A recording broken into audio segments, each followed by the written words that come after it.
Hello everyone, welcome to the stream, welcome to another day in Azeroth. Hope you guys are all doing well.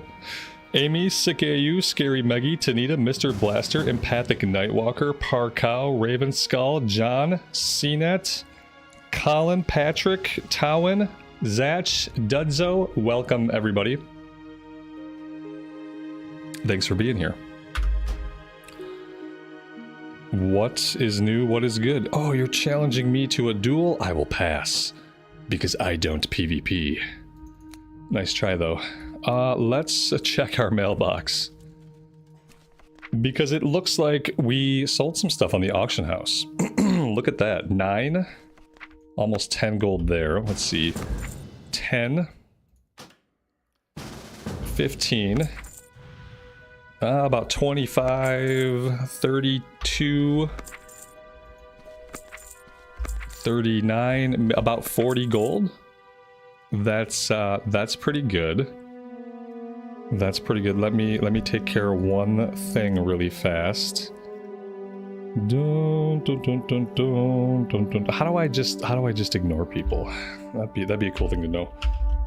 Boop boop. I think I got it. Alright. Give me a couple minutes, CNET. I'm gonna get situated for mining and herbing, and then once we are hanging out in Stranglethorn, then we can start queuing up. Let's go to Fort Livingston. I feel like Northern Stranglethorn was still pretty good as far as iron and herbs, so maybe we'll just start there.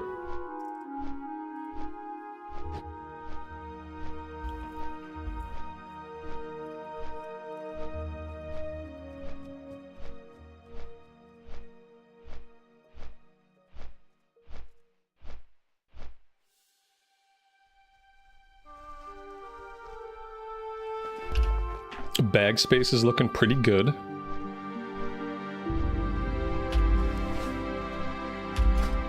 Let's check talents.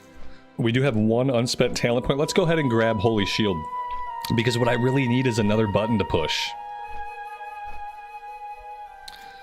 Increases the amount of your shield blocks by an additional 20%. I feel like I'm not having like any problem at all with how much my shield blocks. I'm not having really any problem at all with like taking damage or with damage mitigation. So I don't really know like if I want this button very much. I understand that I probably have to take it. It doesn't mean that I'm happy about it because I don't really have any other good keybinds. I could put it here. I haven't been healing myself with my holy power as much. Now that I have Shield of the Righteous, I can spend my holy power on this, and I typically do. And I'm typically not using it for Word of Glory anymore, so maybe this can replace Word of Glory.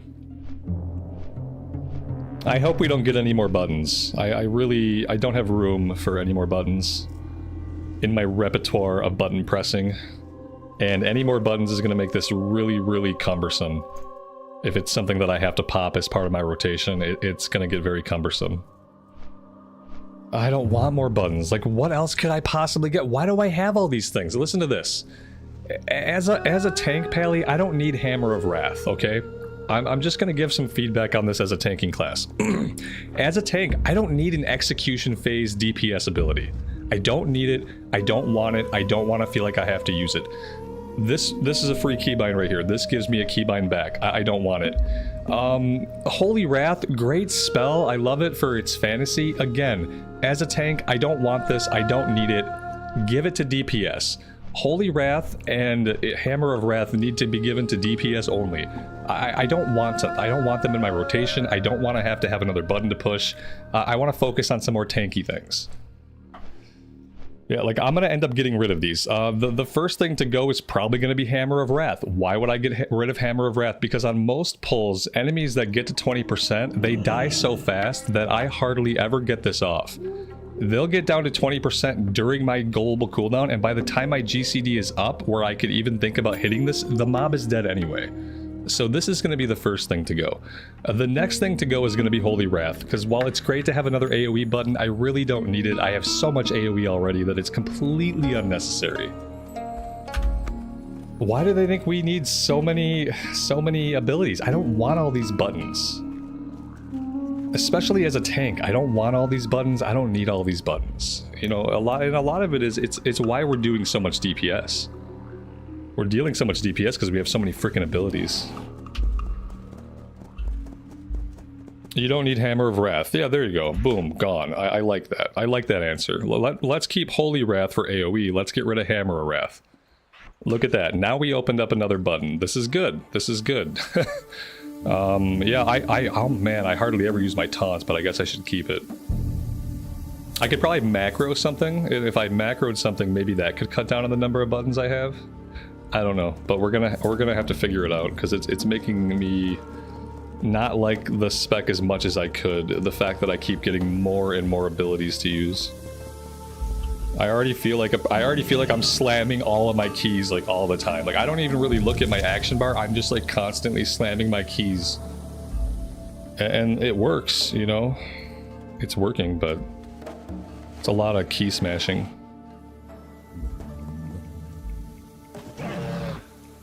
I'm using 7 mouse buttons and their shift-click variants.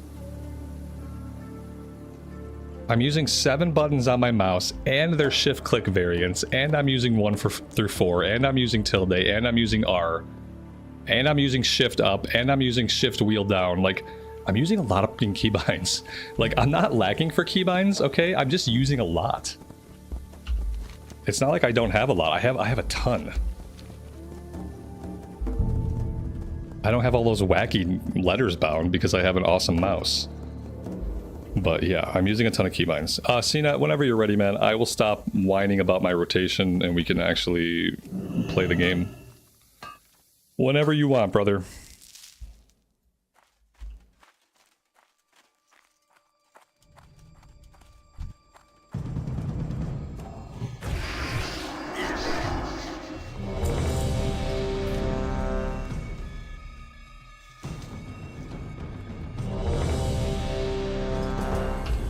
What tank has the fewest buttons in its rotation? I bet it's the Druid, isn't it? If I had to guess, I would say the tank with the fewest buttons is probably going to be the Bear Druid. Maybe we'll roll one of those next. Okay, wait. We are level 53. Ooh, Cena, did you notice which way we were facing when we came into the instance? Because I wasn't paying attention, but we're at the level now where we can get the other side, so we need to pay attention on the last boss. Let's make sure we know if we got the loot bag or not. So I don't want to get deserter. We were facing front. Okay, good. I kind of want to pull. I want to pull the other side because I'm kind of sick of this one boss stuff, but we'll do it.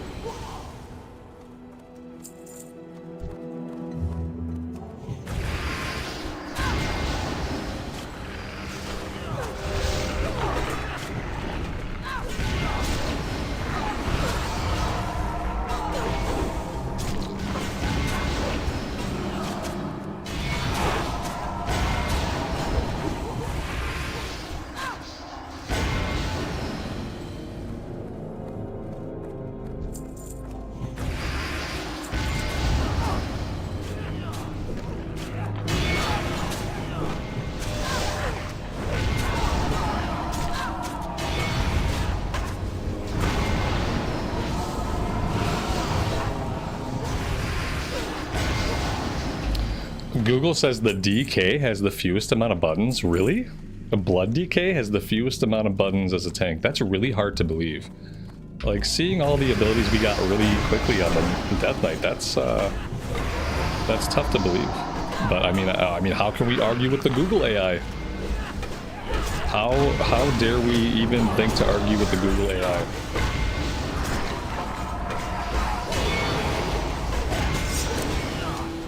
Yeah, diseases, heart strike, death strike. Well, then you gotta spread your diseases. You know, you put up your diseases, that's 2 buttons. You spread them with another button. You hit blood boil with another button. You lay down death and decay with another button. You heart strike with a 6th button. You bone shield with a 7th button. So it's, yeah, like 7 buttons is less than what I have. So, yeah, maybe it is less. I feel like the Druid has to be a close contender. I mean, what does a Druid do? You basically just swipe.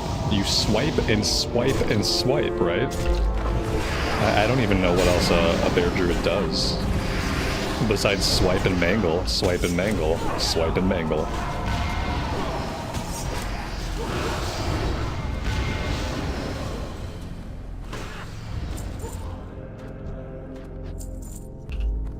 Mason, good morning, buddy. Welcome to the stream. Thanks for being here today.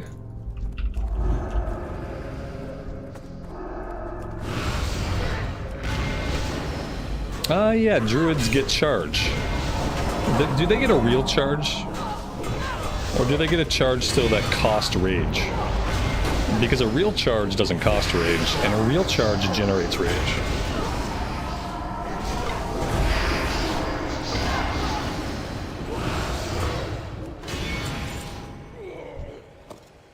It cost rage. If you have a charge that costs rage, it's not a real charge. Okay, it defeats the point of a charge, in my opinion. I don't like it.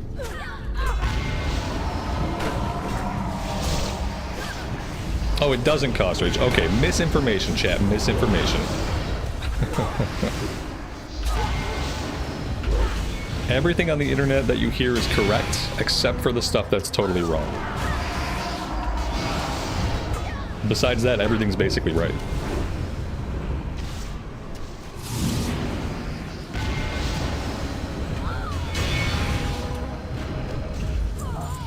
The interrupt, skull bash. Okay, that's 8. That's 8 abilities. So druid's up to like 8 or 9 abilities. Is that it? Yeah, that's it, right? We got the loot bag. Okay, loot bag has been acquired. We are good to leave this one and go again. If we have time, maybe we'll do a druid between this character and the monk, depending on how much time we have. Once this character is 85, once we have the leather heirlooms, then we'll know if we have time to do something before the monk, or if we just have to wait until we're doing the monk. But if we do have time, maybe we'll do a druid tank. We'll have the leather heirlooms, so, you know, might as well. Might as well.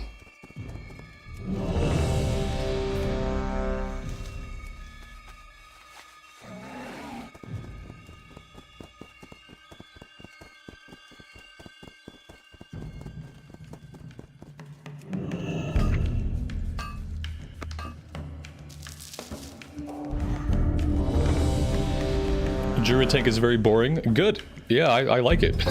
If you're telling me it has like 3 buttons, that's awesome. Yeah, I don't mind when the tank is boring. Because visually and momentum-wise, the tank is never going to be boring because you're always going to be moving. What gets really bad is when a DPS spec is boring until the 50s. When a DPS spec is boring until the 50s, that's really bad. But if it's a tank and it's kind of boring, well, that's okay, because you have a lot of... You're moving the group, you know, you're constantly on the move, you're constantly pulling. And so it negates some... If the boringness is in the rotation, it negates that. In my opinion. I would rather play a tank class that's kind of boring to push the buttons than a DPS class.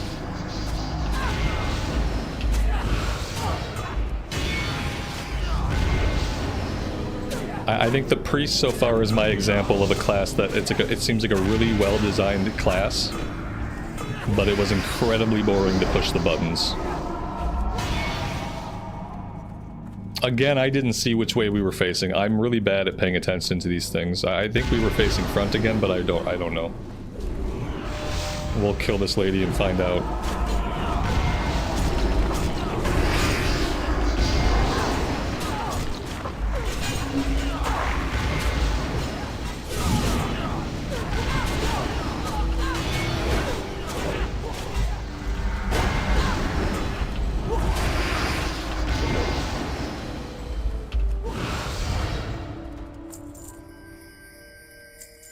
Look at your chat. I won't look at your chat. I refuse to look at your chat. Just ping the map. It's not the lady. I refuse to read all of chat. Can't you see I'm tanking here? You have very, very high expectations. I'm just gonna follow you no matter what, man. So if I grossly misinterpret what we're doing and I don't read chat, just lead me. To the Grim Guzzler we go. The Grim Guzzler. Ooh, such a bad name for anything.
trinket with 16 intellect. Reduce the mana cost of all spells by 100%, or by 100 on use. Okay. That's a cool on use.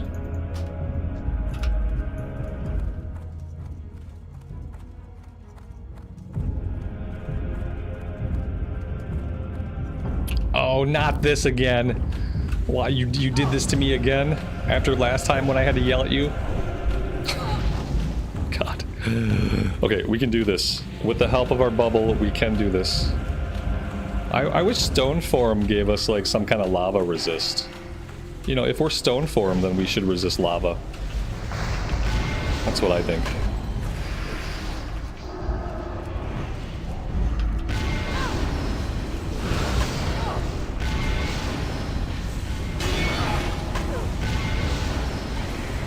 It wasn't that bad that time just because now I've done it recently.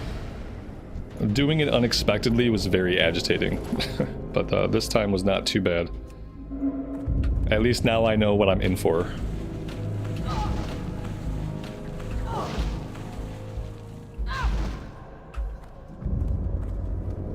See, not so bad. Lava melts rock. Lava melts rock, but slowly. It melts rock a lot slower than it melts flesh. Let's put it that way. I feel like I should have some benefit for Stone Form because it's gonna melt rock slower than it melts flesh. I'm not a doctor, but I think that's true.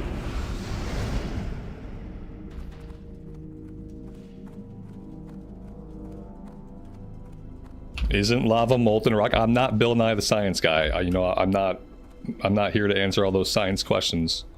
You'll have to ask Dr. Google if lava is just molten rock.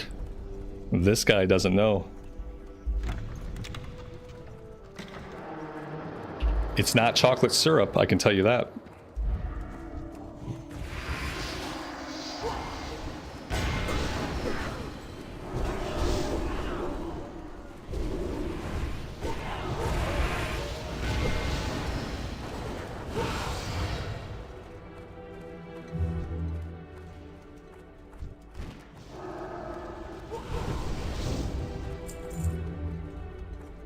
Alright, we have one torch. I saw CNET loot it. So one torch is good. I didn't see if we looted a second one.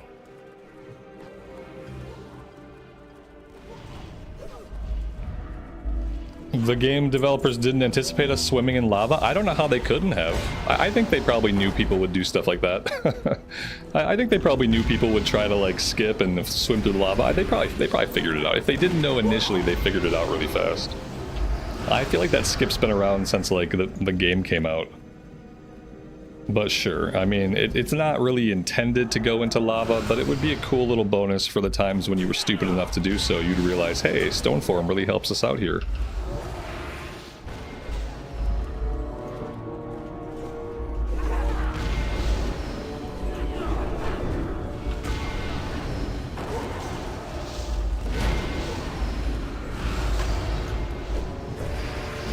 There you go. See, Google AI has all the answers. Yeah, you don't need to know anything anymore. What you really need to know, the skill that you need is you need to have the skill of posing a good question.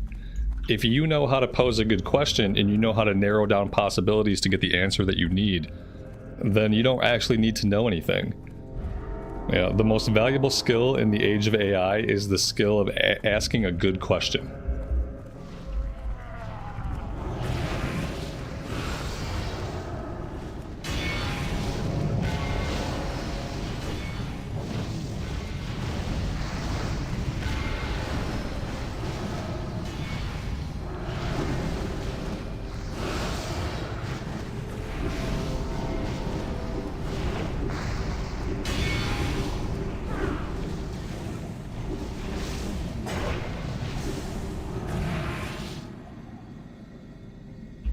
There we go.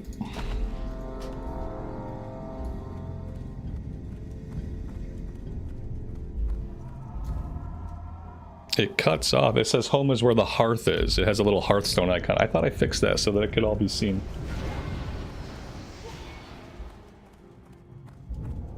I guess it's a camera angle issue at this point. It says home is where the hearth is, but instead of the word hearth, it has the icon of a hearthstone. Yeah, now I have to figure out somewhere else to put it.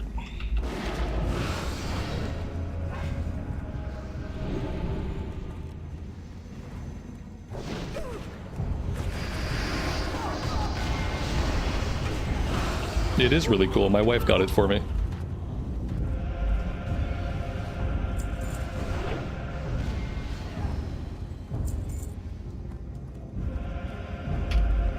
I'm gonna clear these packs on the sides, and then I'm just gonna pull the boss, and like everything else can come to us. I don't know why I should have to go to the mobs when the mobs can come to me.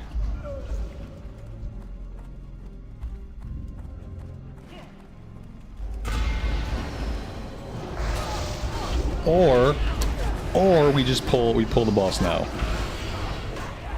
Yeah. Unintentional, but that's what I thought. The guys up top would come down, but it doesn't look like the guys up top are going to come down. So we might actually be okay.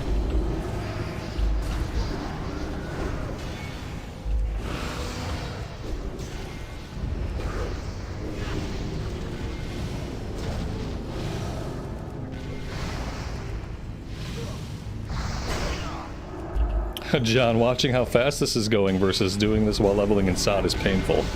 Yeah, SOD's not slow, but SOD was still 50 hours, I think, for me. I think it took about 50 hours to cap out a character. And then there's the whole, like, fact that SOD is a dead game. That probably makes it a little bit harder.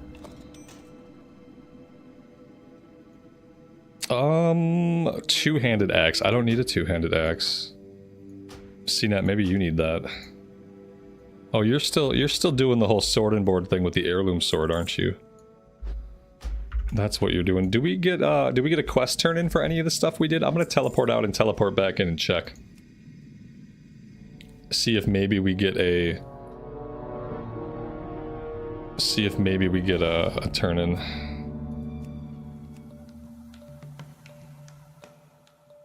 You didn't roll on that? Did I get it? I didn't get it either. I greeted on it.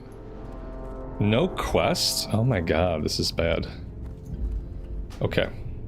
I'll be teleported to the graveyard. What did I do to get teleported to the graveyard? Why is this happening to me? I didn't deserve this. It better just teleport me. Okay, I was gonna say it better not actually teleport me to the graveyard, because that will be really obnoxious. You're queuing as heals and DPS, and so far it's made you DPS. That is really strange. I guess there aren't a ton of people queuing up as heals, but there's enough that since we only need one healer and we need 3 DPS, that it keeps putting you as DPS. I don't know. I think most people are playing tank or DPS, but apparently we're fine with healers though, somehow. Yeah, I would fully expect that if you queue up for heals that it would put you in as heals. I mean, you don't have to heal. If you just want a DPS, just focus on building up your DPS spec.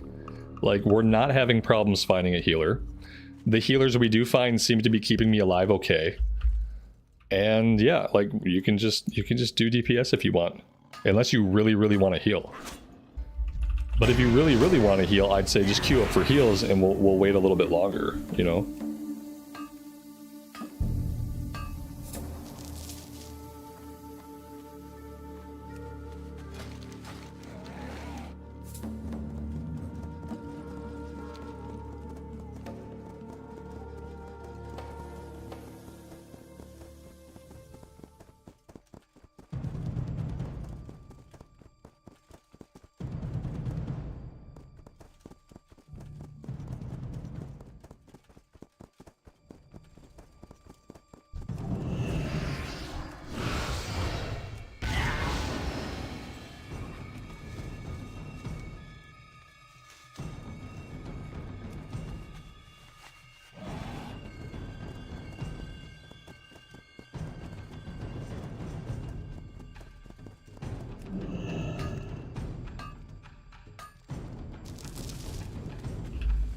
Yeah, what will be funny is when you go ret and you do less damage than you're currently doing. That will be the funny and sad moment for the character. Is when you go DPS spec and it's even worse.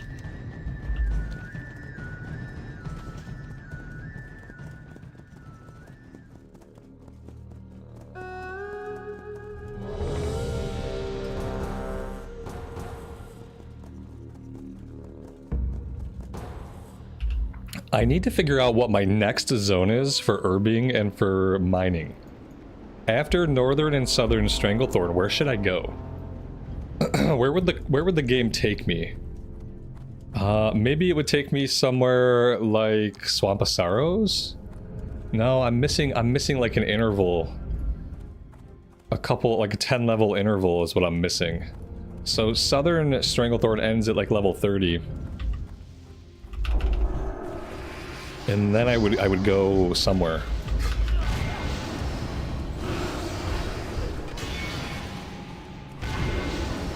Ah, yeah, that's right. They changed the levels of the Plaguelands. Okay, Eastern Plaguelands or Hillsbred. Yeah, I think Eastern Plaguelands. Eastern Plaguelands should be like 35, 40, right? I'll check it on the map when we get out of the dungeon.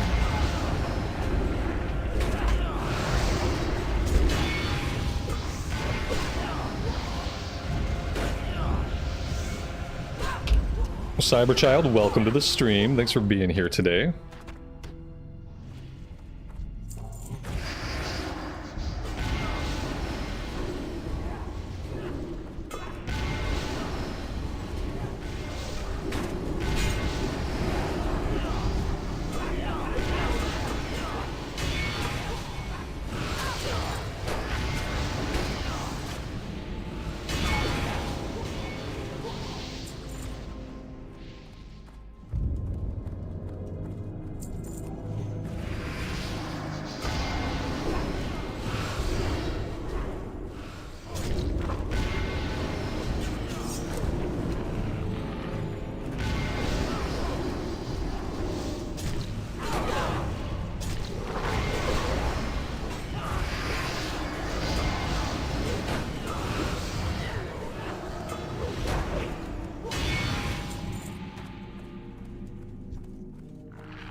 Shane, good afternoon to you and welcome to the stream.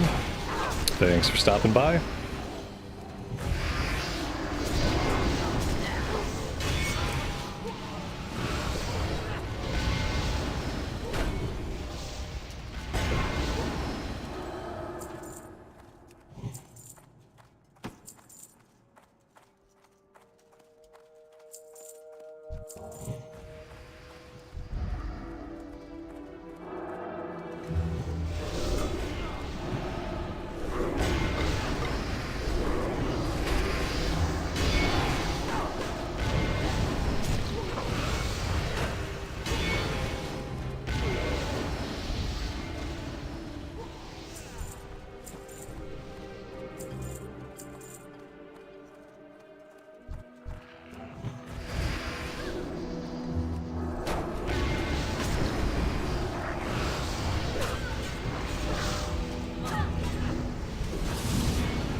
We learned Rebuke. At level 54, we learned Rebuke. That's amazing. Alright, that was it for that one.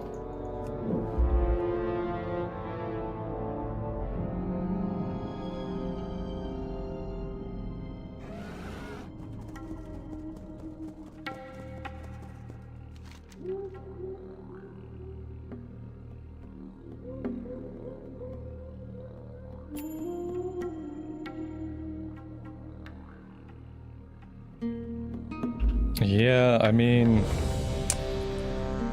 Eastern Plaguelands is 40 to 45. Maybe we would make a stop in the hinterlands. Maybe there would be some mining and some herbing opportunities in the hinterlands for us. Maybe that's our next stop. And we'll have to go through the hinterlands. Well, yeah, we can go through the hinterlands to get to the Western Plaguelands. How are we getting into the Eastern Plaguelands? I guess from Hillsbrad? No, that's still... maybe we have to go into the Western Plaguelands to get to the Eastern Plaguelands, I guess. I guess that's what's happening. Oh, Western Plaguelands is 35 to 40, so we could just go to the Western Plaguelands and start our mining and herbing there, and then move into the Eastern Plaguelands once we're skilled up a bit. And so we're gonna go to Hillsbrad. I don't think I have anything as far as flight points close to Hillsbrad, so maybe we'll just get on a long flight as close as we can get. I think is gonna be Ironforge. Yeah, well, you know what? That might not be true. There might be someone that can teleport us. There might be someone in Booty Bay who can teleport us, right? I feel like we do this every time. Let's fly down to Booty Bay. I'm pretty sure there's a mage with a quest that can teleport us to the Plaguelands. At this point, it doesn't really matter which Plaguelands he sends us to. See, now we can keep queuing up, man. I'm all about just getting as many levels as we can today, as soon as we can.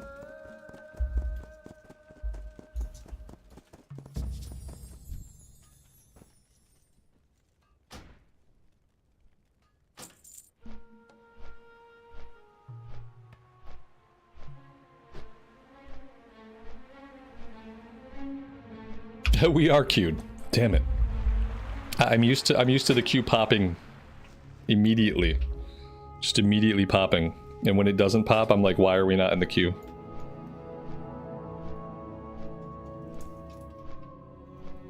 More people need to sign in and start doing dungeons so that we can get faster queues. It'd be nice to get into Outland today and make a big dent in Outland.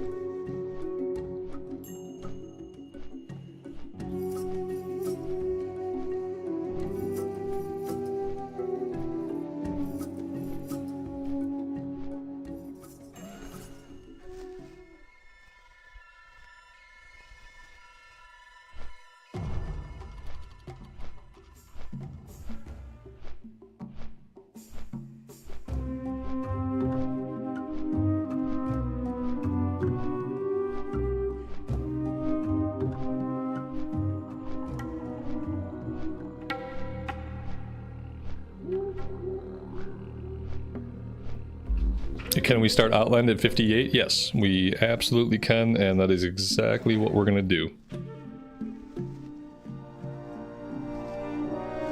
Oh, there's a portal.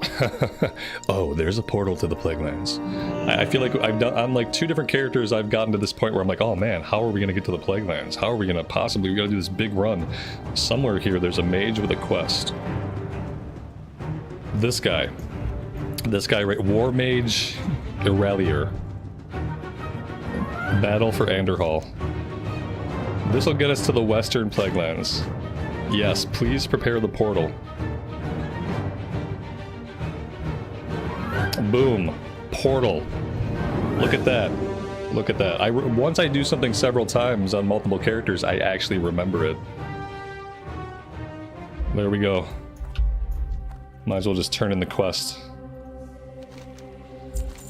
Alright. So let's run around and see what herbs are here. We might have to go back into the Western Plaguelands if stuff here is too high of a level. But we can just do some preliminary scouting. Oh, we are in the... They did start us in Western. For some reason, I always think Anderhall is Eastern Plaguelands. Okay, so we should be good. Let's see. We have Khadgar's Whiskers. Somewhere. Yeah, we're good. This is orange. Yeah, okay, this could work out. Very cool. What do we got down here? We still have iron deposits. Okay, we still need iron. I mean, it's green. I would love to find out what's yellow. Are we looking for mithril? And then down here, oh, blind weed we can't get. 235. Oh, Jesus Christ. 230. We are not anywhere near. I hope this is an oddity, because we are not anywhere near 235. That could be rough. If we keep finding a lot of stuff like that, that could be bad. We could have to go back to the hinterlands and do some stuff there. I feel like... I feel like we were facing this way. But it's hard to say. It's hard to say because I start moving right away. By reflex, I start moving immediately.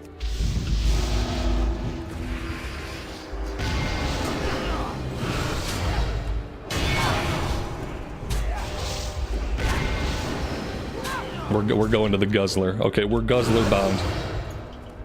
Guzzler bound. Here we go. Yeah, I felt like we were facing slightly to the left.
For mithril ore, you need 175. We are at exactly 175. That's amazing. Okay, somebody looted the torch. All right, here we go. Here we go. We are good.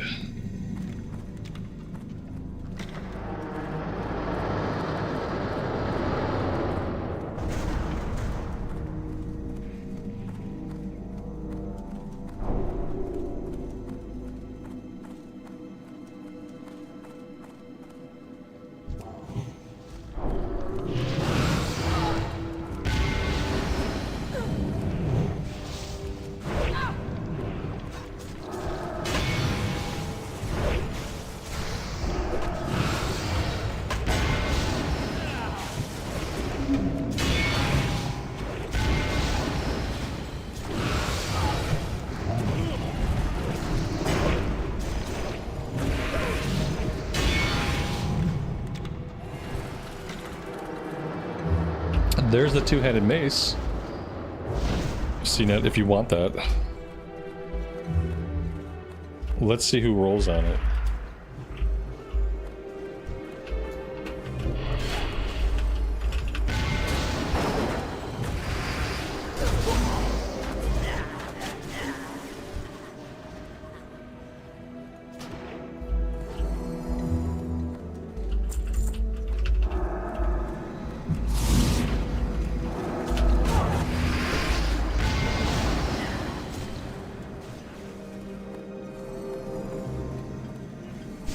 This time you're actually healing. Good, good, good. There's always next time, though.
And there's a two-handed axe.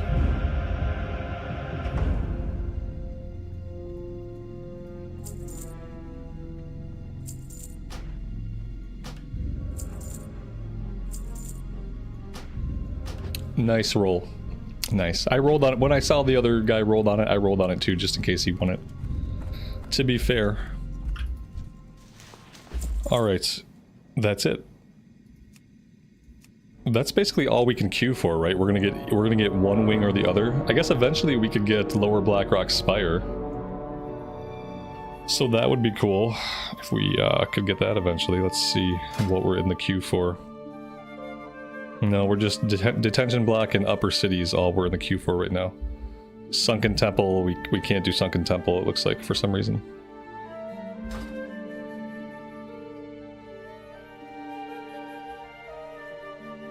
Dice has a higher priority than coin. Yeah, dice is need, so it's a need before greed. You either roll need on something, or you roll greed on it.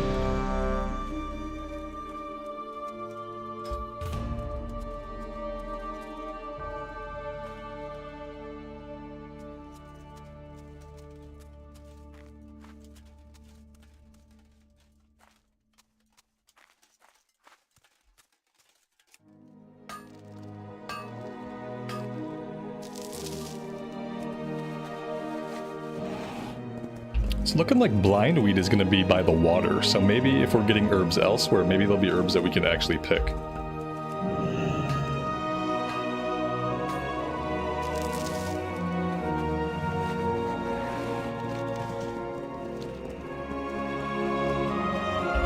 Lower Blackrock Spire is at 57, thank you. So pretty soon.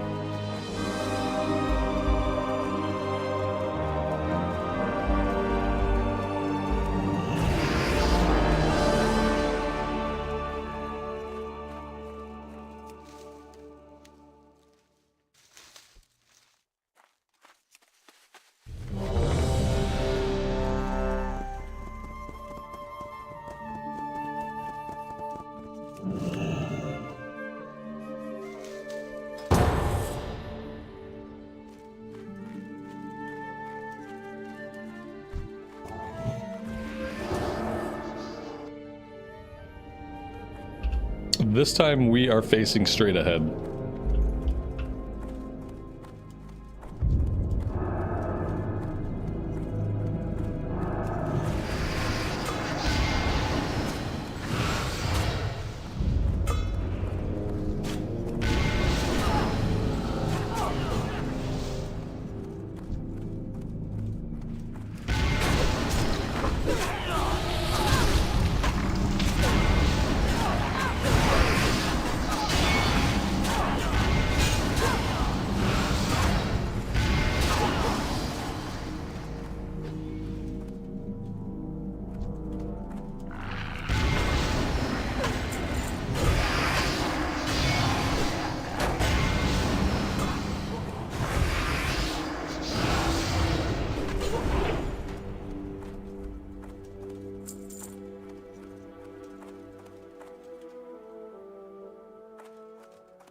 Sorry, I'm leading us the wrong way.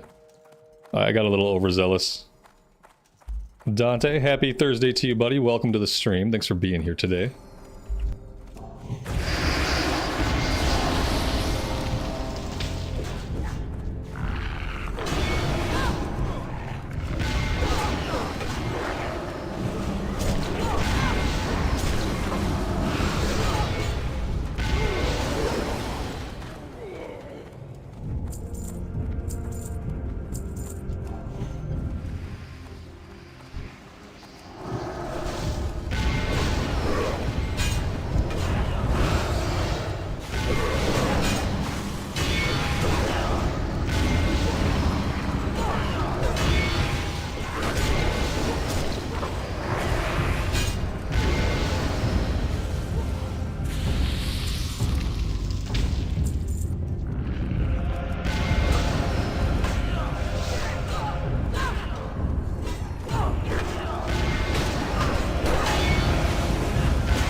Alan, good afternoon to you and welcome to the stream.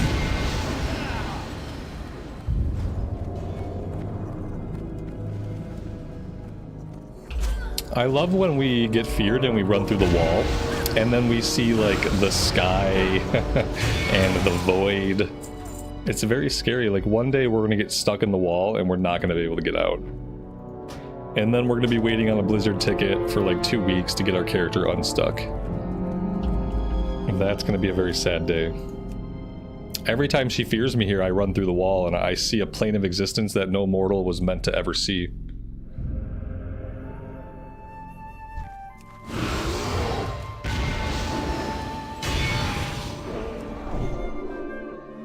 I mean, yeah, we could hearth out, sure.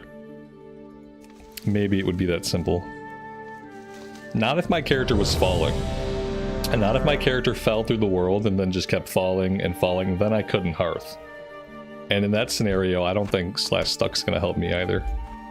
So it really depends on like how stuck we are and what's happening. But I can definitely see us falling forever in that spot.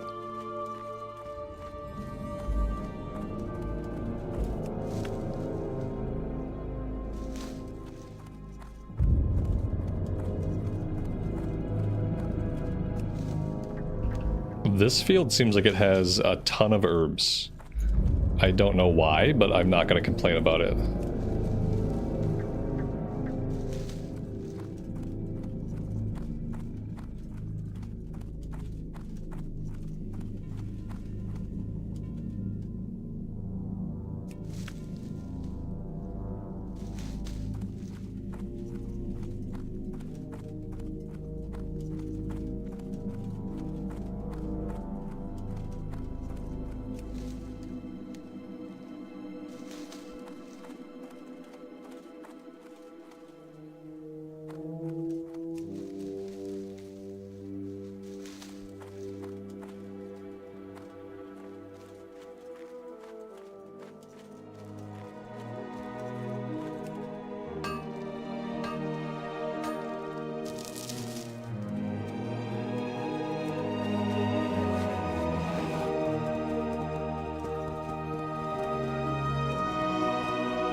I'm gonna go check this other farm and see if it's the same type of situation over this way.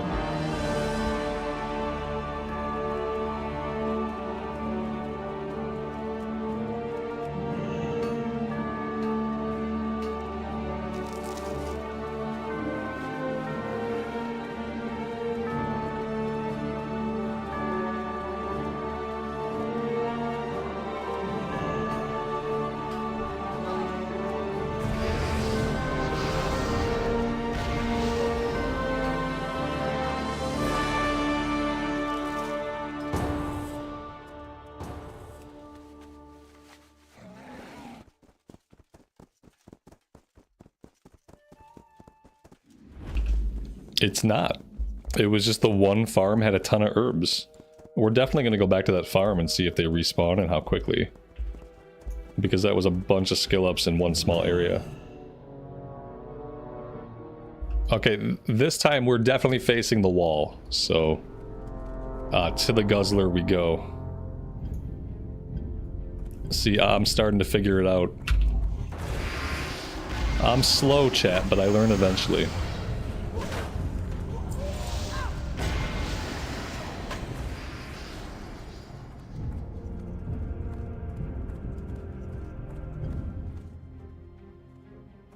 You wonder if gold ore has a crazy price like silver ore. It doesn't. Gold ore is actually really cheap. We bought a bunch of it to smelt to scale up our mining yesterday. It sells for very little.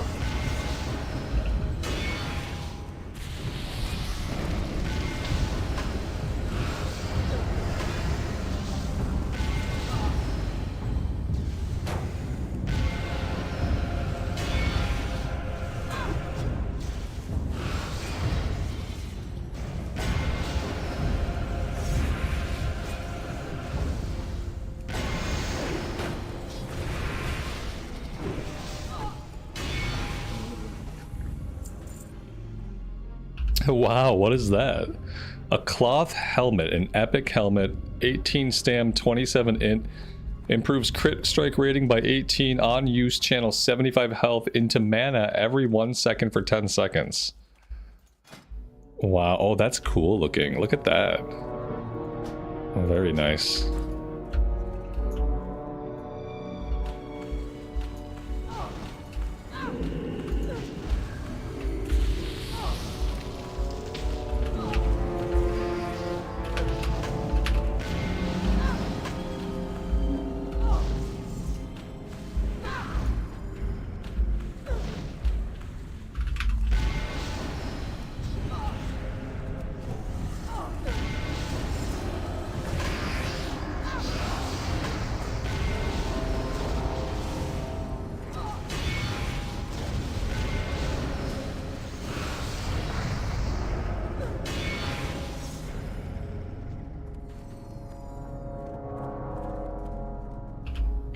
What's next after the Paladin? The Monk and pre-patch? It depends on how much time we have.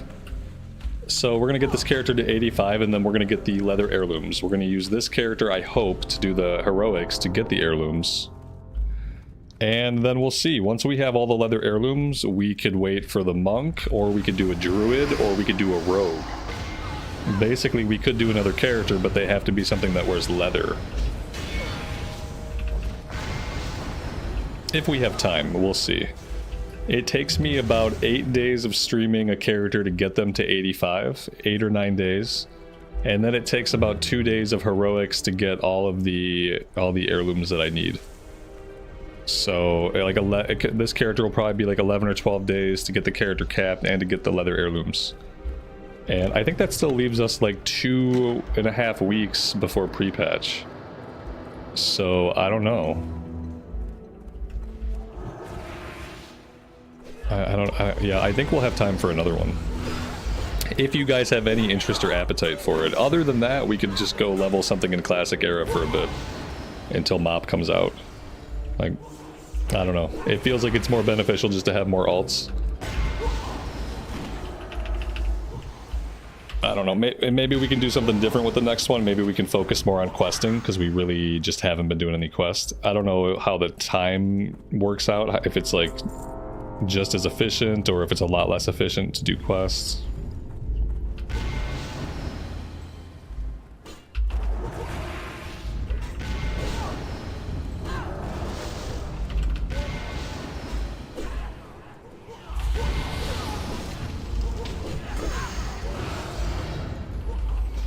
Just no hunters. Yeah, I don't think I'll do a hunter.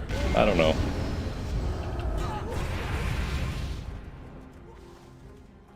Pistache will do, man. Yeah, for sure. It'll probably be... It won't be tomorrow. It'll probably be like maybe the 2 days from now. 2 or 3 days from now, I think we'll be on heroics on this character, depending on how fast we level. But yeah, probably in 2 or 3 days.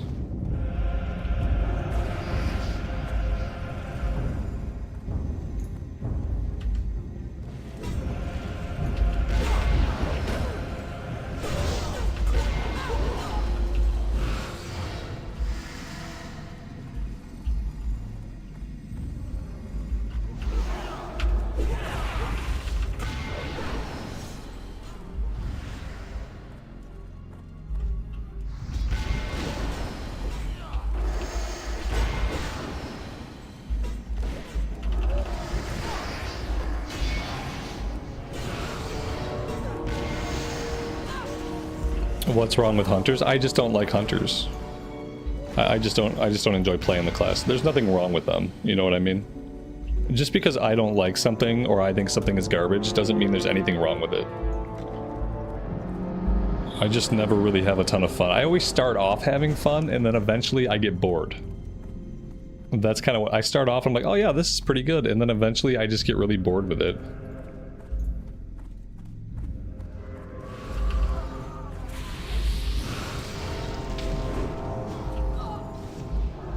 Martin, good afternoon, buddy. Are we going to Outland today? Yep, we are planning for Outland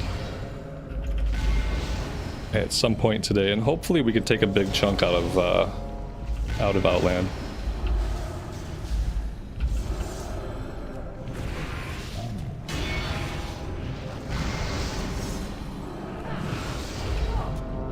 We will play a monk. No matter what, we're gonna level a monk during pre-patch. Like, that's for sure gonna happen. The only question is whether we have time to level something before pre-patch comes out. Because, yeah, as soon as pre-patch is out, we'll be on the monk. And I don't think we're gonna have Joyous Journeys, though. Which is gonna be weird. I'm pretty sure, like 90% sure, that the wording surrounding Joyous Journeys indicates that it's gonna end when pre-patch comes out. So we will not be able to, like, power level the monk. The monk will probably take all of pre-patch for us to get it leveled up.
Strength and Stamina ring. I will roll on that. That's an upgrade over both of the rings that we have.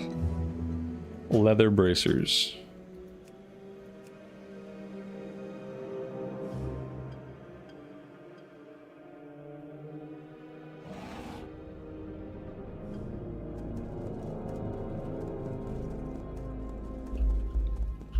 Let's head back to the other field and see if all those herbs have respawned yet, or if that was like a fluke that we came across.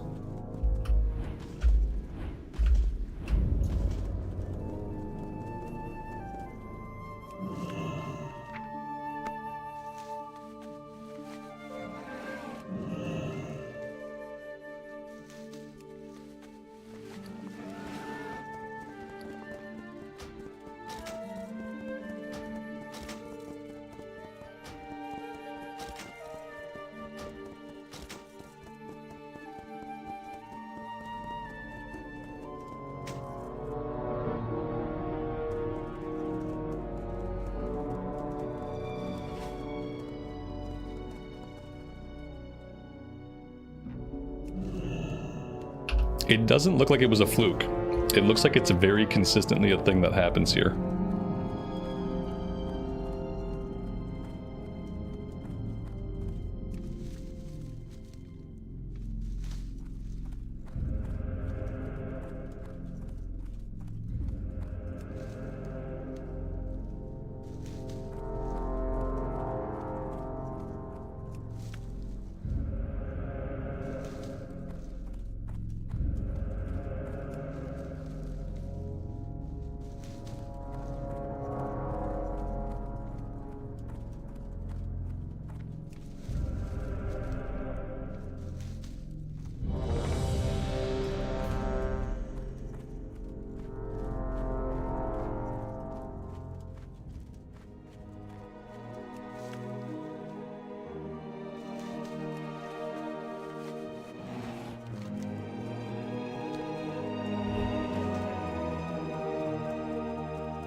We have to make sure that we get the Chillwind camp flight point as well while we're out here. Definitely want to be getting as many flight points as we can. Okay, those are the ones that I can't pick yet. Although the gold vein we can grab.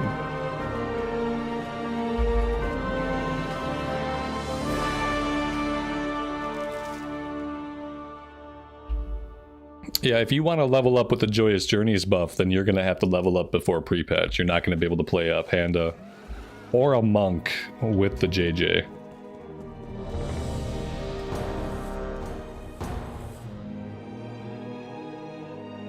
Alright, we're facing forward.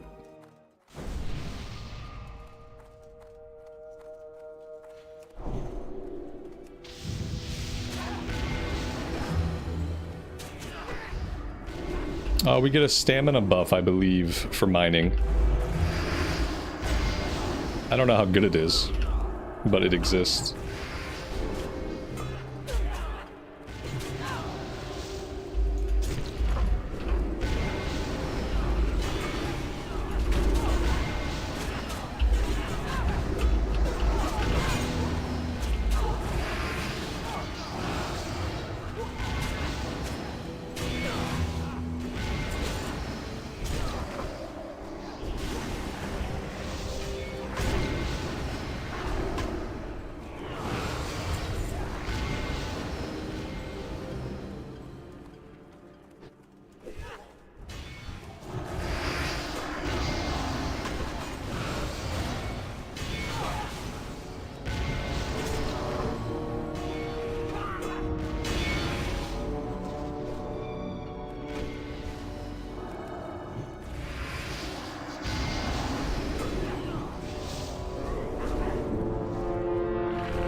If the Joyous Journeys were going through pre-patch, the servers wouldn't be able to handle all the traffic on them.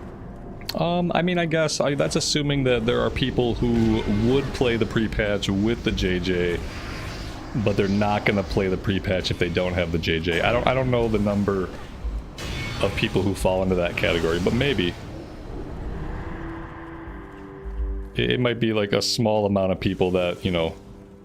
I can't imagine someone being excited for the pre-patch and wanting to play and then not playing because they don't have the experience buff, but I guess that could account for some people. I'm pretty sure they do it just to preserve the experience. When they put out a new race and they put out a new class, they don't want people to be able to level it up, like power level it like that.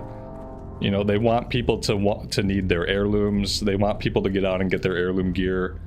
And I think it's just a design choice. I don't think it has to do with server capacity at all. I think it just has to do with a design choice. They want people to have, you know, not necessarily the vanilla experience, but they want people to not be able to super level the class, I guess, you know. People are going to power level it anyway. You know, there will be people that are max level in like 10 hours on a monk somehow, but yeah. They do it intentionally.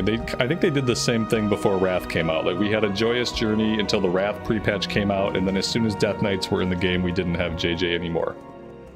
So they've done this before. Blood Elves... no, I don't think we had a JJ prior to Burning Crusade, because I don't think they were doing Joyous Journeys until Burning Crusade. But yeah, definitely for Death Knights, we had a JJ on the Fresh Start Wrath Realms, and then the pre-patch, like, we didn't, I don't know. So, they've had a habit of doing this before.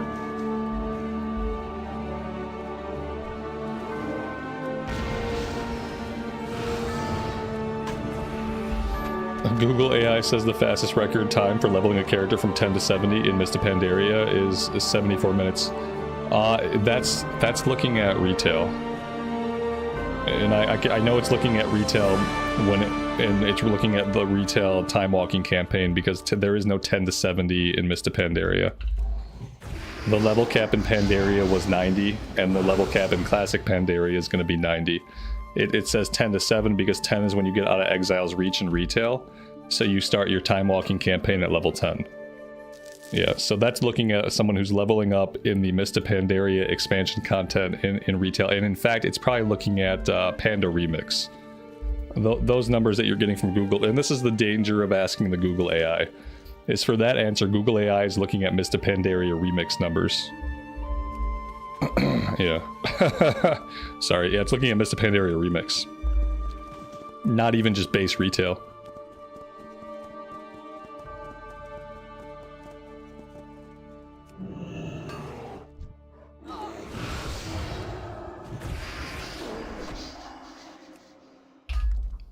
Yeah, but keep in mind, this game is not meant for a leveling experience.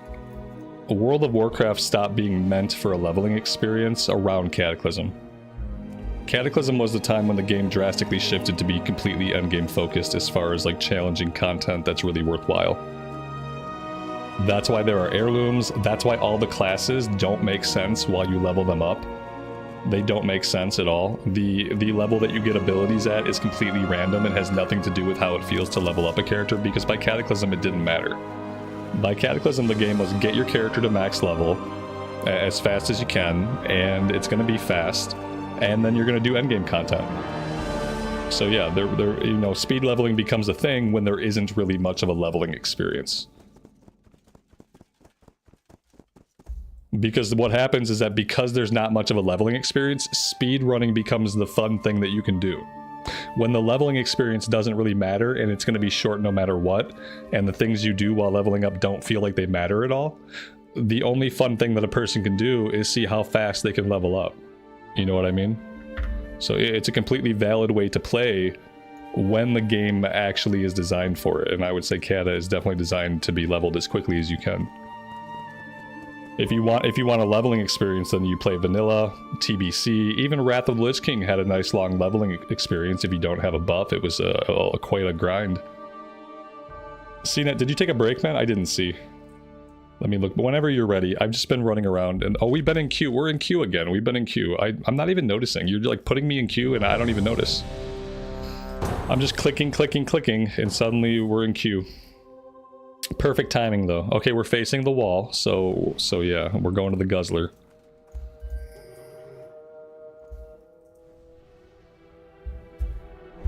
Yeah, maybe it's time to go into Eastern Plaguelands. Maybe it's time to go into Eastern Plaguelands. I want to see if I can find some mithril.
That's a cool polearm. I think I had that for a little while on my Sod melee hunter.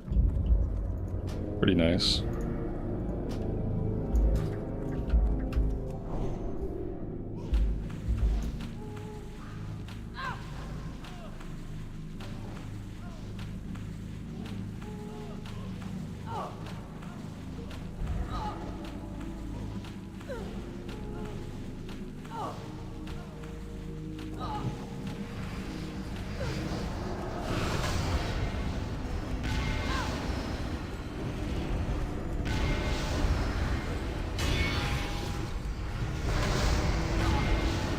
Are we having a contest to see who's the better tank or pally or warrior? No, not really. I think we both like similar classes. We both like the warrior and the paladin. I don't think we're competing. I don't tend to like compete with people in PvE. Obviously I want to do well. Dark iron deposit. Oh, that's really nice. I'll take it.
Tell me somebody looted it.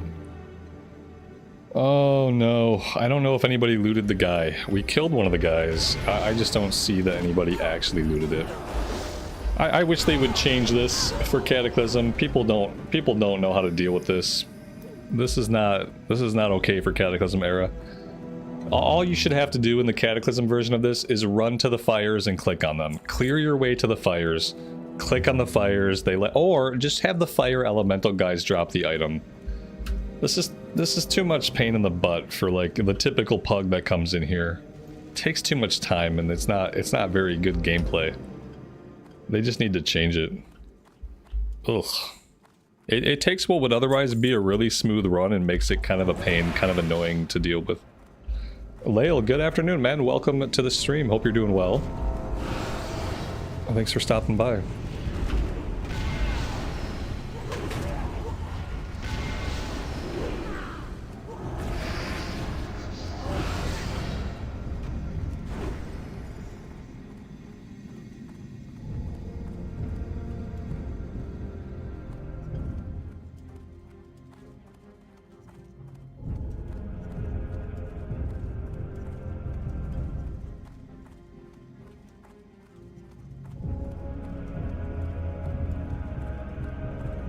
CNET, Ret was worse on DPS. I knew it would be. That's what I mean when the classes are designed poorly when you're leveling up. It's like when every single DPS spec underperforms compared to their like tank spec. That's when you know the specs are kind of just broken. It is what it is. I doubt it'll be much different in Pandaria.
Alright, I think we will make our way to the east. And we'll step into the eastern plague lands and we'll see what the mining and herbing situation is like out that way. We will take a look. Do I like any of the allied races? Yeah, sure. Void Elves are great. It's nice to have a high elf alliance option. I'm sure there's other ones that are good.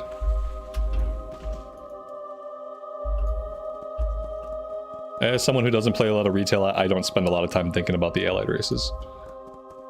I liked having the high elf option on the alliance side. I thought that was obviously long overdue.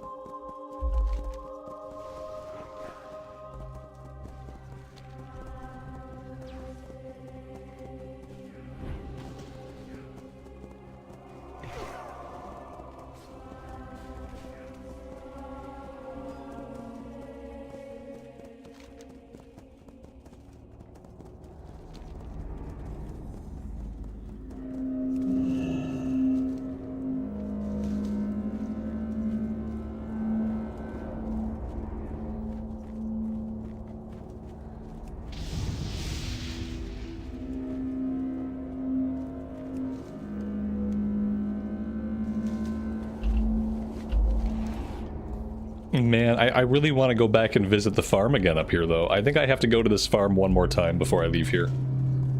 It spawns like 7 herbs in a really small area, and it's all herbs that I get skill ups from right now. I don't really know if I can just like leave this farm and like never come back.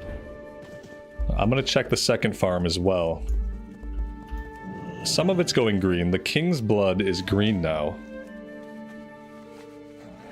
And I think that was yellow when we got here.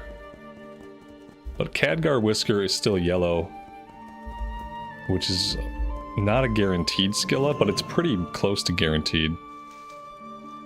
Oh, I don't have skill ups tracking. Oh, I do have skill ups tracking. I'm just not scrolled down all the way.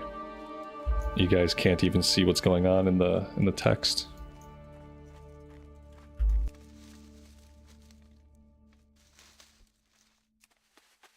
CNET, right on, man. Yep, just invite me back whenever you're back.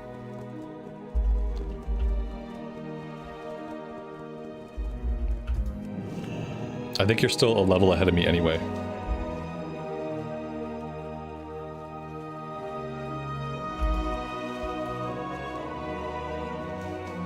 What do I think about centaurs? I think centaurs would be cool. They suffer from the same problem. You know, they won't wear the armor well. But they fixed that problem with the dragon people. They just made it so the dragon people didn't wear any armor except for shoulders.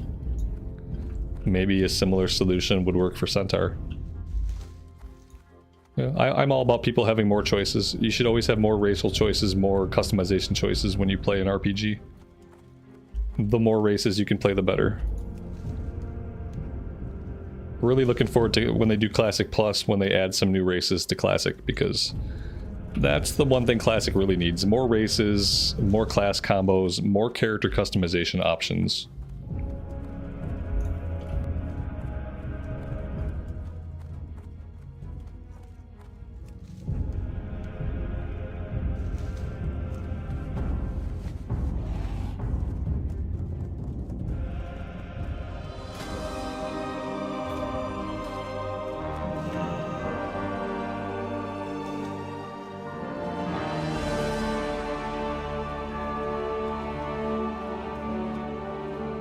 You just want human hunters. Yeah, I remember really wanting human hunters way back in the day, too. Yeah. Hey, buddy. Here's some food. Oh, thank you. Appreciate it. Me and Mom just went to Cardi's. Awesome. Thank you. Tell Mom I said thanks. Okay. I have food, chat. I don't know what kind of food. But I'm probably gonna turn my camera off soon to eat this food.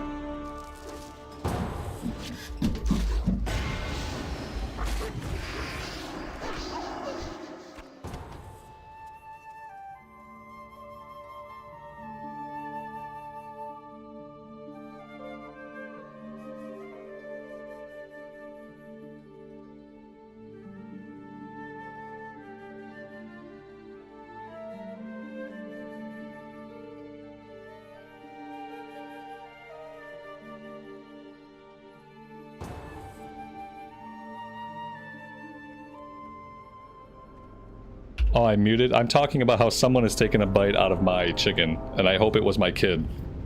I'm kind of hesitant to like eat it now until I know if it's my kid or not that bit it. Because somebody nibbled on it. Somebody was nibbling, and I don't know if it was the restaurant staff or if I'm simply being handed my kid's leftovers. It's very likely that I'm simply being served my kid's leftovers. That seems like 90% guaranteed. Yeah, because I'm not like a chicken tender fan, so these chicken tenders were not bought for me. They were not bought with me in mind at all. They were bought for my kid, and it must have been that he must have had other food too, and so by the time he got to the tenders, he must have been full.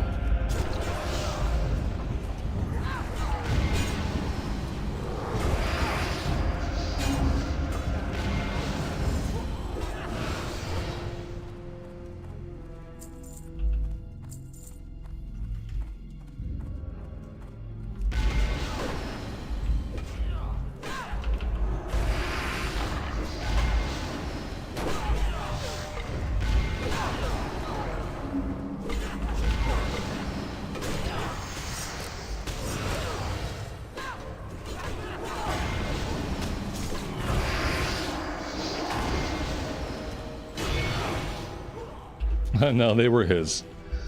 They were his to begin with. That's what it is. He probably ate. Well, there's two of them. They were probably served. They're usually served as groups of 3. So there are 2 of them right now. There were 3 of them. He ate one of them. He started to eat the second one, and then he must have been full from his burger or whatever else he had. He's a big eater. My son is.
Garrelek, the allied races are really easy to unlock now. They're all in one place in your capital city, and all you do now is you go talk to them, you do one quest, and it unlocks them. You just have to be level 50. If you have a character that's level 50 or higher, you just go to the place where all the allied races are standing, you do like one quest each, and that unlocks the allied race. It's not hard to do them anymore. They used to be bigger quest chains that used to unlock through like specific quest lines that you had to do, and it's not like that anymore. You just get on your level 50, you go to the place where they're all standing around in your capital city, and you do one quest for them, and you unlock all of them. It'll take you like 30 minutes to get them all unlocked at this point. Alright, I'm going to turn my cam off, and I'm going to eat some chicken. I'm going to run around and pick herbs and mine while my camera's off. I'm going to put a note into chat here so people know where I'm at.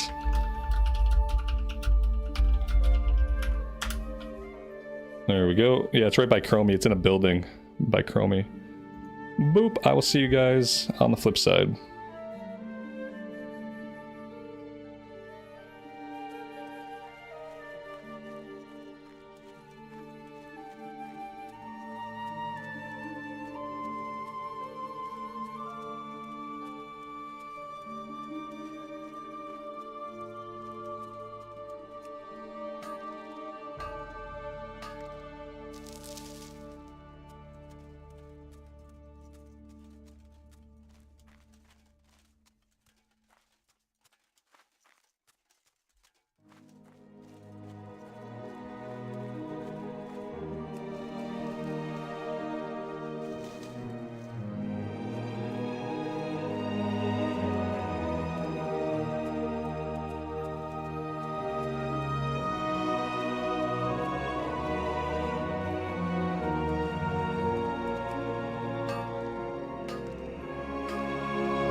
All right, I am back. Let me take down the comments, and we will queue up for another run.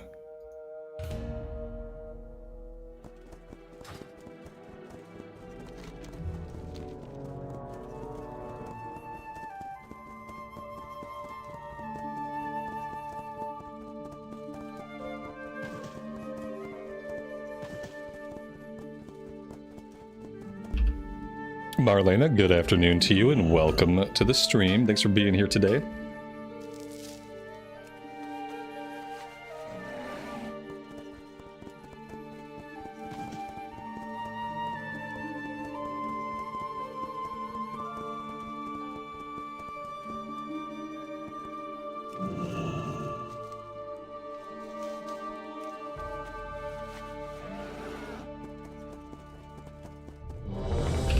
Our damage is really good. Yeah, most tank specs are broken in Cataclysm.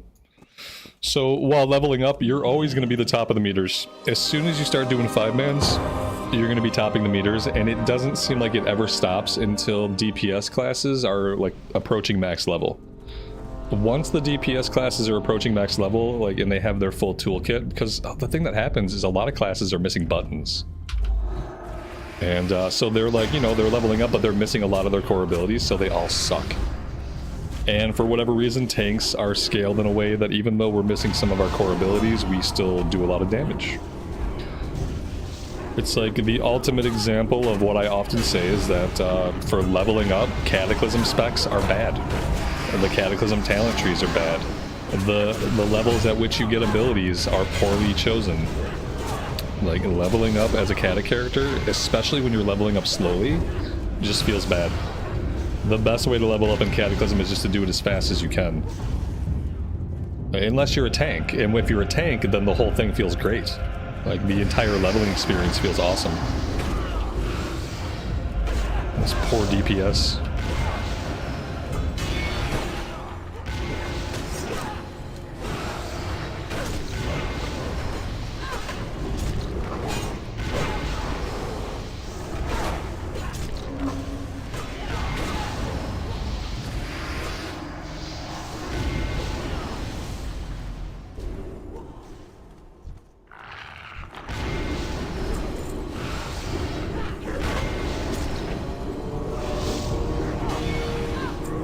Yeah, exactly. They're endgame builds. They're not leveling builds. What it would go a long way even to adjust at what level we get certain abilities. Like, outside of the talent trees sucking, outside of the talent trees being built exclusively for level 85 characters, if they just changed when we got some of our class abilities, like, that would go a long way towards having the leveling experience not be bad for the majority of specs.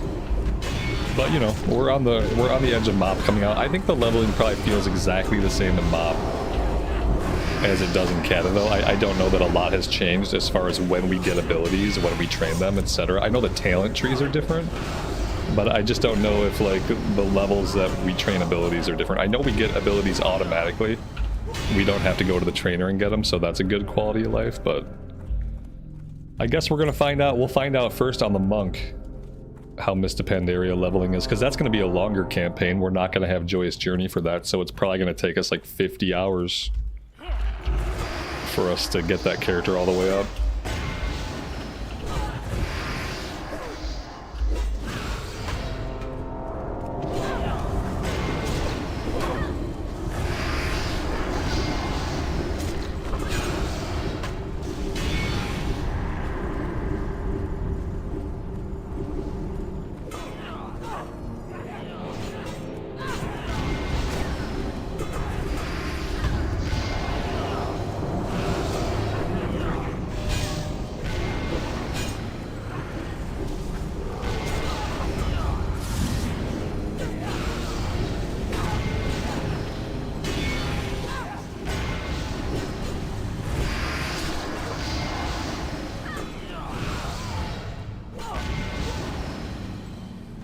I was gonna say, CNET does that exact thing. He does queue up as DPS as a tank, yeah, and it works out better because he actually does damage as a tank build and he does no damage as a DPS build. So yeah, people do that when you have a tank option. Keep in mind, not every class has that option.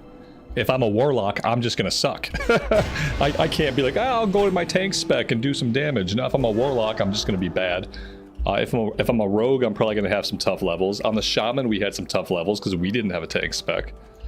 And yeah, so like for classes where it's an option, it's absolutely the way to go. But yeah, you know what? I don't think this was the boss, guys. I think we went the wrong way. Son of a biscuit eater. I stopped paying attention for 1 second and we killed the wrong boss. It feels bad. It feels really bad. Monks get a built-in XP buff through their class quest. No, I don't think so. I don't think so. Maybe. I don't remember. I don't remember now I just remembered the quest that you're talking about now, where they kept having us go back to the temple. I hadn't thought about those quests in a long time. Maybe they do. I don't know. I don't remember that. I remember grinding up my monk in the Mr. Pandaria pre-patch back in the day, and I did it with a friend of mine. We rolled dual monks, and by the end of grinding that as fast as we could, I burned out of the game.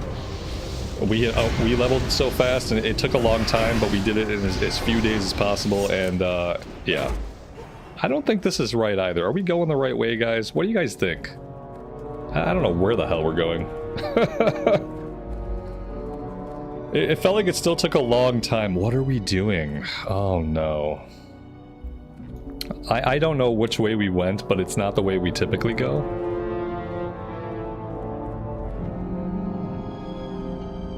This is not right. Yeah.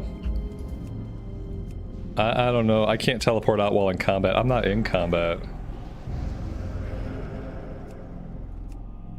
So we gotta go back to the front. These guys are never gonna listen to me. I'm gonna try to use words on this group. If they don't listen, I'm just gonna pick herbs till they all drop.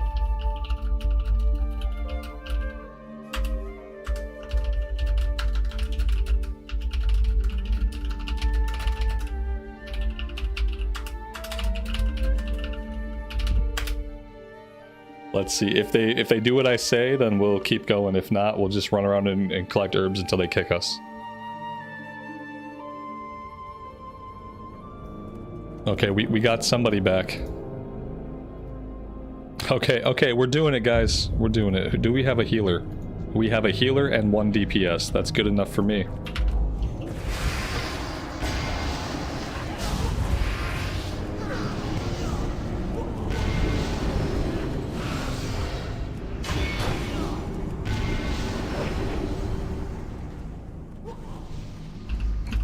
Why are they pulling?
Maybe the corner over here would be better.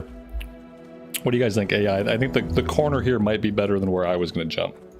Let's do this corner.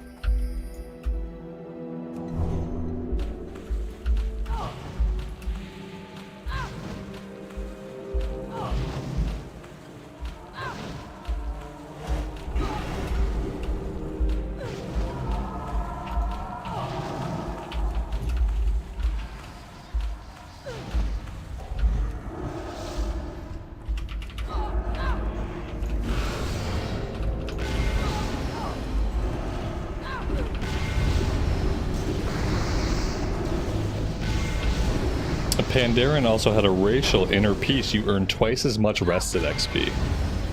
I never knew that. That's cool. I mean, I'm not going to have any rested XP because we're going to have to level it so fast. But for people that are leveling it more slowly, then that could be really good.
Somebody better come loot this.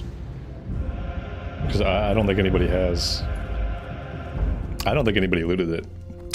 Unless the druid got it. I didn't see the druid kneel down, so I don't know if he got it or not. But I don't think it was his loot, and it wasn't my loot, and I didn't see anybody else go near the body. Billy TK, welcome to the stream, buddy. Thanks for being here today. Hope you're doing well.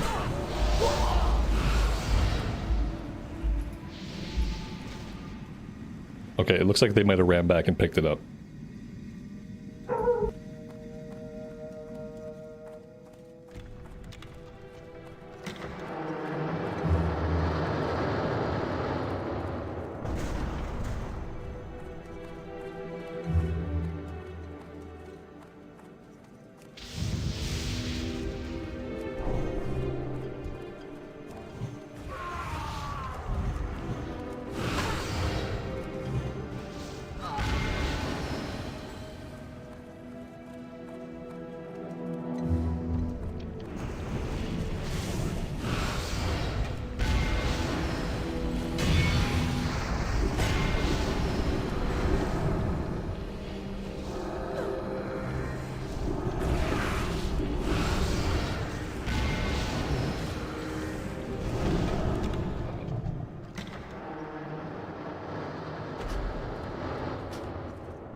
I don't know, guys.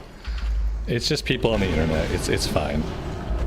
Sometimes people are not content with not liking something. They feel like because they don't like something, they have to voice it.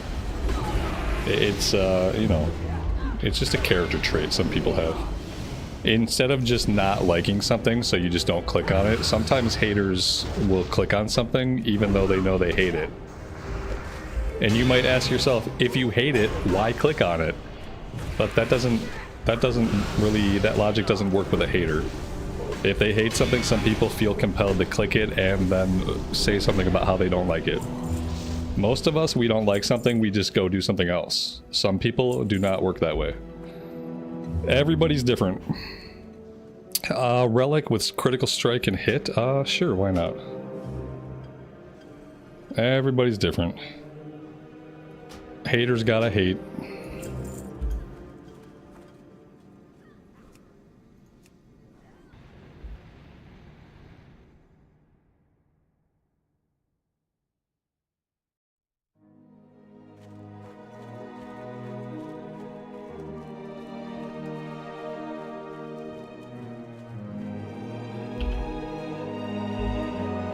Cena, are you back, man?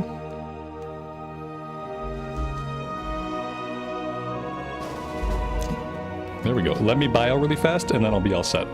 You know what? I might also run upstairs to see why my dogs were barking so violently. Yeah, give me 1 minute. Hopefully I don't die.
Alright, everything's good. It's just some people going door to door trying to scam us on our energy bill. What was this? Why is this person yellow? Oh, that's so weird. Must have been a details bug.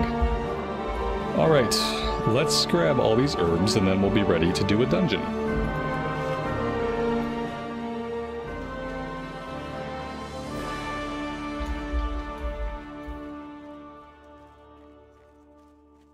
Yeah, yellow is an odd color for someone using Rain of Fire. And it wasn't even a rogue yellow, it was a weird yellow. So I don't know what happened to details there, but we'll assume that maybe he just bugged out.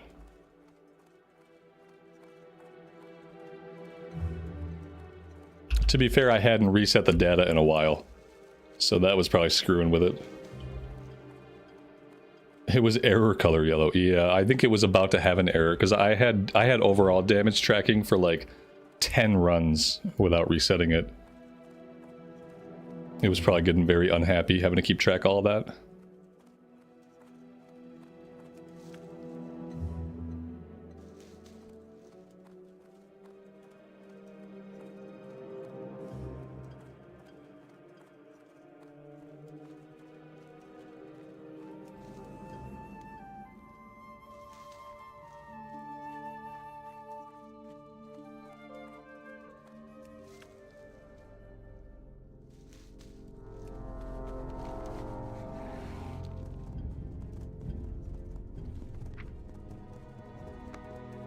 Part of me does not want to leave the Western Plaguelands until all that stuff is green. Because it's such a good spot. This whole area is really good. Like, I know we could probably move on and we could probably get higher level stuff, but maybe I'll hang out here for a little bit longer. The Khadgar Whiskers are green. Iron deposits have been green. Maybe we will move on. It's really hard to leave that farm knowing that like 20 herbs are going to spawn there every 4 minutes. But I don't want to get stuck in a lower level area if we're ready to move on.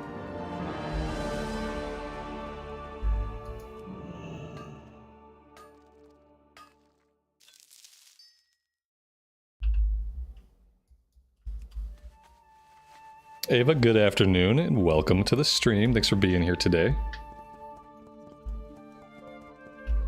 Alright, let's take this party down the road.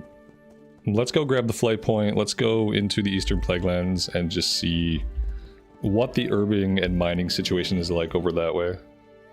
It could be very comparable, it could be a lot of the same stuff.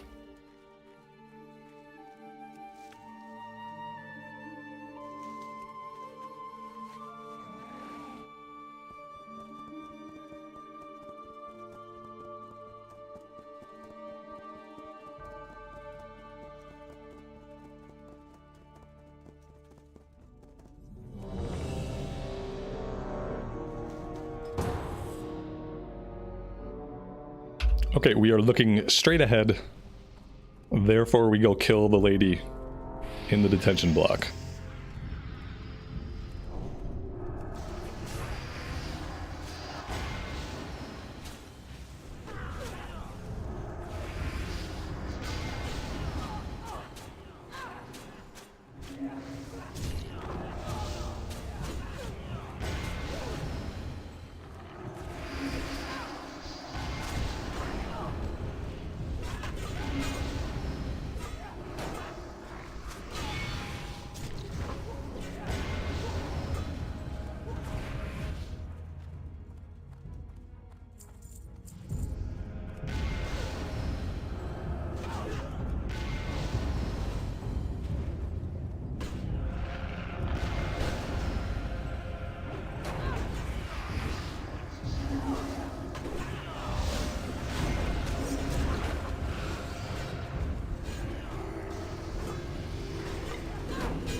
It looks like more and more groups do not want to pull these side rooms.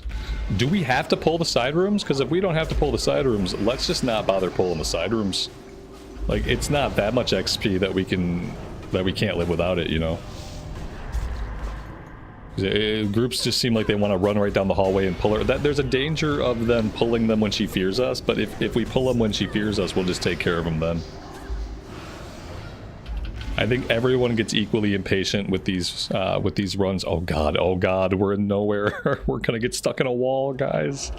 That's what does it too, is they fear us. She fears us through the wall into this other room. And then sometimes we get ads. And we got stragglers like this guy. He's got like 1 HP.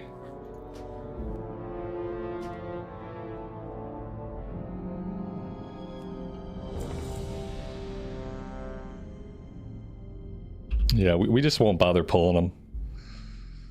We'll just finish the run. I mean, why did they design it like that? Why would they design that dungeon? Like, oh, go kill one boss that's right at the entrance, basically. It's so weird.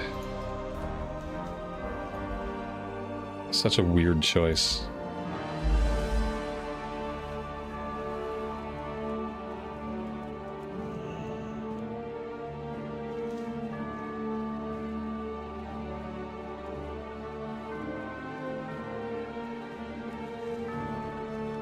Feels like they were mega rushed for the leveling systems and the dungeon reworks. Yes. They were mega rushed for everything in Cataclysm.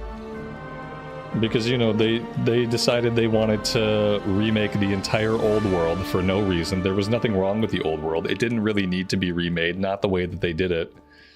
And then they had to make the 80 to 85 zones, then they had to make all the dungeons, then they had to rework the dungeons they wanted to rework, then they had to make the raids, then they had to balance the PvP. Yeah, like, they just committed to too much. And because of that, everything is very mediocre. Everything in Cataclysm just came out very mediocre, very underbaked. Mist to Pandaria zones and like the questing experience from 85 to 90 is so much better than the questing in the zones from 80 to 85. Because they had, like, you know, double the time to work on them.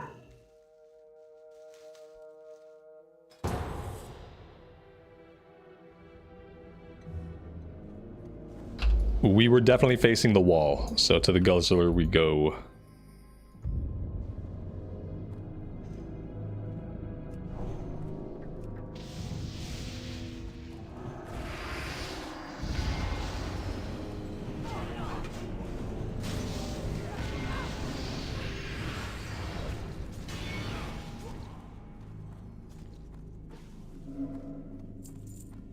There's two bosses that are in here. Two different bosses, two different dungeons. And the way you're facing when you teleport in determines which boss you have to kill to get the bonus XP, i.e. to finish the run. If you're facing straight ahead, you kill the lady in the detention block. If you're facing the wall, we have to come kill the guy that we kill at the end of all this. So yeah, facing is incredibly important. It's the only thing that tells you which boss you need to kill for the bonus XP and to ping the dungeon as being completed. Nothing on the map tells you. The name of the map doesn't tell you. The name of the dungeon won't tell you. Literally the only thing that'll tell you, that'll tip you off, is which way you're facing when you come in.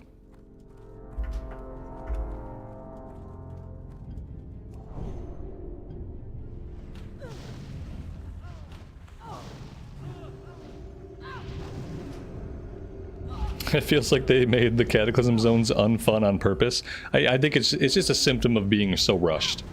Yeah, like the leveling zones from 80 to 85, they don't feel very good, and I think it's just because they were rushed. I don't think they wanted to make bad content. You know, you have to believe nobody wants to make bad content, and people don't think they're making bad content even when they are making bad content. They still have to tell themselves that it's good so that they can wake up in the morning. But yeah, they just didn't have time. And the disgusting thing is, at that time, they were probably working a ton of crunch. Imagine the crunch hours that went into Cataclysm to still have it come out and being not that good. Just because, they overcommitted to so much. So much development had to be done.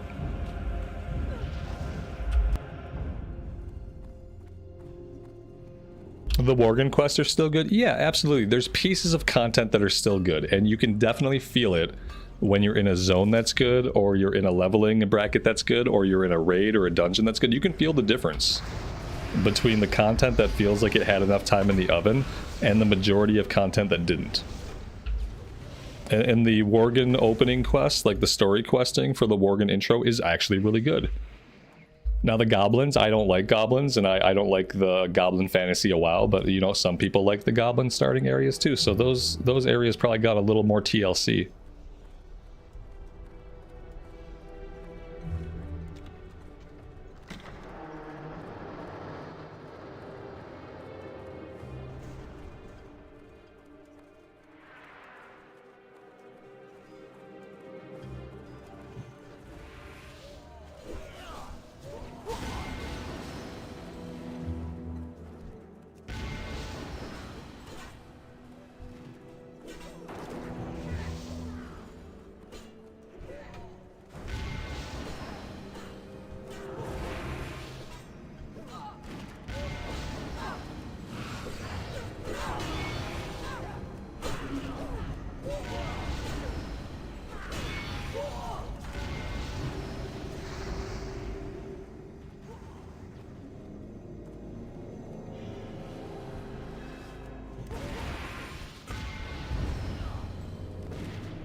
I don't think we have a second torch yet.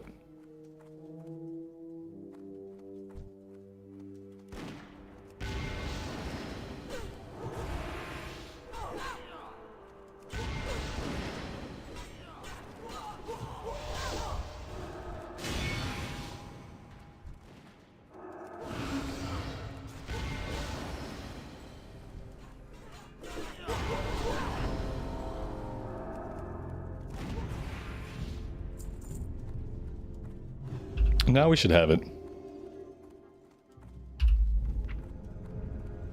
Yeah, nice catch. We are 220 herbalism, and herbalism is capped right now at 225, so we are going to have to jump a flight after this one and head back to a city. Unless there happens to be an herb trainer somewhere in the Plaguelands, which there might be, because there are druids. How lucky would that be if we could find an herbalist trainer in the Eastern Plaguelands? Did we not light this other torch? I don't know what's happening here, but we've killed 2 torchbearers. We should have 2 torches. But apparently this one didn't get lit when we passed by it the first time, even though we had a torch. Did somebody not loot the first torchbearer we killed? Oh, I'm trying really hard not to get annoyed at this part of the dungeon, but like when we do it over and over again, it does get tough when people just like don't loot the shit they have to loot to get it done, because then we have to go through here and we have to find another one, and they don't spawn enough of them, and it gets very agitating.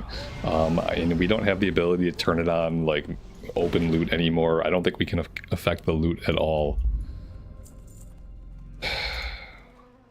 Okay, it looks like CNET picked one up.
I bet I don't have to pull these groups either.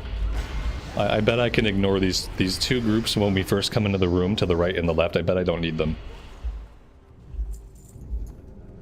I'm trying to cut down on like pulling groups we don't need, since we're spamming basically the same dungeons over and over again. I'd like it to be a smooth process.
Real dog problems.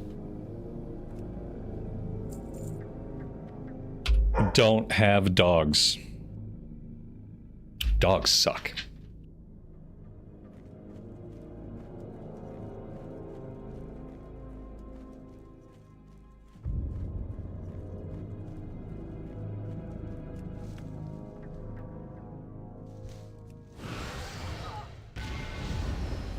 Too late. It's never too late.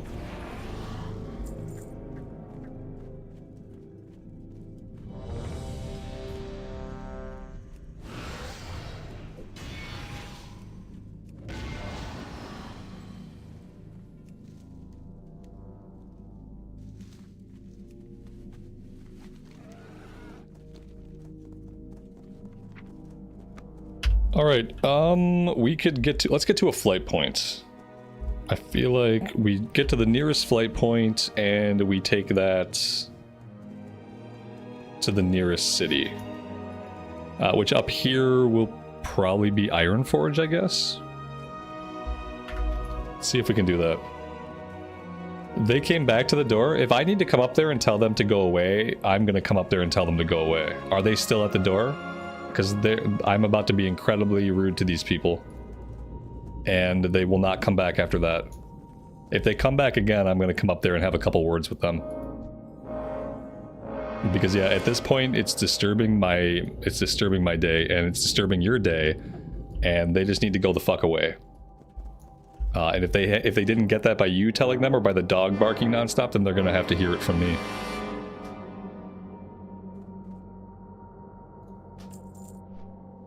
I'm on a flight. Are they still out there? I'll go up there right now. I'm gonna go see if I can flag them down.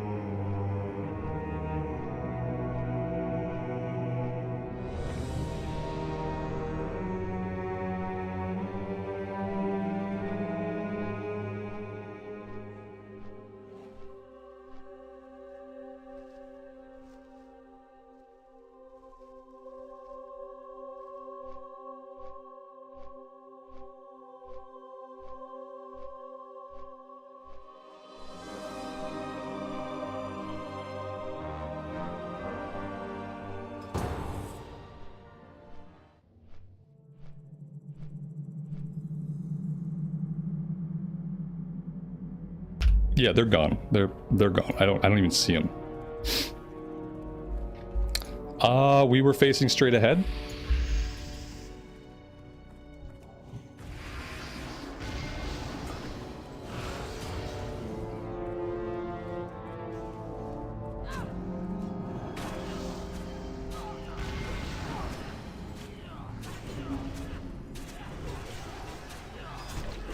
Like, to me, it's common sense. If you're a door-to-door person and that is your job for whatever reason you got to a point in your life where the job you have is to go door-to-door and bother people during the day, if that's your job, that's fine. If you hear a giant, enormous, barking dog and the dog is going ape shit crazy, you have to acknowledge you're not going to be able to do your job here. No one here is going to be able to talk to you. No one here is willing to talk to you because there's a giant apeshit dog who wants to rip your throat out. If you hear giant apeshit dog who sounds like he wants to rip your throat out, that means the people inside don't want to talk to you because they have a giant crazy fucking dog. It's just common sense. It's common sense. You knock, you hear crazy fucking dog, you go the fuck away. You go away and you don't come back. And you type into your little system, you type, occupant has crazy fucking dog. Do not knock. And then nobody comes back. It just is common sense. That's what frustrates me. I get it that they have to knock once because it's their job to do so. Like, unfortunately, that's what they're employed to do. So knock once, hear dog, go away. Don't come back. They'll sit there and they'll try to talk to you and try to talk to you while the dog is going nuts. It's like, hello, please piss off.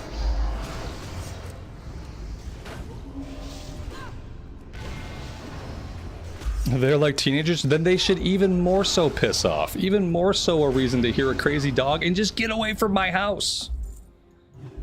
I'm gonna get out there like fucking Clint Eastwood, tell him to get off my lawn. Like, it's just really obnoxious.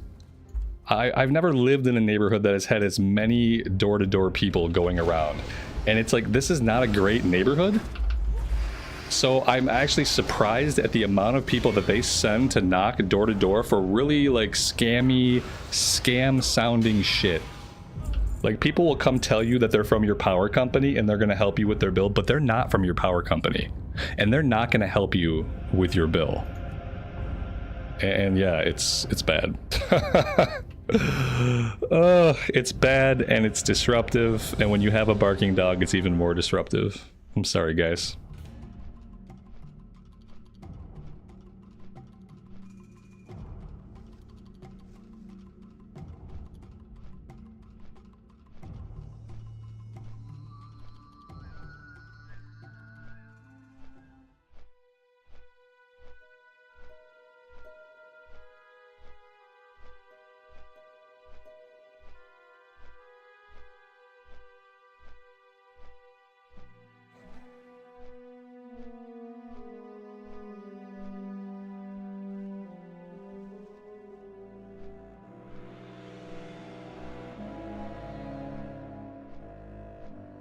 I really miss having the flight timers that Leatrix did for us in Classic Era.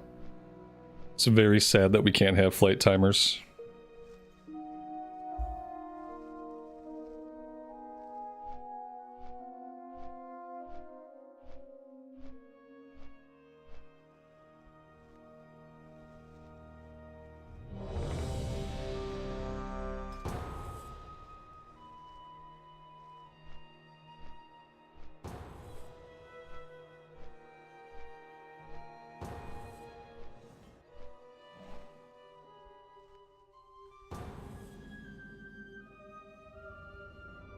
Alright, we're staring at the wall.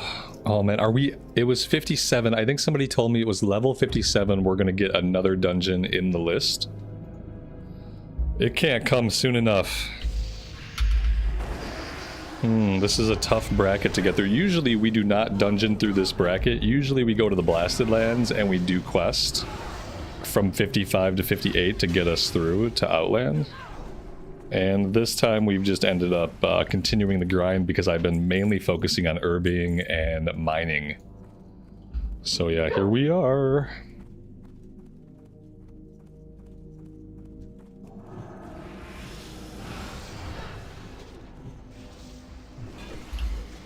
Is Cata better or is Vanilla WoW better? It depends on what kind of game you want. Vanilla WoW is more about the journey. And Cataclysm is more about the stuff you're going to do at endgame with a group and like hard 5-mans, hard raid fights. Cataclysm is much more designed for people that are going to get into the endgame stuff. If all you want to do is level up characters, do 5-mans, and have a nice long journey, then Classic is better. If you want hard endgame content, then go to Cata.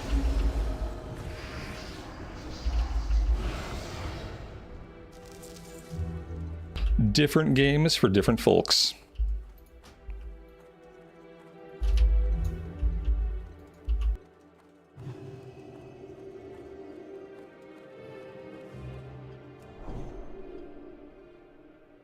Oh no, we got Levitate. Ooh, my trajectory was not great for Levitate. Uh-oh. I think I'm okay. That could have been really bad. I didn't anticipate the Levitate.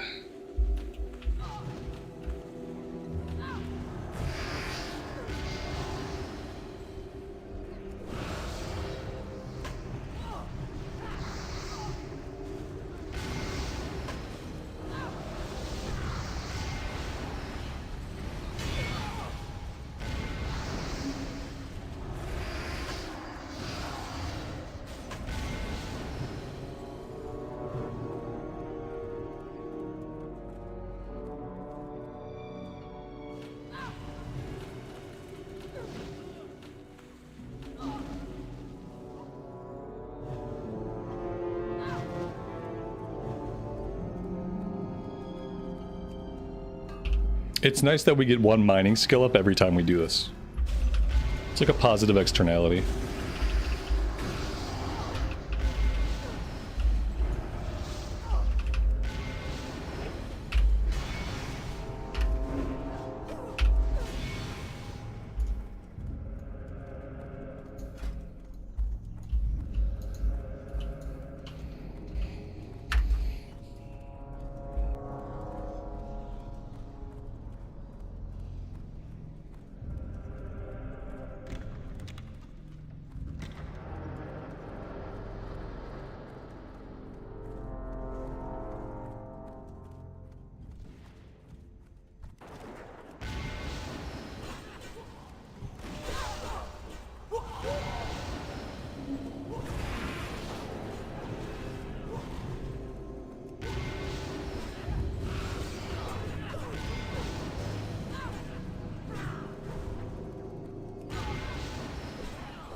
I hope somebody looted this. I really hope so. It looks like somebody did, so we should have 2 torches now. How are my bags? My bags are probably really bad. My bags are bad. But listen, we're heading to Ironforge. So once we're in Ironforge, we will take a minute, we'll empty out the bags, we will train herbalism. I think we might be ready to train mining. I'm not 100% sure on what the threshold is where we can skill up the next rank. But I thought it was 180. So maybe we can do that too while we're there.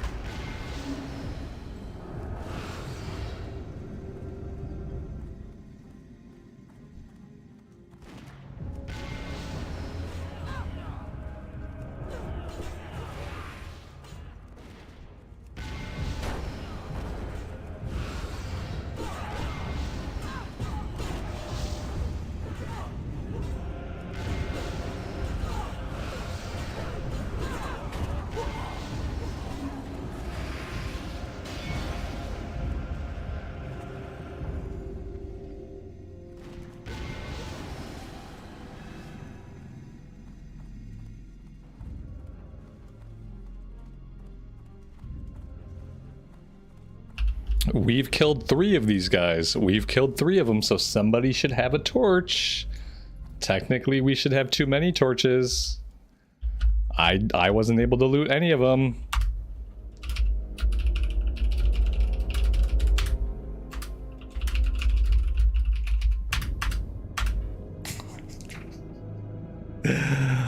Oh! Every time. Every time, and then we have to circle back and find them. Oh, okay. It's gonna be fine.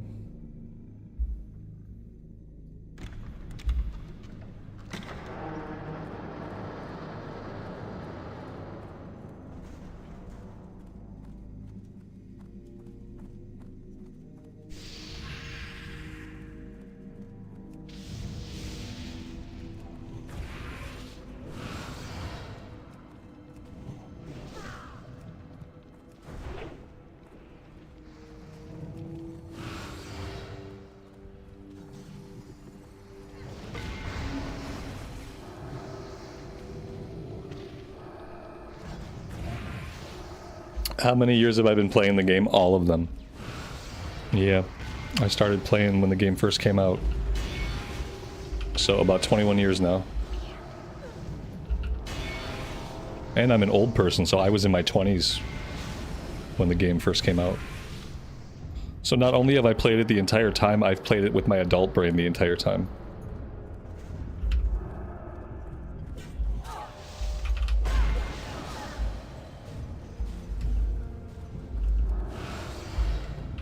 I meant to not pull these groups. I just autopilot these groups. But I meant to try not pulling them.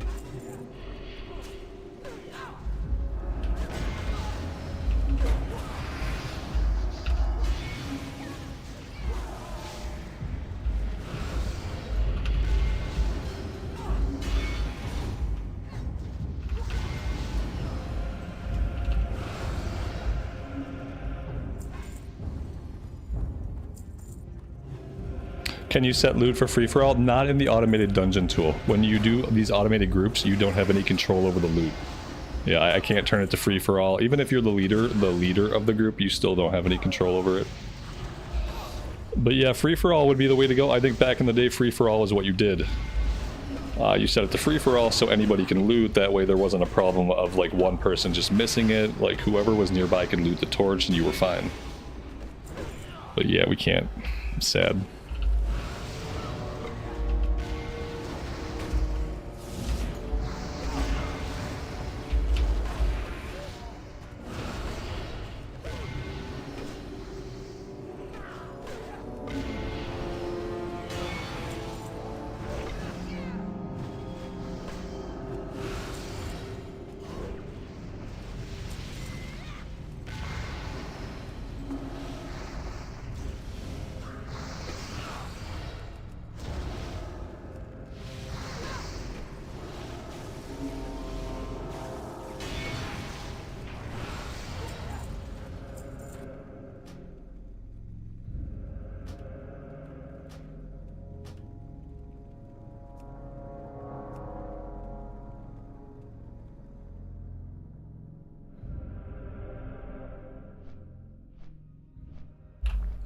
Alright, I think before I queue up again, I'm gonna go to Ironforge and take care of a bunch of stuff. We have so much stuff in our bags. And I probably have stuff I have to get onto the auction house. With the iron, we're gonna smelt a bunch of steel. Because I think we were able to sell steel bars. At least I think we sold them. We have some stuff in the mail from the auction house, so maybe we didn't sell everything we put up. We're gonna find out soon. Yeah, we're close to 57. Yeah, these levels are honestly probably better just to, if you hit level 55 and you've been dungeon grinding so far, it's better just to go to Blasted Lands and just quest through Blasted Lands from 55 to 58. Technically, if you want to dungeon grind, you probably want to get to 59, because at 59 you can start doing Hellfire Ramparts. Once you can get into Ramparts, it's like you're off to the races. Then everything is better. Because then you start leveling up fast, you start opening up a bunch of the 5-mans in TBC. All the TBC 5-mans are straightforward, fun to do. And then, you know, then we're good. It's just that this is the last hump to get us to that point, so to speak.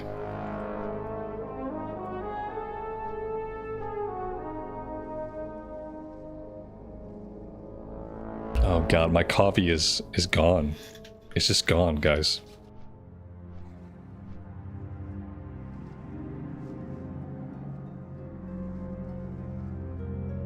Yeah, Talwin, that's right. Last time we did Swamp of Sorrows before we did Blasted Lands, and Swamp of Sorrows was good too. If you get burned out of dungeons early, if you burn out, just go to Swamp of Sorrows.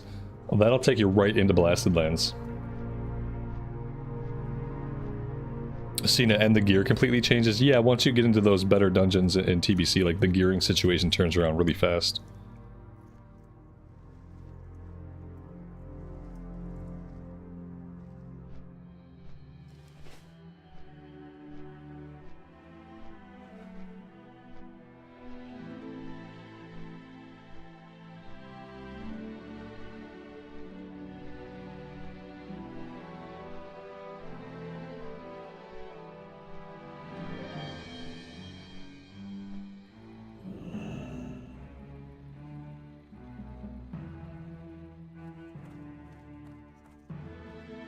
Okay, herbalism first.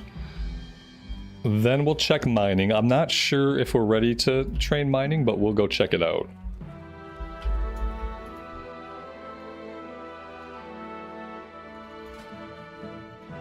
Okay, how far will that get us? That'll get us all the way up to 300. And then the mining guy is on the other side of the Great Forge. What else do we have to do here, chat? We have to smelt. We have to hit up the auction house. We should probably visit our class trainer to see if we have anything to learn.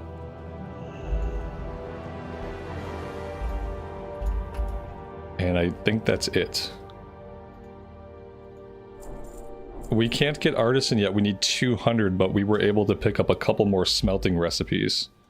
Well, yeah, clean bags. I think clean bags happens once we got things smelted, once we've got things on the auction house. After that, we'll go vendor all the junk that we have. We'll pop open all the loot bags and sell everything. And if we're lucky, we'll rake in a pile of gold. Because we need piles and piles of gold. We need coal so we can do steel. Blacksmithing supplies. 20, 40, 60. We need like 70 pieces of coal. If like 80, if I'm gonna do this, we need a lot of coal. 20, 40,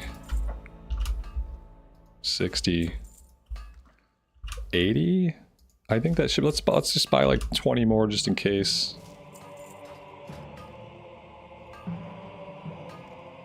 Oh, so oh god, we gotta do iron first. Steel, iron first and then to steel. So this is gonna take a while. This is gonna take a minute. I mean, that being said, it's going pretty fast, and thank god it's not moving at vanilla speeds. If it was moving at vanilla speeds, we would never get this done. Be terrible. Smelt mithril? I mean, I would love to smelt mithril when I have mithril. Unfortunately, we haven't mined any mithril yet that I'm aware of.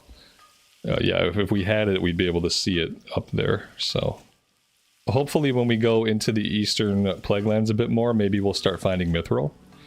Maybe we don't find it till after that, I don't know. Go make some coffee. I'm gonna go get some coffee. That's a great idea. I'm gonna get some coffee once we're doing the steel. When I can start the steel, because it's gonna be another 100. When I can click start on the steel, I will step away, get my coffee, and grab a quick snack. I'll try to be efficient for you guys. I won't do all this stuff and then walk away. I'll try to get my break in while we're crafting. Because it looks like it might be the right amount of time for me to step away, fill my coffee, and eat that half a sandwich that's chilling in the fridge. True silver is orange, but it's probably costly. Yeah, I'm not going to buy anything to smelt for skill ups. I'm just going to hope that, unless we get stuck. If we get stuck and I can't find enough ore and we just need to get to the next rank so we can get the next set of ore, then we'll buy some stuff. But ideally, we're here to make money, not spend a bunch of money. And we already spent a little bit of money on gold ore to get over that last threshold.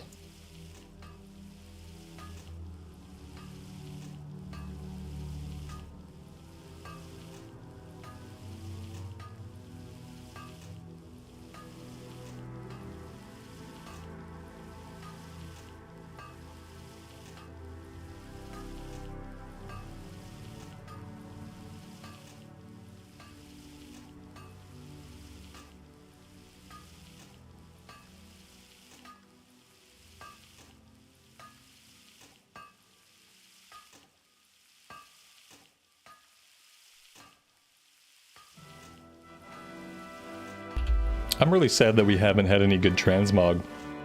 That we've been wearing our shoulders and our heirloom chest the entire time. There's not a transmog place in Ironforge, is there? Do we only have transmog available in Stormwind and Orgrimmar? That's another big problem. How dare they limit where I can transmog? Alright, I feel like I can buy a little bit more coal, surprisingly.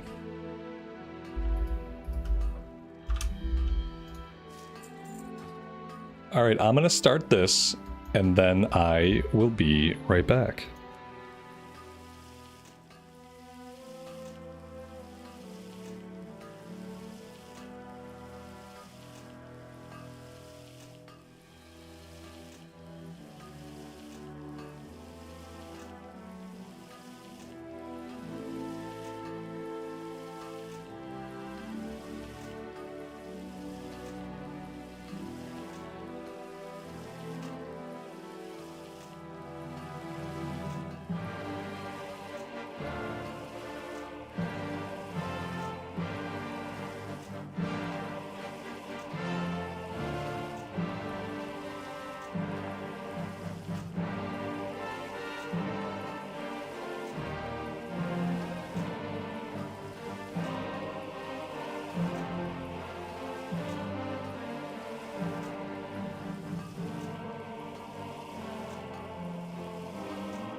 Okay, we are back. Thank you guys for hanging out. I appreciate it. Should I smelt the gold?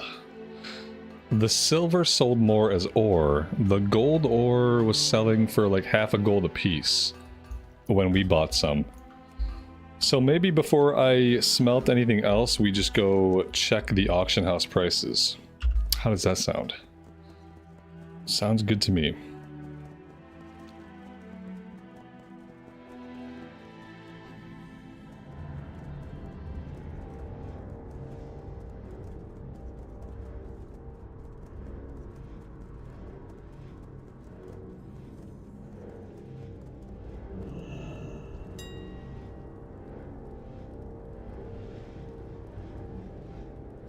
Alright, gold ore is down to 29 silver a piece. Let's check gold bars. Probably going to be less, I would say. Yeah, it's less. Okay, so we want to sell it as ore, which is fine.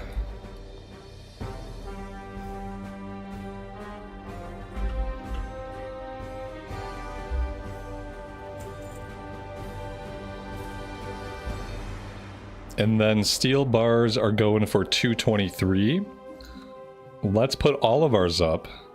Let's put ours up for, let's undercut. Let's put ours up for 2 gold and 10 silver. If we sell all these, it'll be a profit of 216 gold, which would be amazing. Matt, it's going well. Welcome to the stream, buddy.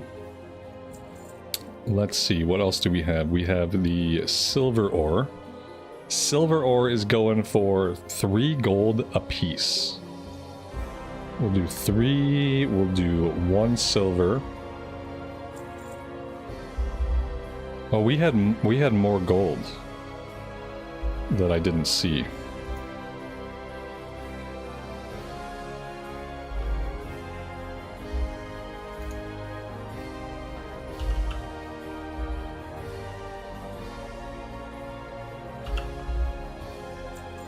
There we go.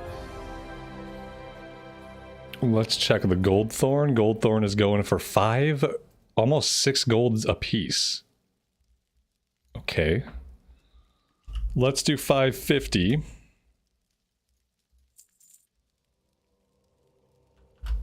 Fade leaf. Fade leaf is going for just under a gold a piece. So we'll do 95 silvers.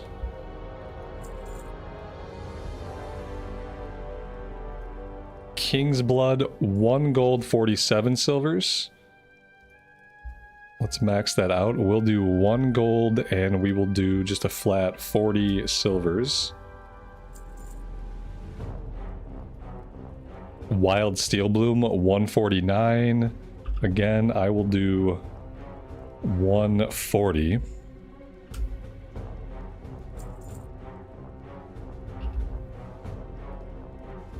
Khadgar Whisker.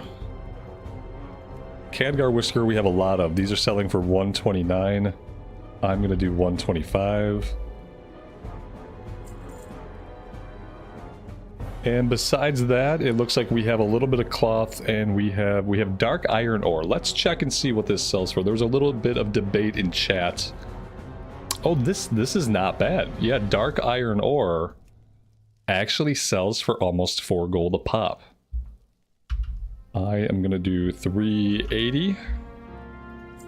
So yeah, that's actually worth it. I don't know if it's worth it to hang out and try to mine a bunch of it, but it's worth mining whatever we can. And then bruiseweed, 122, we'll do 120. Let's just check the heavy stone and stuff like that doesn't tend to sell. Yeah, see, this doesn't sell for much.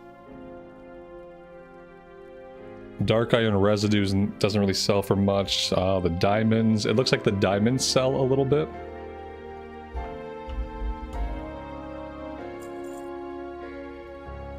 A rune cloth is selling for 74 silver. Do 72. Aquamarine is going for almost 3 gold.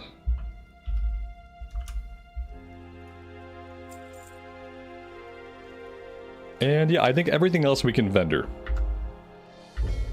Everything else I'm just gonna vendor. Let's pop all of our bags open.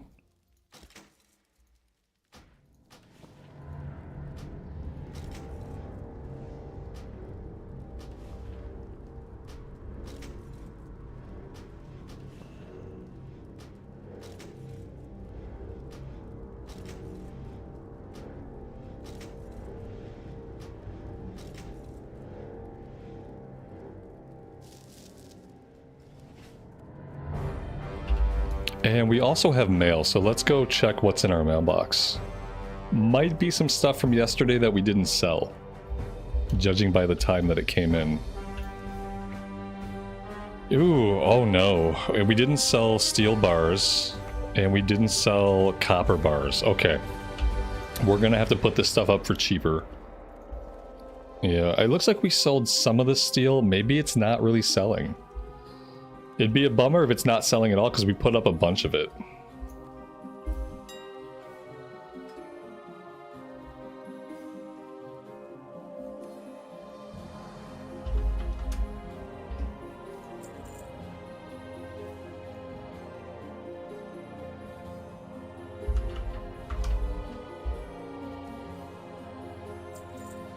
There we go. We'll try one more time.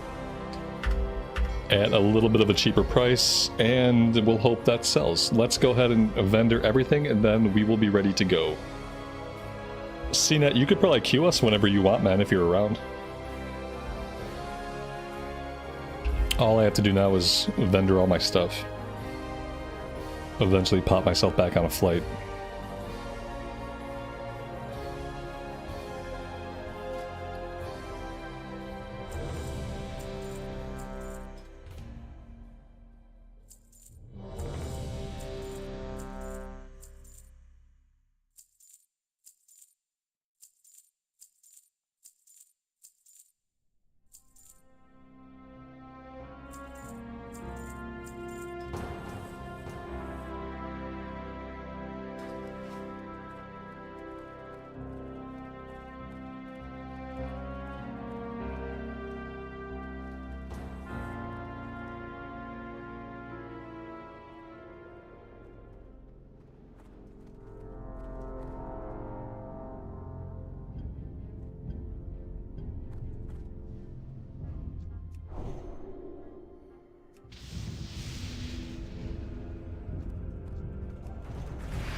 Do I need to visit the Pally Trainer? Probably not. Let's see. Hand of Freedom, Divine Shield, that would be okay. No. Blessing of Might and Rebuke. Yeah, like we could stand to, but is it really important right now? Not really. You know? We're doing the same content we've been doing, and we haven't had those abilities yet. And we've been doing the content okay. We'll get it next time. Next time we make a stop, we'll have more stuff to train. It'll probably be a little bit more important then.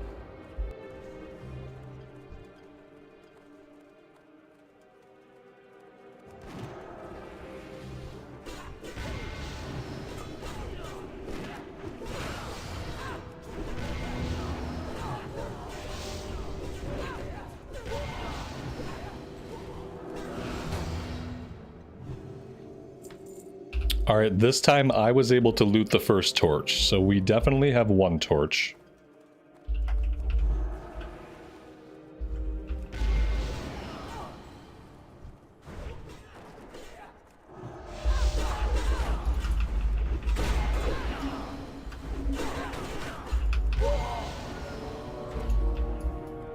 And I saw the second torch guy walking back here. He's somewhere back behind the pillars. There he is.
Look at how smooth that was. Yep, we killed 2 guys, we looted 2 torches, we went to 2 fires, we opened both of them, and look, now we get to proceed. Very, very smooth.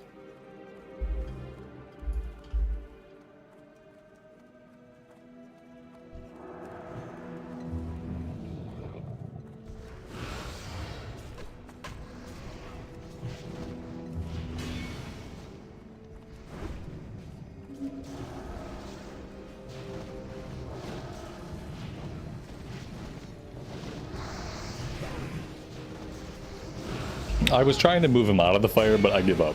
Everyone wants to fight him in the fire. Let's just fight him in the fire. I don't care. Maybe it gives the healer something to do. Maybe it's good for the healer. Yeah, nobody ever wants to wait till he's out of the fire, so oh well. Alright, this time I'm going to try to skip the packs on the left and right. Okay, nope, they pulled automatically. I tried. It looks like they're close enough that they pull automatically as soon as we walk by them. This group over here didn't pull, so we'll leave them alone. We'll grab this group over here.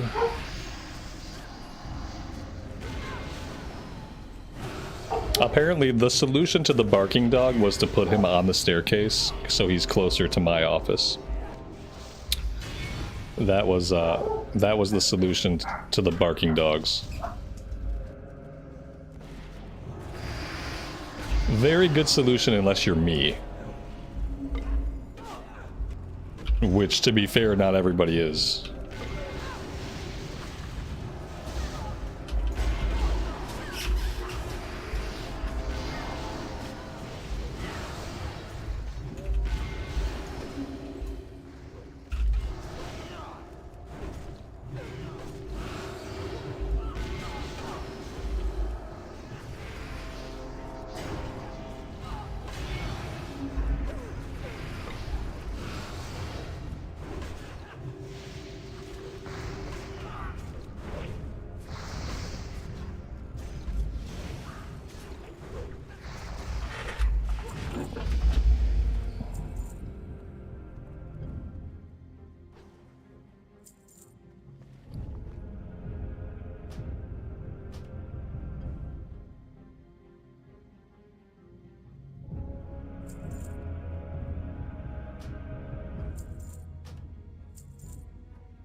There we go. Dungeon over. One more in the books. It would be great if we could pull Lower Blackrock Spire. Something a little bit different just to vary it up. Let's get back to the Flight Master and put ourselves on a flight.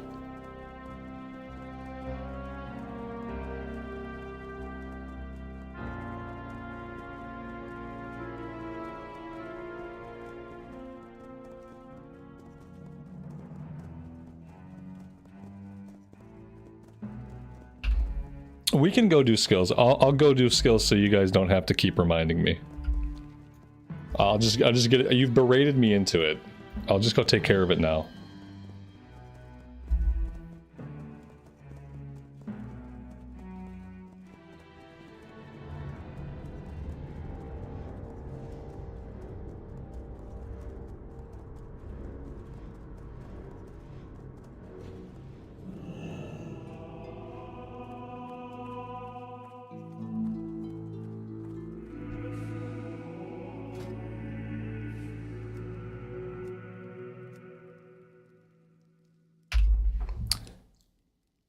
What is this? Plate specialization. Okay, because we've been wearing plate.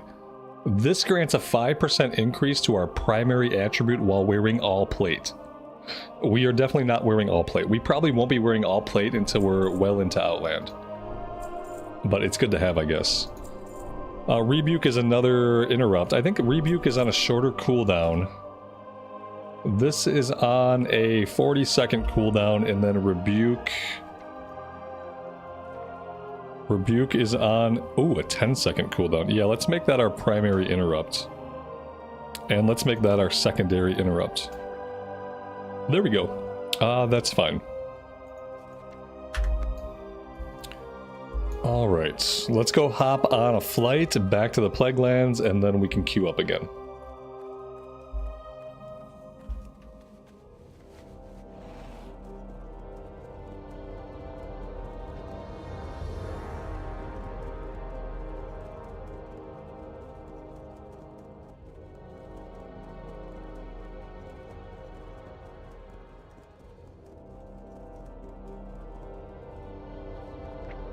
Put might on my bar in case I have a druid in the group, because if I have a druid, that's going to overwrite kings. Is that why? CNET, right on, man. Let me know when you come back. There we go. Alright, I have might out.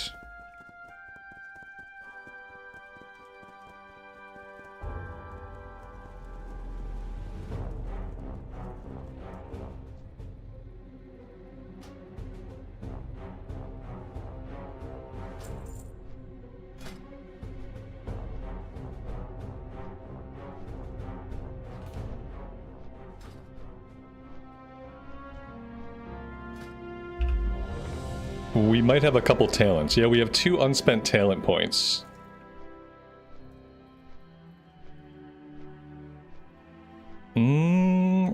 All party and raid members within 30 yards, excluding the Paladin, take 20% reduced damage. That could be good. Let's grab Divine Guardian. That's a cooldown ability.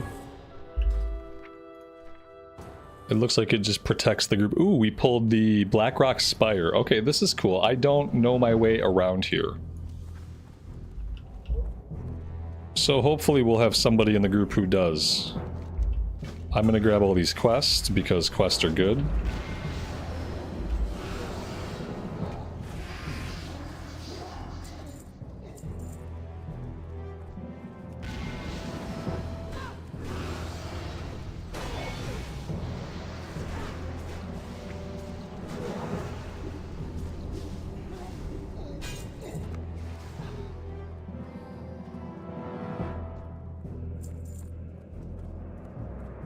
I don't know if we're going up or down. I don't know. Okay, we went up. I have no idea how to navigate through here, and I know there's probably a ton of bosses here that we don't need. Maybe if I go the wrong way, someone will let me know. But probably not. You think we're gonna go down? Okay. Like down under here?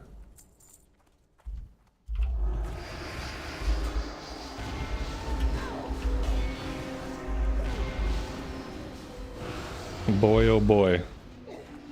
Yeah, this is gonna be interesting. I don't know about any of this. I guess I'll just fight stuff until there's no more stuff to fight, or until somebody stops me and tells me to go somewhere else. I've learned my way through the other dungeons after repetition, so maybe I'll eventually learn my way through this one too. I don't know that there is a way to go down here. It seems like these are just empty rooms that we go into, we kill some guys and we pop out. Besides kill XP, I don't know if there's a reason for us to be down here.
I'm muted. Thank God I'm muted. I'm just ranting about how nobody knows where to go. It's fine. It was a good time to be muted. I had to type into chat that I didn't know where to go.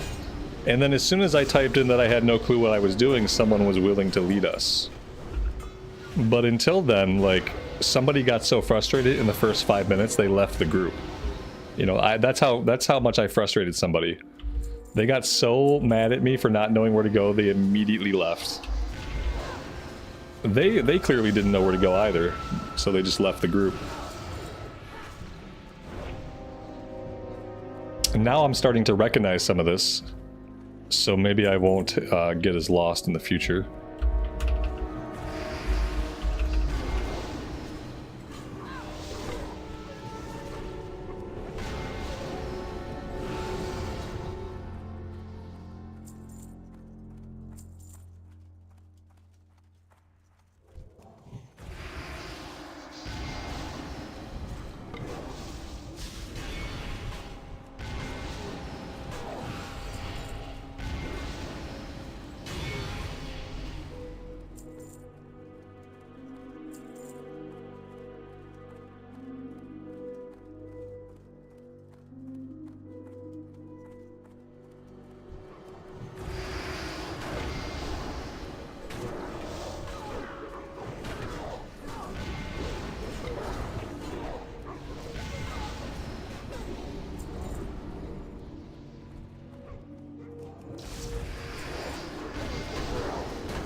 To be fair, there's only 50 raid dungeons and more than 115 dungeons. Why haven't I memorized all of them? Exactly. Yeah, like what the hell is wrong with me?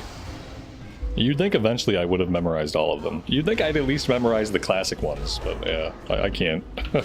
I think I will now. You know what helps to memorize them is tanking them over and over and over again.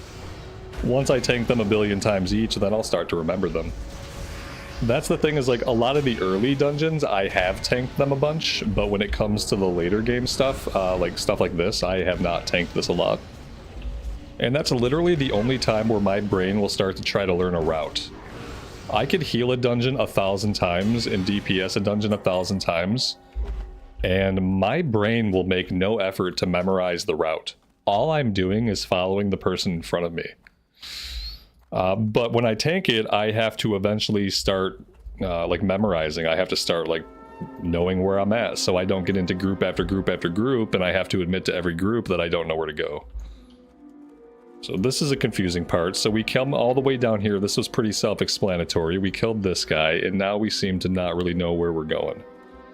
It looks like we want to go up.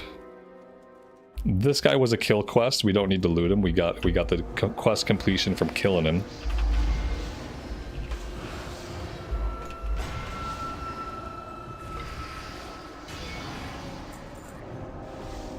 What do we have here? The Black Rock Slicer. Two-handed axe.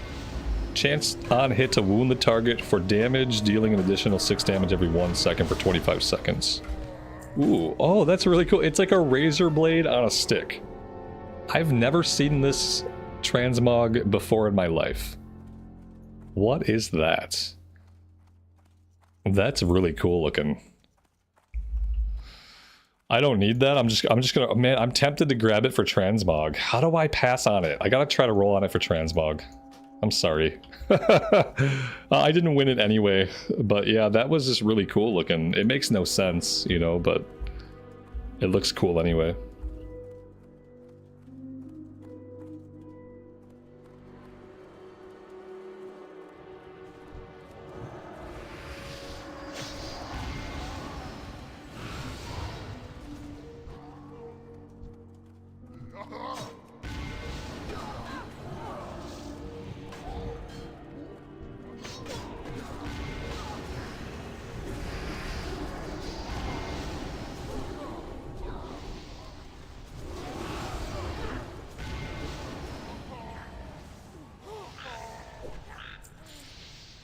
I have been turned into a frog.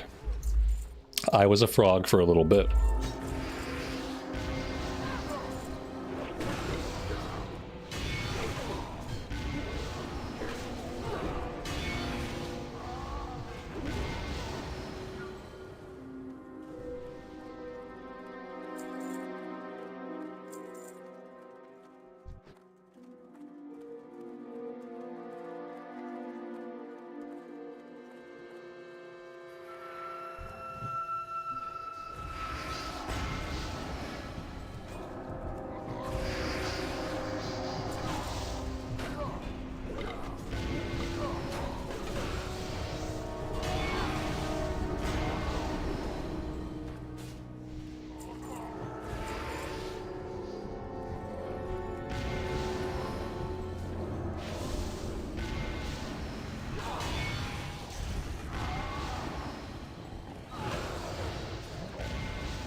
Alright, so we came down here, we cleared this whole room, and then where do we go next? We go through the purple door. Through the purple door, around the corner, and we fight War Master Vune. If I narrate some of this, then maybe I'll have a higher chance of remembering the way to go.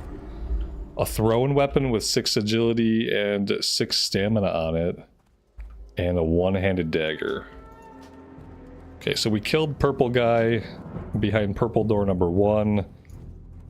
And now we're heading into the far corner.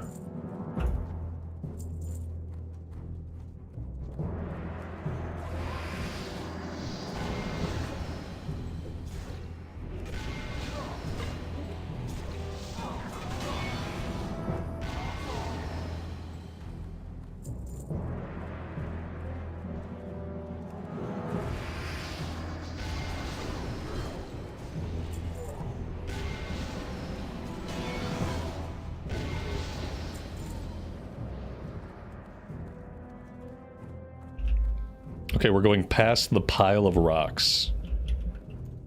Through the crack in the wall, out the other side.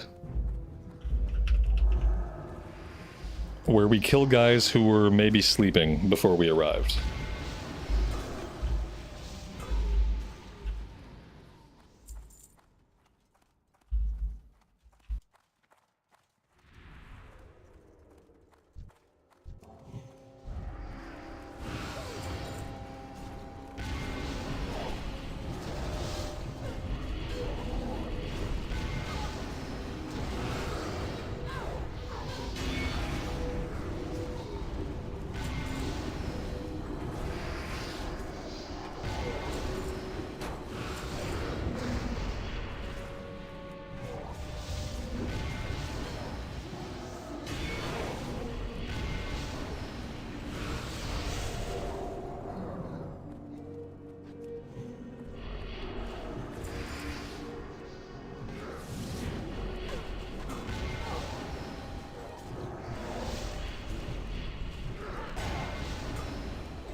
Ah, yes, that's right. We're going to go up into the spider area. I think there might be eggs we have to pop or eggs we have to collect.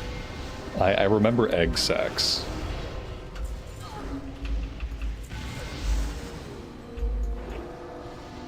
What's going on back here with our healer and everybody else? Why do we not have a full group? I'm not really sure what they were doing.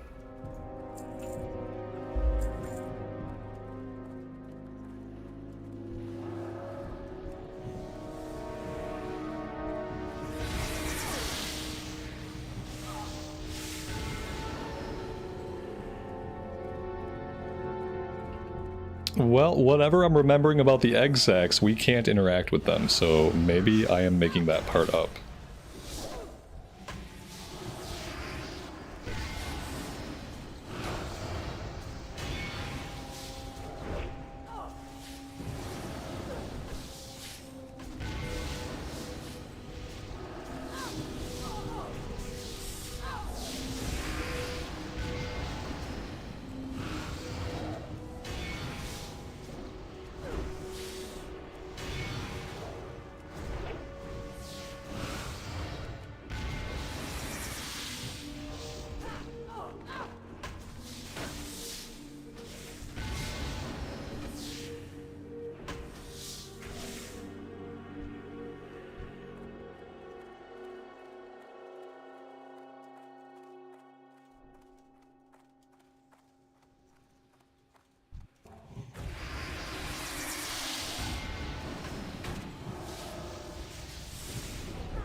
Looks like we have a rare spawn here. I wonder if he drops anything good. That's if he doesn't bug out inside of the crates. Please don't bug out.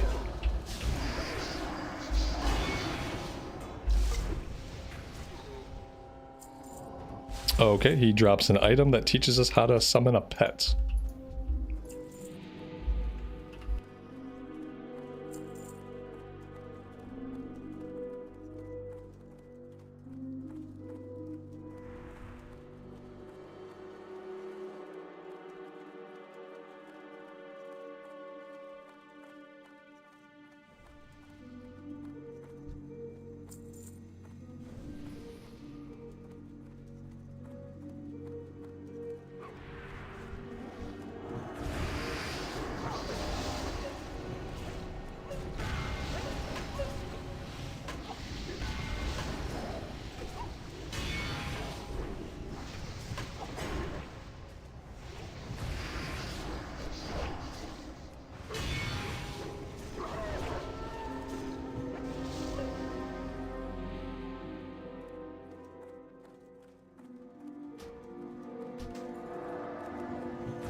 Suddenly we're having some really bad mana issues.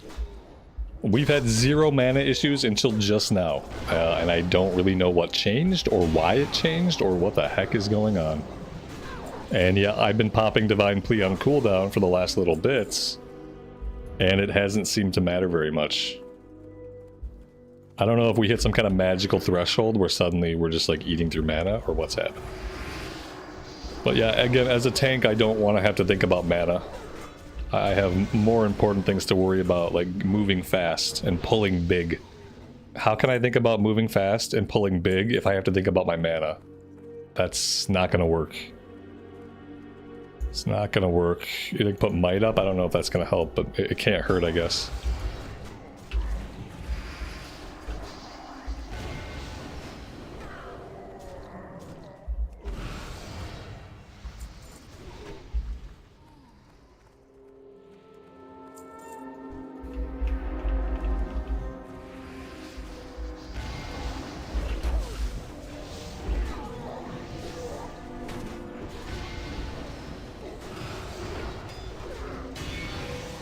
Why does might help with mana?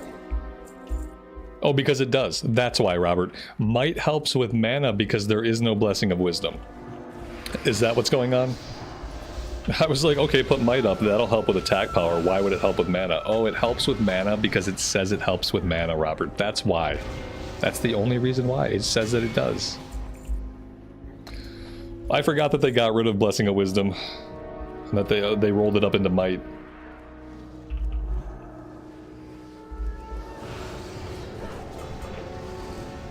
Thanks for the reminder.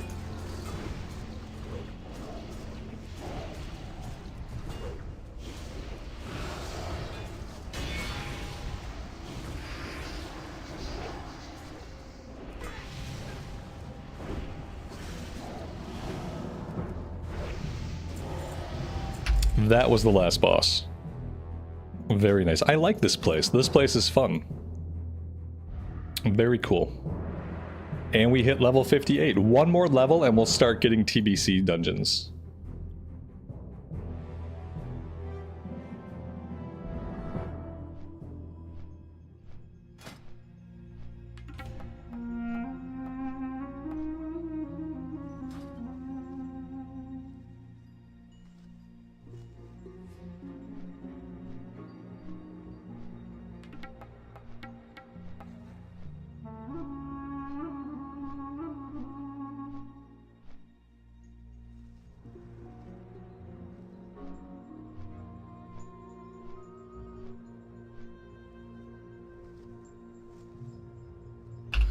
Am I going to go to Outland? I'm not going to Outland until I can mine and herb in Outland. No, no, no. I'm going to keep working on my mining and herbalism. That's what I do on this character between dungeon runs. I don't think I'm going to do questing. I know it's going to like bother some people, but the questing happens really fast anyway. And I think I'm just going to keep... I want to get my mining and my herbalism leveled up, and there's no way I can do that if I peel out of here and if I go back and go to Outland. Then I can't mine, I can't herb. You know, and I want to keep working on that stuff. So, like, as soon as we can get to that point, I will go run around there, and I will go pick herbs, and I will go mine ore, but I don't think I'm going to be doing a lot of questing. That's kind of the thing on this character. I've been doing dungeons, and I've been working on herbalism and mining, and we haven't really been doing quests. We did quest up to level 15, and that was it. And I think I'm just going to kind of continue that way. It feels pretty okay. When I get kind of burned down on dungeons, I spend a little bit longer running around looking for herbs and mining, and when I get sick of that, we queue up. So yeah, that's been working. Maybe the next one we do, we'll do some more questing. I really don't know if questing is the way to go. It seems like it is slower to level up than doing dungeons. But maybe if we level another character between now and the monk, maybe we will, maybe we'll do some questing.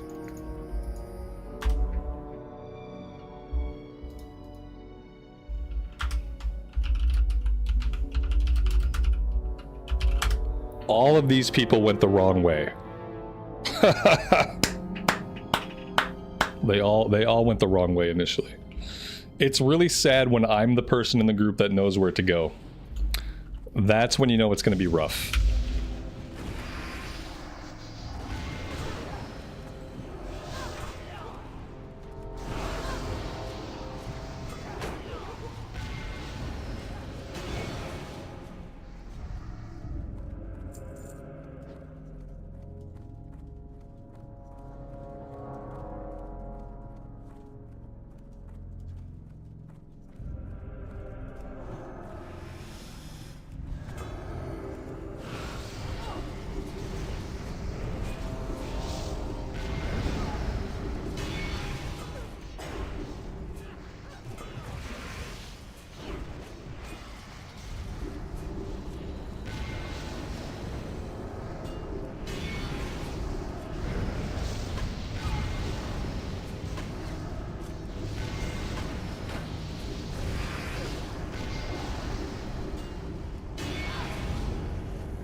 It's like, I don't know what they're doing.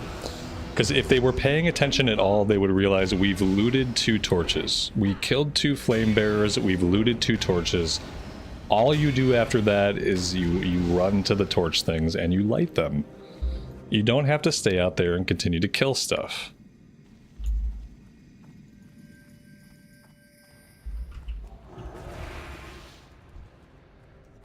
It's like, I feel like the majority of people who get into this one, it's like no matter what, they never figure out what is going on. How do they get through so many runs and they never figure out what the hell is happening?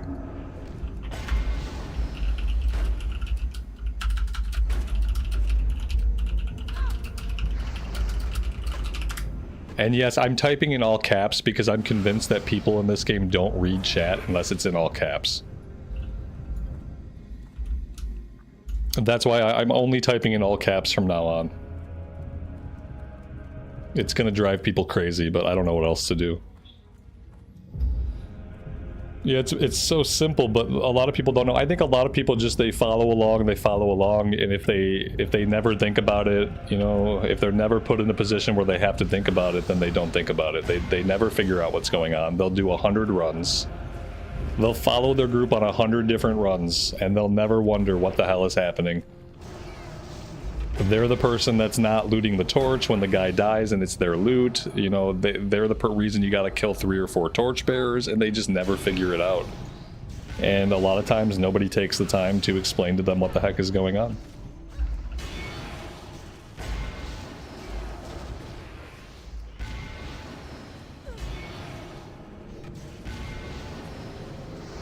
Exactly. If you're not healing or tanking, then you never pay attention. Yeah, I feel like that's true.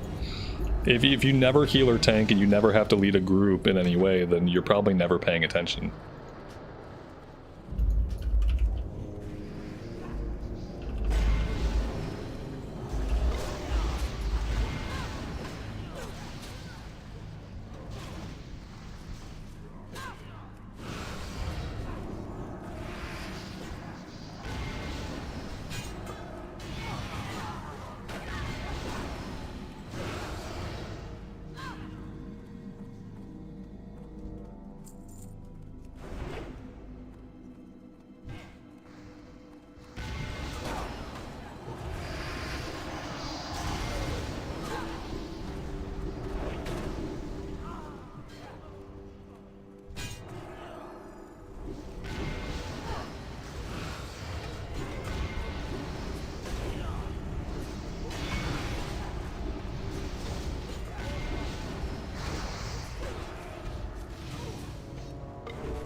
By my calculations, if we do about 3 more runs, then we should hit level 59, and when we hit level 59, we should be getting into TBC dungeons. If I remember correctly.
I don't know what these other dungeons are for Blackrock Depths that we haven't done.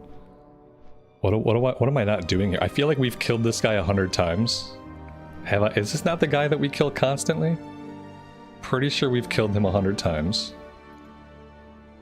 These guys, I feel like we've killed these guys too. Angerforge, isn't he the snake-looking guy that we kill again and again? I feel like there's something wrong with these quests. I feel like there's something not quite right. Unless they're actually different guys, and I'm completely wrong. And then if that's the case, then they're not guys that we have to kill. As we do the LFG dungeon, these are not people we're coming across. Just go to Outland. Outland's really far away. Yeah. I want to level up my herbing and my mining, and I can't do that in Outland. Leveling up my herbing and mining right now is more important to me than leveling as quickly as possible. I want to level quickly, but not to the exclusion of all things. Alright, Eastern Plaguelands might be a little bit out of our league right now. We might be quickly heading back into Western. Sungrass we can't get. What level do I have to be to get Sungrass? 230. Ugh. Oh, we're not far from that. But yeah, I think this is pretty evident that we probably don't want to come here until we are at least 230. Let's run around a little bit more and see. I want to find some ore and see what kind of ore we have going on. We still have iron. Still have iron deposits. So yeah, I guess for ore we're fine, but maybe not for herbs.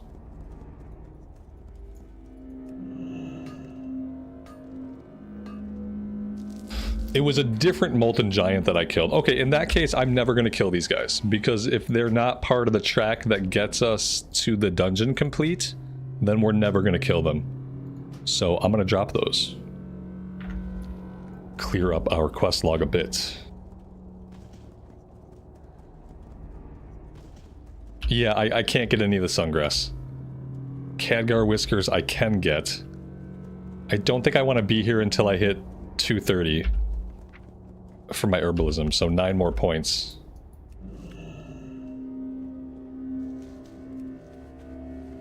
Eight more points. I'm gonna go back into Western Plaguelands. We have that one farm that pops out like a dozen herbs every 5 minutes. So we can just go back that way and we can level up back there. Perkwitch, good afternoon to you. Welcome to the stream. We are waiting a long time. Average wait time 68 seconds. Time in queue 5 minutes.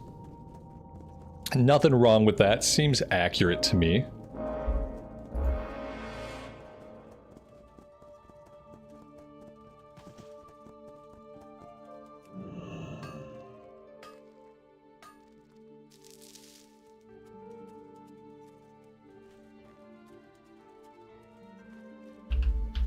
It's Blizzard math. It's Blizzard math, and if you keep that in mind, it makes perfect sense.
If I make it to 10 minutes, I'm going to take myself out of the queue. I'm going to log out and log back in, and I'm going to try again. Because I feel like the queue just kind of forgot about me. You know what I mean? Like, it's been like 7 minutes. And the average wait time has... Usually if you see a long wait time, the average time will start to adjust to look more like what you're actually waiting. But it's not changing, so I think the queue just kind of forgot that I exist. I slid between the cracks of the queue, and nobody wants to end up between a queue crack. There we go, I just had to talk about it. Just had to talk crap. There's our 7 minutes wait time queue. Nice, it was worth the wait. Let's see if I can navigate this place any more smoothly than I did last time. Oh, we have a quest. Let's see. Yeah, let's take the plate shoulders for transmog. There we go.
You think we get transmog for all the quest rewards, even if we don't pick it up?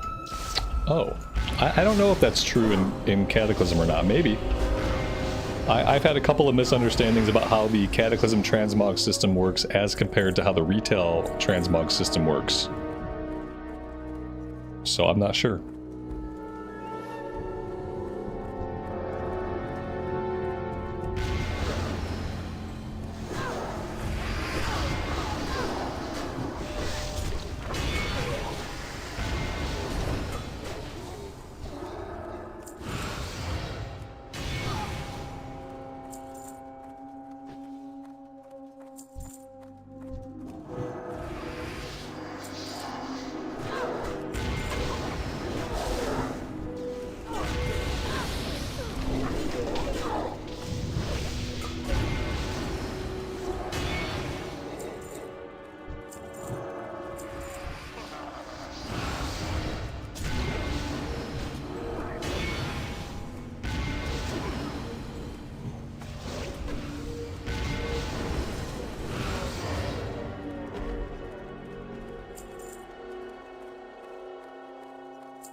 What are the differences between Cata and retail? That's some of the stuff I'm not sure about.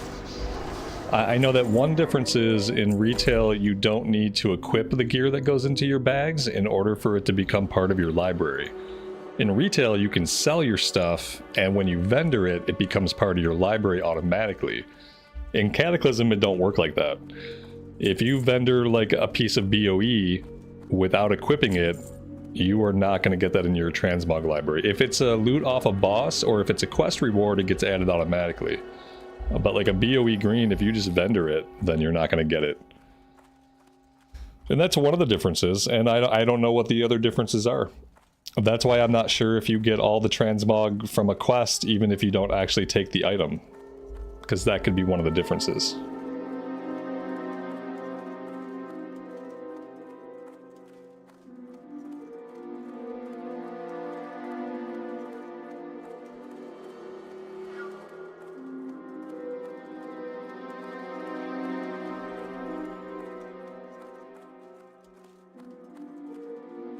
Oh, I know I can go to Outland. I don't need to go to Outland, though.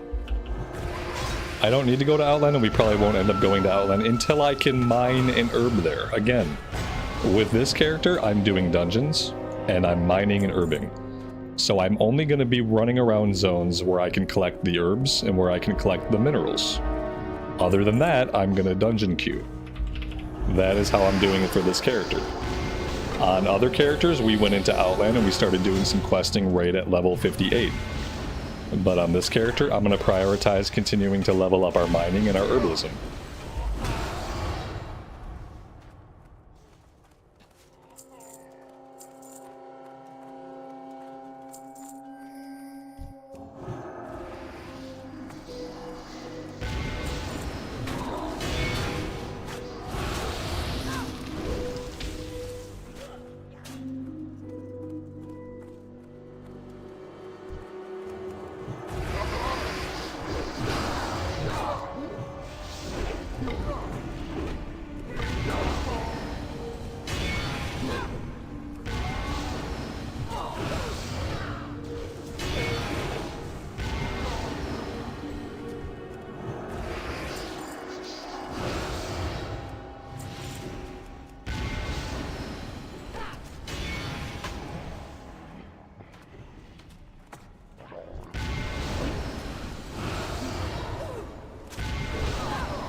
There we go, that is level 59. So with that, we should be able to get into the TBC dungeons.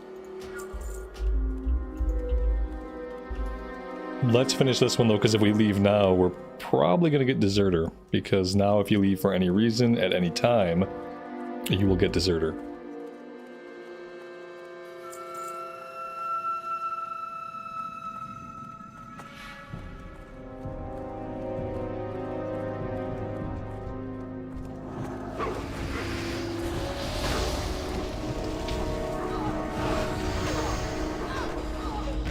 Is this easier than the Warrior? No, I don't think it's easier than the Warrior. It's been a while since I've tanked on a Warrior, but I did tank on the Tauren Warrior when Cata first came out and did a bunch of heroics and stuff. It seems like it's about the same.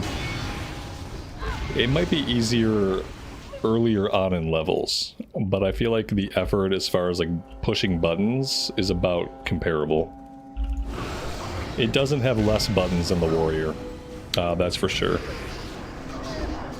Feels like it has about the same amount of buttons. The Warrior might actually have less buttons because the Warrior has less utility stuff and the Warrior doesn't have self-heals and things like that. That's a shield. It's a shield with stam and int on it. I don't think I need that. Unless it looks really cool. Nah, it looks like a kite. I don't need a shield that looks like a kite.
So yeah, there we go. Now we can do a random Burning Crusade, and at first all we can do is Hellfire Ramparts, but that is absolutely fine.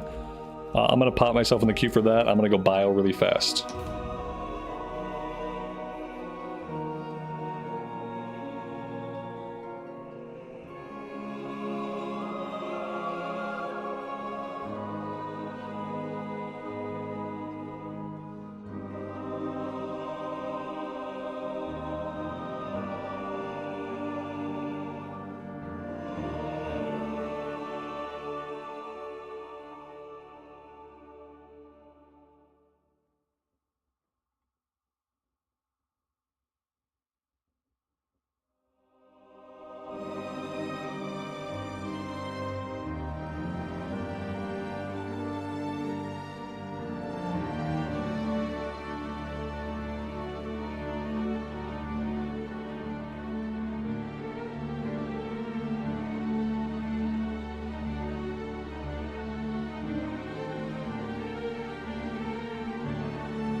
So with that done, let's go ahead and drop all of these quests. There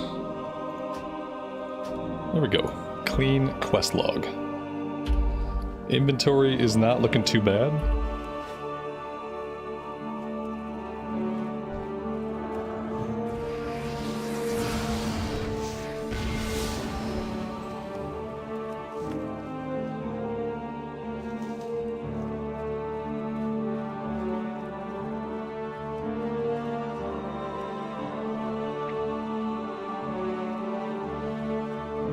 We're at 226 herbalism and King's Blood has gone gray. We need to get 4 more points before we can move on into the Eastern Plaguelands.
Ashley, good afternoon to you and welcome to the stream. Thanks for stopping by.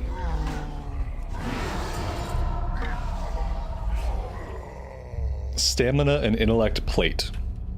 I mean, I'm gonna roll on this for trans. Oh, I clicked X. I meant to roll on it as need. I'm getting tired. My brain is not communicating properly with my fingers.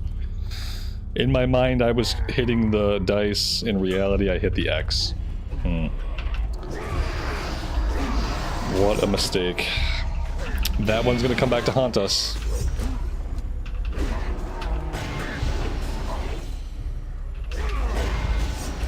It's too early in the afternoon for me to be getting tired.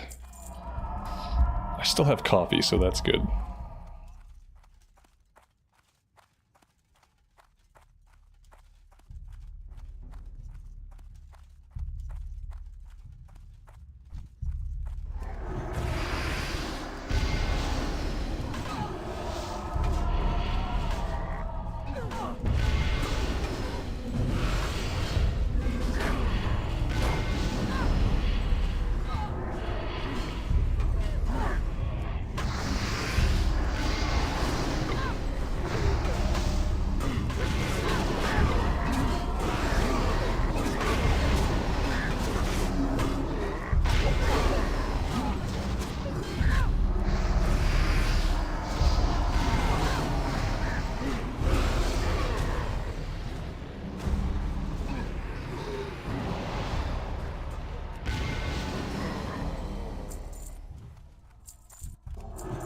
Seen it, yeah, we were able to out-level you there, buddy. It's what happens when you have to do work, man. I keep explaining this to you guys. When you have to do work, you get behind on WoW. It's a pretty standard equation. You gotta knock that off.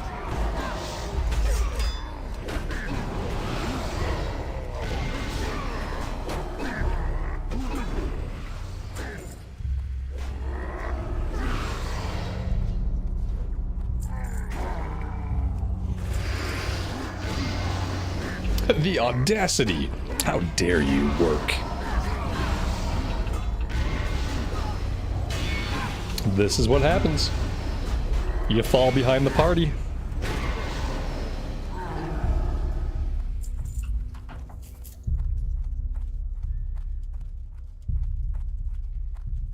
I didn't loot the first boss. I know I didn't loot him.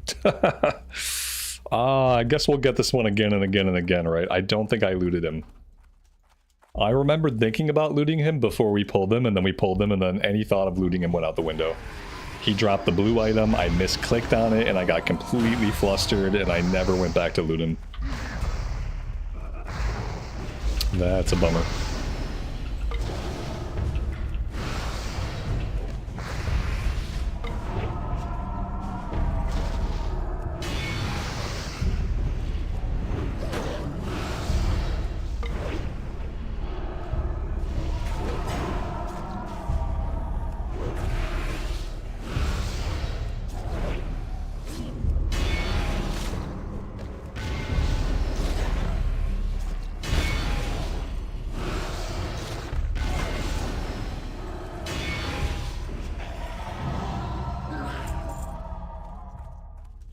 Two-handed mace with strength and stamina. Oh, you hardly ever see that drop.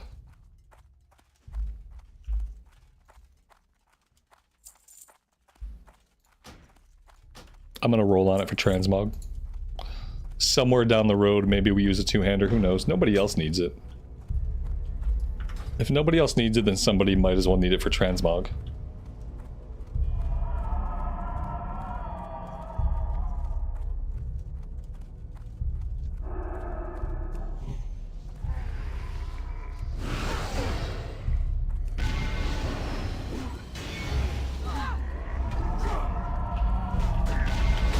Mr. Santa, good evening to you, buddy. Welcome to the stream. Hope you're doing well today.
Everybody rolled on the ring. We all need the ring, it turns out. Let's see. The other druid rolled greed. I'd like to let the loot resolve before I leave the run. Let's jump down and we'll turn in the one quest that we did complete.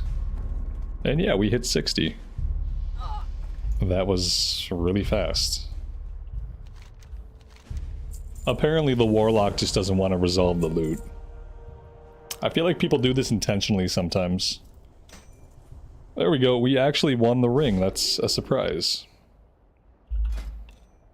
And that can go anywhere.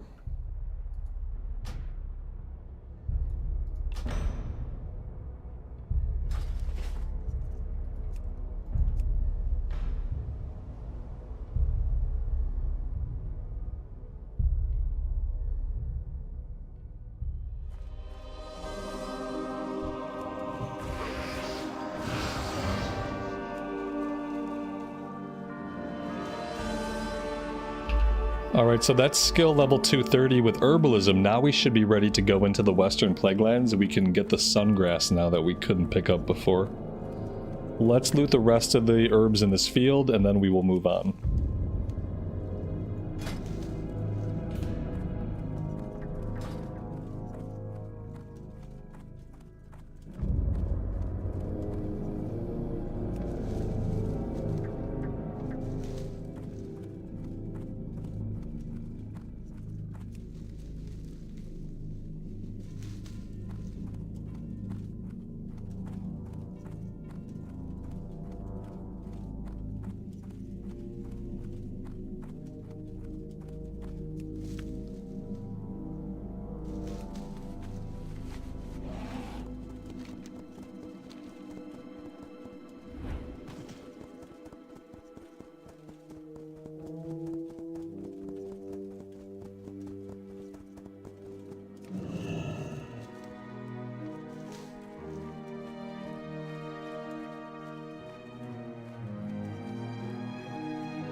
The average wait time for a tank right now for ramparts is 7 minutes.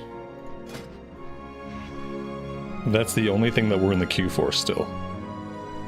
And we have a 7-minute wait. That's the longest wait I've ever had as a tank in my entire life. I really don't think we've waited long in the past. Like before today, I don't think I've waited more than like 2 or 3 minutes as a tank in any level bracket. It's a crazy world.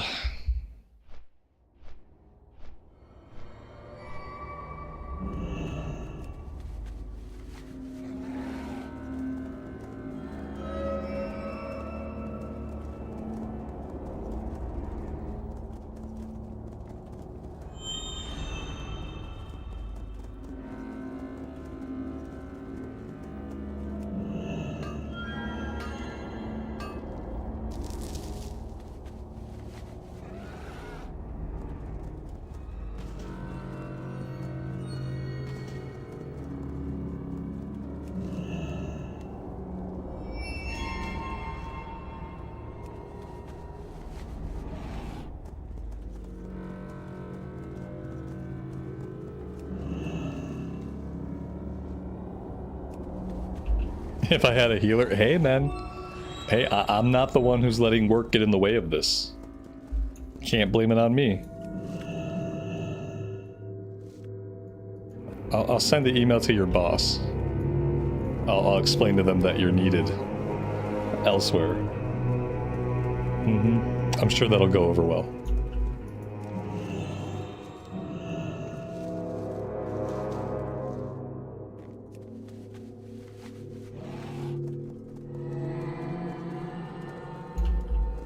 Mike, I appreciate that, man. Thanks for checking out the Rogue series.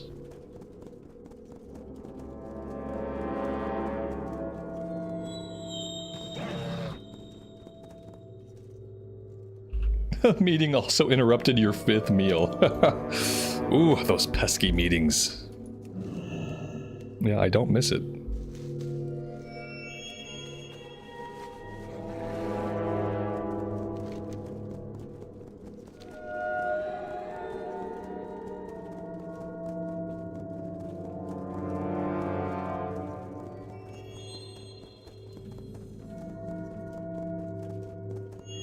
Do I have enough gold to get old world flying? Yeah, I absolutely do. Not on this character, but on my account I can send some gold over. It would help. Next time we're in a city, I'll do it. I don't want to run back to... I don't want to fly back to Ironforge right now. It's like a 7-minute flight back to Ironforge. But yeah, obviously it would help, especially in situations like this.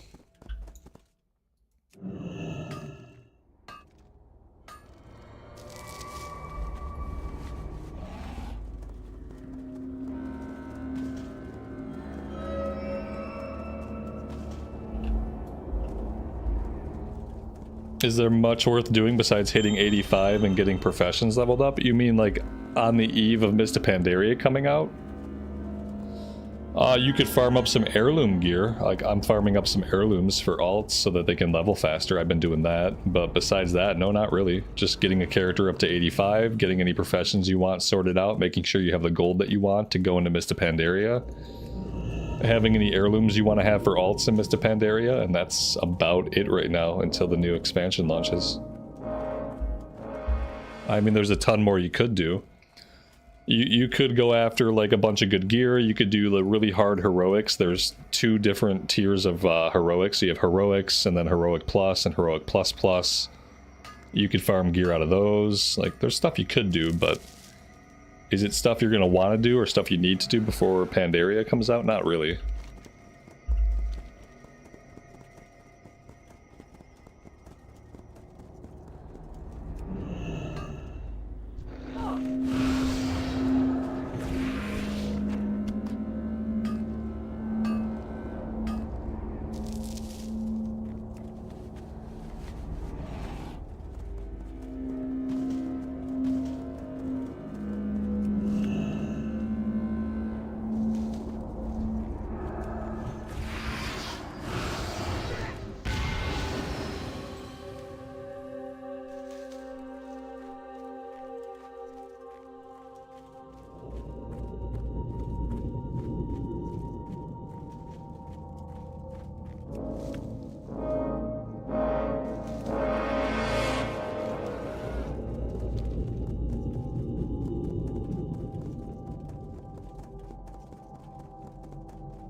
Leah, good afternoon to you. Welcome to the stream. Hope you're doing well today.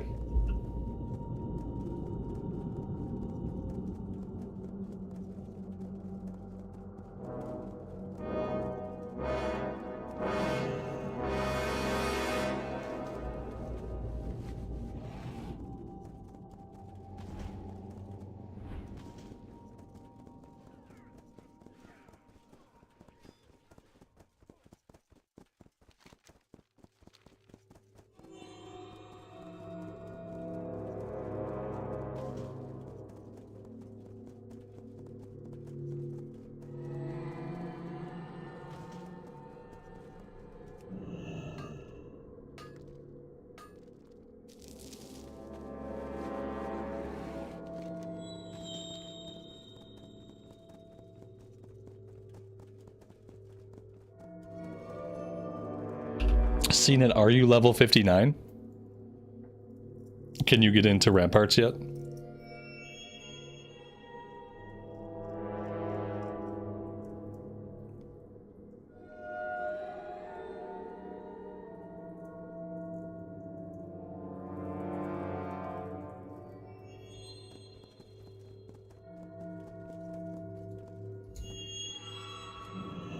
Yeah, Leah, I think right now I'm transitioning from doing the Warlock and Retail to doing the Rogue and Anniversary.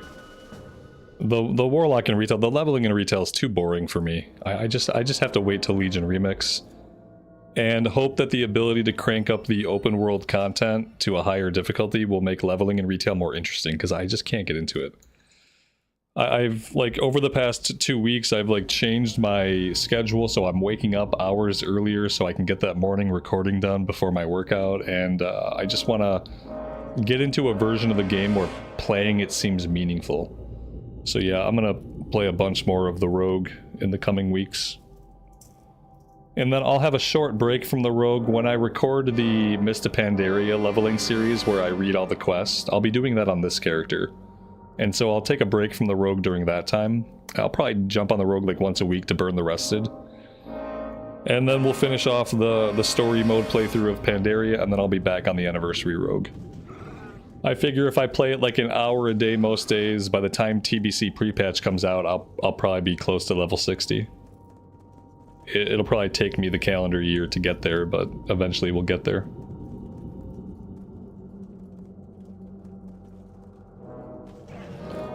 Because yeah, it's just a better journey. And at least with the Anniversary Realm, like, I know I'm going to want to raid in TBC, so I know the characters have a future where they're going to actually do content. As opposed to retail. Like in retail, I'm not going to do any content for a long time. I'll probably be waiting for the expansion that comes after Last Titan to jump back into retail, if the game looks like it's going to be better by then. So yeah, you're not 59 yet. You got to get 59, man. What level are you? Oh my gosh. Level 58, like how close are you? I don't even know if it'll let us queue up together, will it? You got to get that level, man. Just out-level me to overnight tonight. 5 bubbles. 5 bubbles is not too bad. I am going to recommend that you go quest in the Blasted Lands. Go quest in the Blasted Lands, or just go into, if you go into Outland right now, you'll get the 5 bubbles in like the first 2 quests that you do. You know what I mean? Just jump through the portal really fast. Do the intro quest in Hellfire. And you'll get 59. Yeah, I'm gonna run around and just pick up herbs for a bit, because if I don't work on this a little bit more, it's gonna get more and more behind.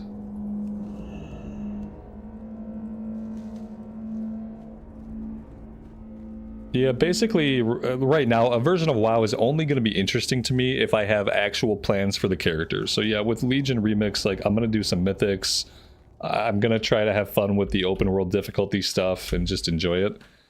Until then, I have absolutely no interest. And even then, like, once the remix ends, I'm probably never going to touch that character again. You know, it's like, I'll level the character in remix and I'll do the remix content, and then whenever the remix is over or I'm sick of it, I'm probably just going to bench the character for eternity. Until, like, because I'm probably not going to play in Midnight. I'm probably not going to play in Last Titan. Like, I just can't imagine playing in those expansions. I just can't imagine it. So much would have to be different, and they're not going to get there. It's not going to be different enough, probably ever, but definitely not until after Last Titan. What is this? Ooh, Mithril. This is the first Mithril that I've seen. I haven't seen any Mithril until now. This is awesome. We need to be finding more Mithril and, like, a lot less iron, because we can smelt Mithril. Although now it's green, so we're not even going to get that many skill ups off of it, unfortunately.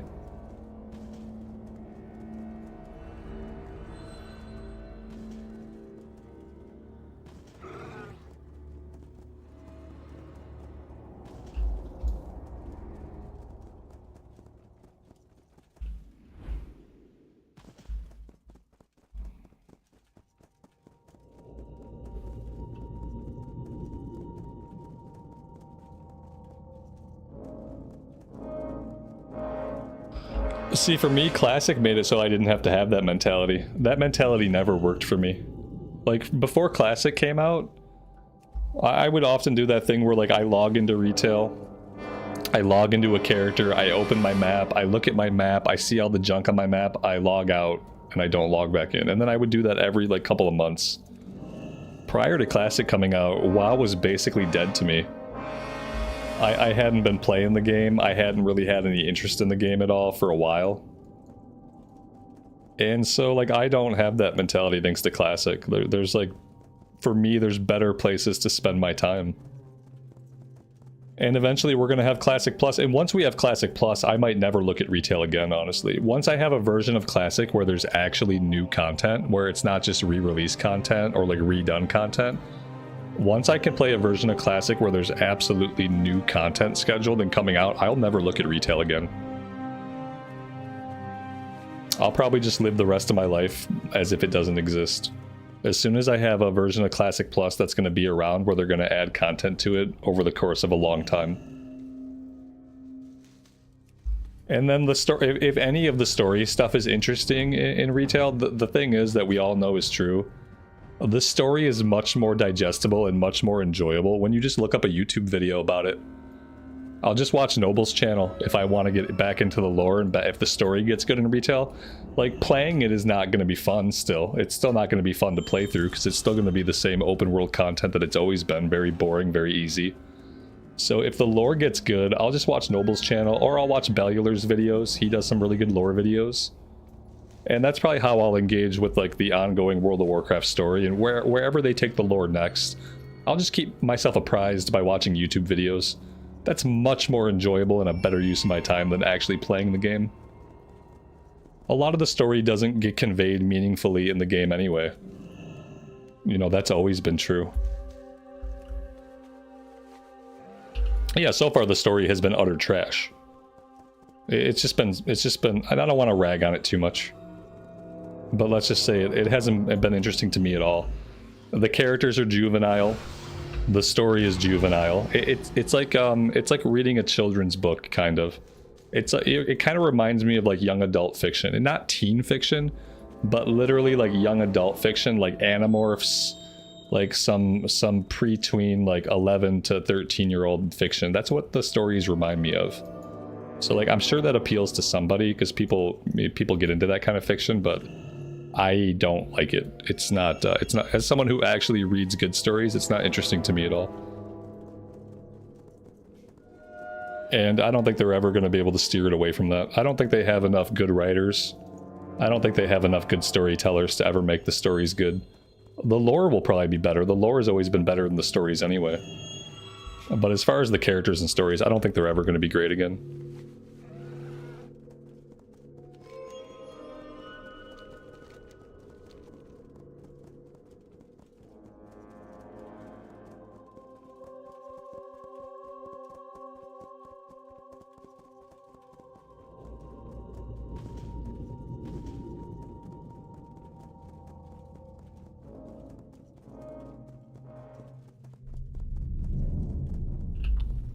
Yeah, I wouldn't mind the shift in themes if the writing was good. That's the thing, is like I can like any kind of story as long as the writing is good and the characters are done well. But when you have characters that seem like they were penned by a middle schooler, and you have dialogue that feels like it was penned by a middle schooler, then I'm not going to be interested. No matter what your themes are, I'm not going to be interested. Even if you go hard into some like core Warcraft stuff, if the writing is juvenile and the characters act like nincompoops, then I'm not going to be interested in it, no matter what the themes are. And that's basically where they've got to.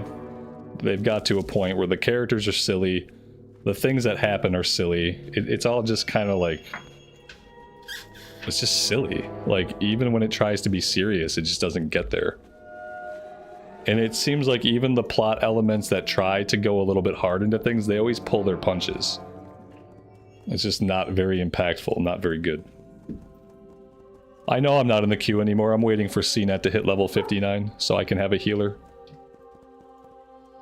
And because I'm just a kind person like that.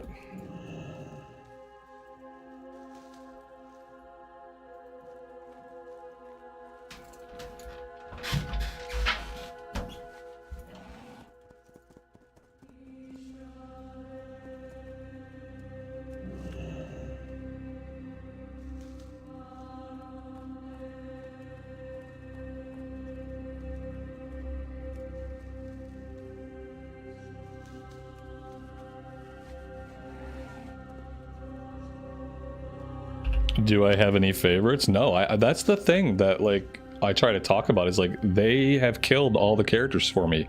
I don't care about any Warcraft characters anymore. I I kind of started to not care around BFA. And then by Shadowlands, I really didn't care. And then I thought, okay, maybe after Shadowlands it gets better. And then we went into Dragonflight. No, I don't care about any of that. They've ruined every single character is now an empty, inarticulate husk of what it used to be. I don't care about any of the characters. I don't feel like any of their development arcs have made any sense over time. I don't feel like they have gone through meaningful change over time. I don't feel like they've done anything to endear me to any of the past characters. The new writing team has basically ruined all the old characters, and the new characters they come up with simply aren't good. The new characters they come up with are Disney Pixar characters, but the quality is worse. So no, I don't care. I don't have any investment in any of the characters that exist in the Warcraft lore anymore. They've made sure of that. They've made it impossible for me to care. So no, I'm not even curious. I'm only curious about the lore in broad strokes, like the broad strokes of the lore. What's going to happen with the planet? What's going to happen with the Titans? What's going to happen with the Void Lords? And even that stuff, I only have a vague interest. Because none of it's really that interesting to me. Yeah, the problem is that I read really good fantasy books. That's the problem that I have. I get really good story and really good world building and really good character development from reading books. So you read too many good books and your standards for like good story and good character development go way up. And after reading stuff like the Stormlight Archive and the Mistborn trilogy, I look at games like WoW and I look at the story and the characters they have, and it all seems childish to me. I think maybe Deathwing is coming here to kill me. Does anybody else think that Deathwing is coming to kill me? Because yeah, everything got really red. I called that one. Whew. We've been cooked, chat. The game was like, talking shit about the lore, huh? We'll send one of the lore characters to kill you. Okay, good, thanks.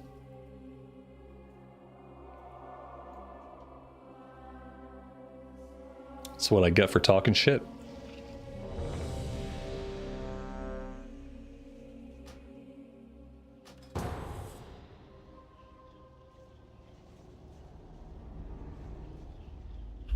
I need this teleport thing to get me into the dungeon before I get melted again. Because I feel like if I move out of this... Oh, there we go. Ooh. Okay, that was close.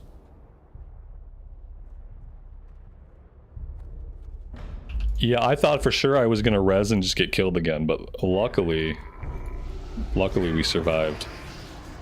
Long enough to get into the dungeon.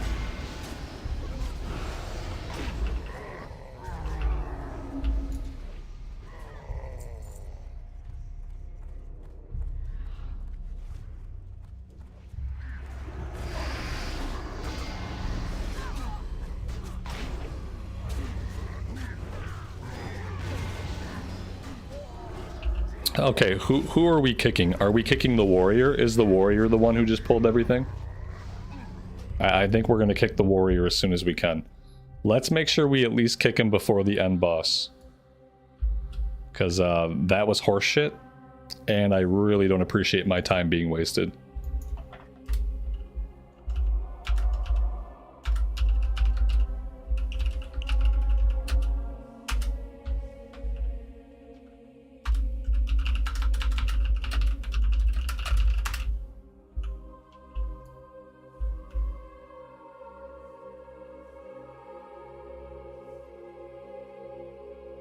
It was the mage. Okay.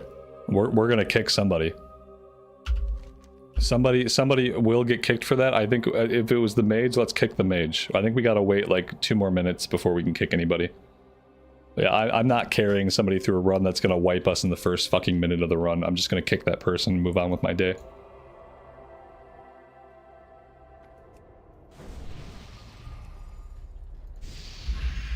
Two minutes, we can kick him.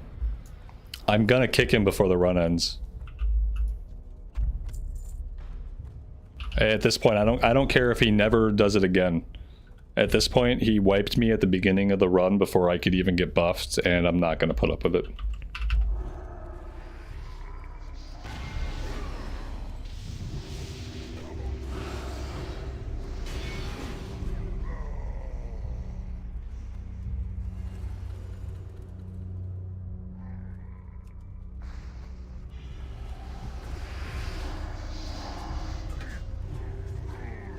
I'm not going to keep pulling. I'm not going to keep going until he's out of the group. Because now he's just being belligerent. I'm not going to put up with it. I'm getting hangry. It's the end of my afternoon and I have less patience for idiots.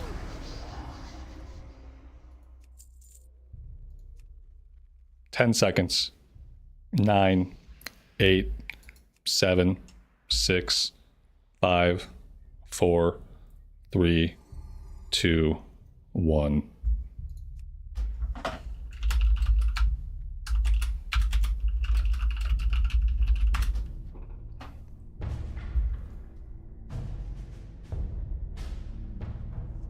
There we go. It's as easy as that. He can enjoy his 12-minute wait time.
Yeah, much better without the mage.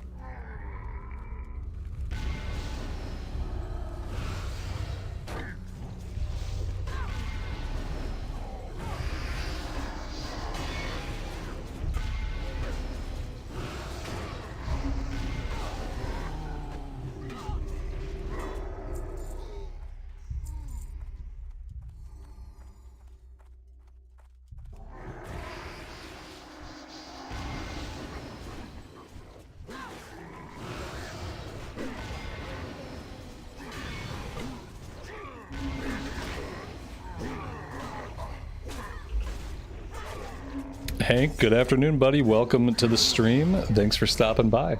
I appreciate it.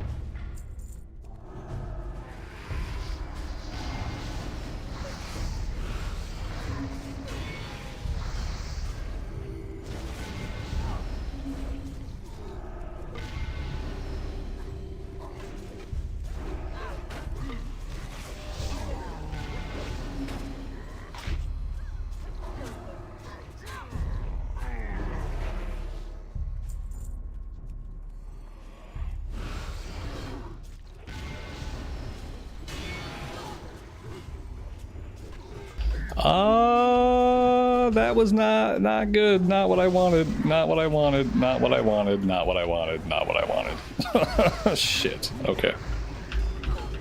Maybe we'll be okay.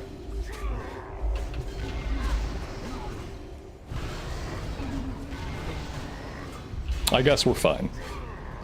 No need to panic. Nobody panic. I'm gonna loot him this time so that maybe I can actually get the quest done.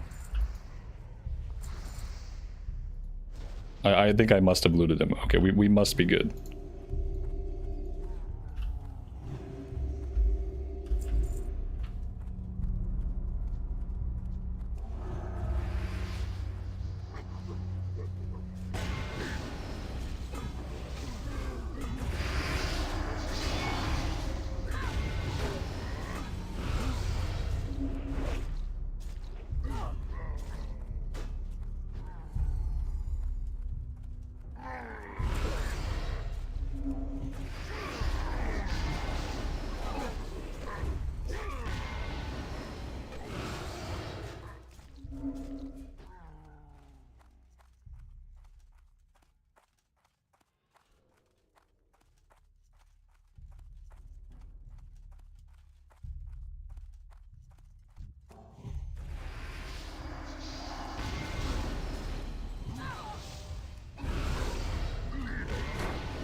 Seeing that the mage is messaging you? That's hilarious.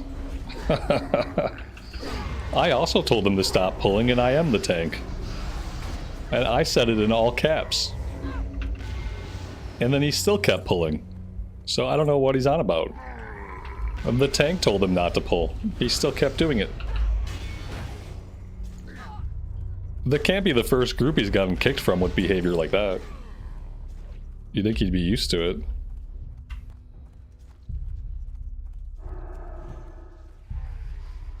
You know, someone like that, though, they're never going to learn.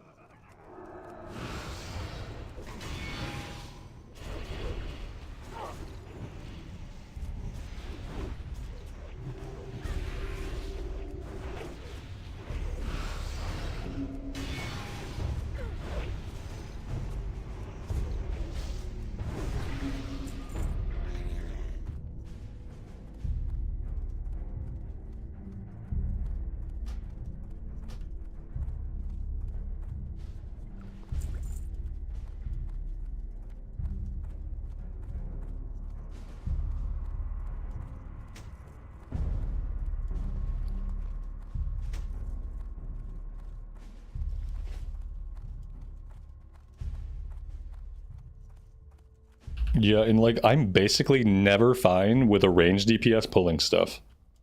I'm basically never okay with it. Sometimes I don't mind when like a DPS warrior runs a little bit ahead, or a DPS pally runs a little bit ahead, and they pull. Sometimes I don't mind, because then the mob is not running off in a weird direction. The mob is going to run to the player, but like when ranged DPS pull stuff, like, it's much more difficult to get it all under control. And it's more difficult to get it under control before they start taking like lots of damage and making trouble for the healers, so. It's like, if you're a clothy, you're a ranged DPS, you do not pull unless somebody asks you to do so. It's really simple.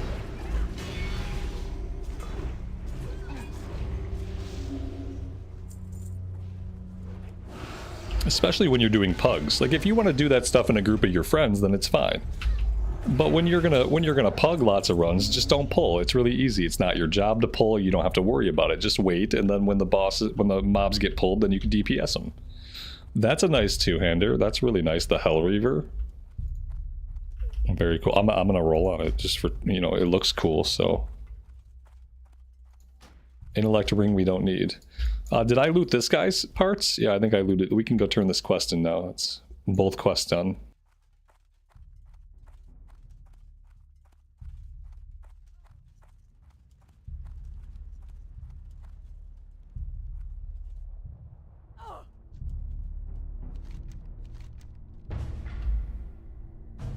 We'll take the plate, I guess, for the transmog, even though we don't need it. And that is level 61. Did I loot the box? I don't think there was anything in the box I needed, was there? I think the actual loot was in the box, like the blue items are in that box. I don't think there was anything else in there we needed. If there was, then I did not loot it. Nope. Is there an item that starts a quest? Is that what's in the box? What's in the box? What's in the box? Tell me what's in the box. What's in the box?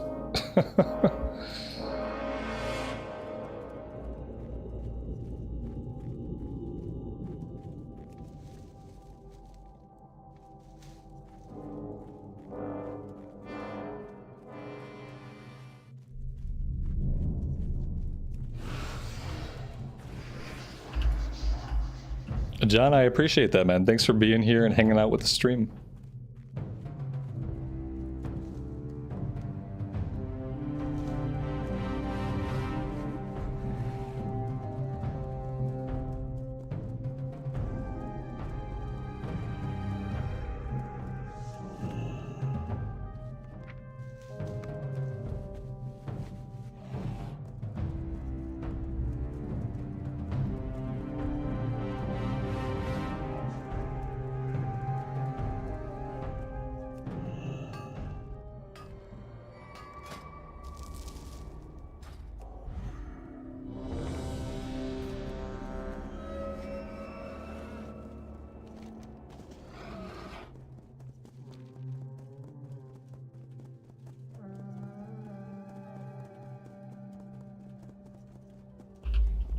What add-ons am I using? I'm pretty sure that all of my add-ons are listed in the stream description. Let me know if I'm wrong about that, but I'm pretty sure I have them all listed.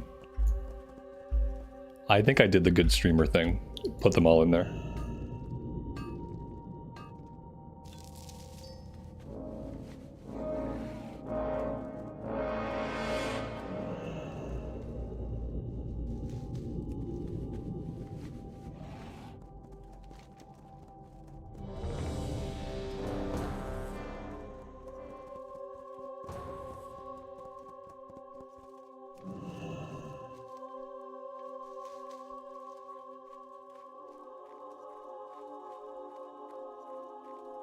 Life root is not going to give us skill up, so I'm not going to bother going after the life roots.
We don't have Narcissus in the list. Okay, I will get that updated today.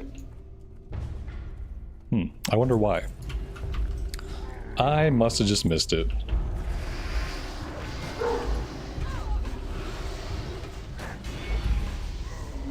Bum, bum, bum, bum.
Narcissist and can I mog it? Okay, let me do this right now. Because if I don't do it right now, I'm sure I'll forget. We need Narcissist. Narcissus. There we go. And can I mog it? There we go, guys. The add-ons have been updated. Never fear. The add-on list is now up to date. Thank you.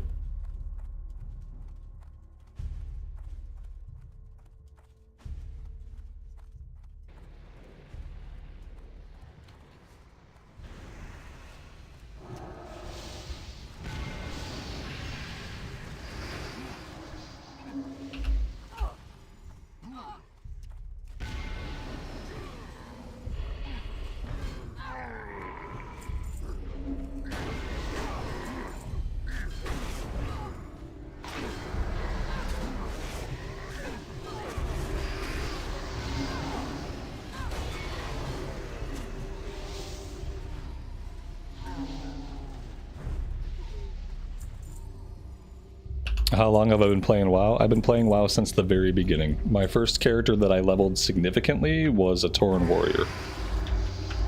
The first character that I ever leveled at all was a Troll Hunter. He got to level 29, but my first 60 was a Tauren warrior. Yeah, I leveled a Troll Hunter to level 29, got sick of that. I leveled a Undead Mage to level 25, got sick of that, and then I found the Warrior. And then I leveled that to Cap.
What level am I aiming for today? I already hit the level that I was aiming for today. Today I wanted to get to 60 and get into the Outland content, so we have already accomplished all of my goals for today.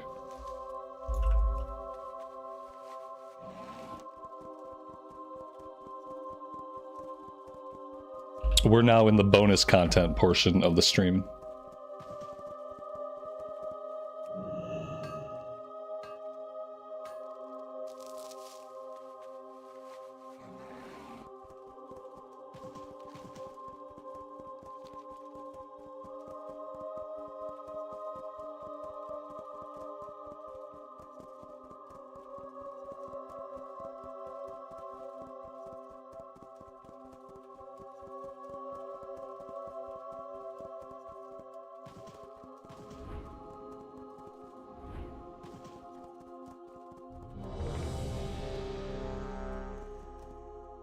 Yeah, I really need my flying mount so that I can get to nodes that are basically inaccessible from the ground. It seems like some nodes you just really can't get to them.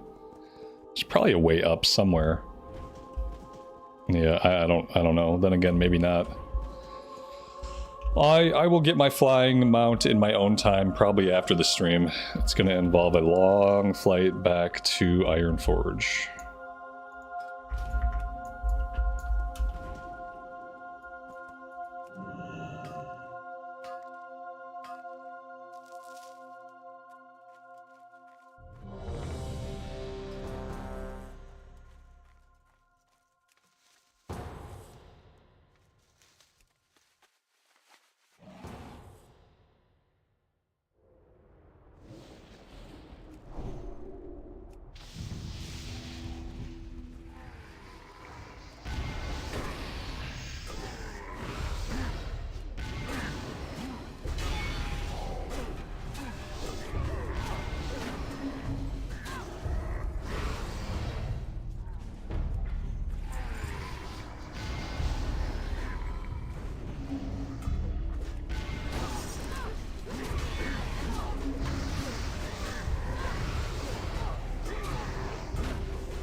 A one-handed sword. I will roll on that. That might be an upgrade for us.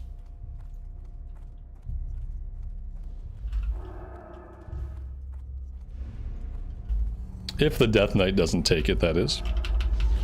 Seems like he's thinking about it. Wait, we have a Death Knight? Okay. I need to see. I haven't seen the Death Knight doing much, but then again, I've been looking at the overall meter, which has been tracking for the last, like, 10 dungeons. And we got the sword, that's awesome. There we go, that's a pretty significant upgrade for us.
The DK's blood spec. Yeah, I did notice that.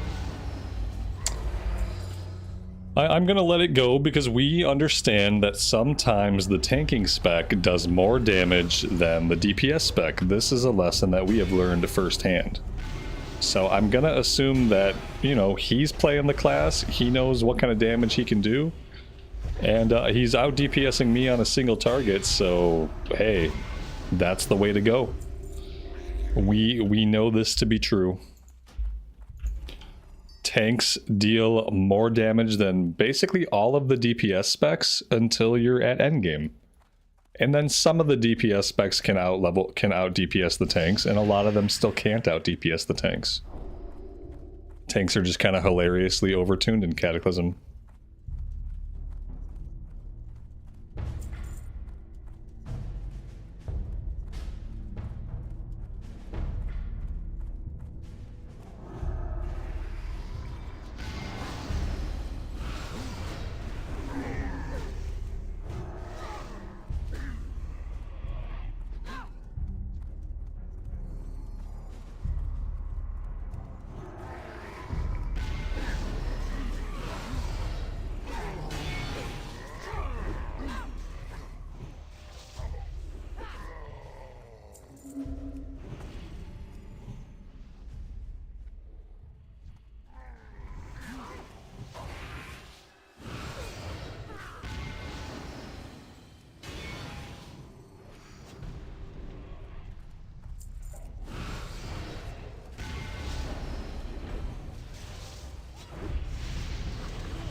There's some tanking boots. Let's toss a roll down on those.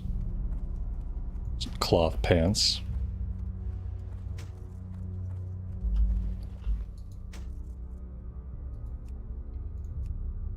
Very nearly level 62 there. We got close.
Are we ever going to get Blood Furnace, do you think?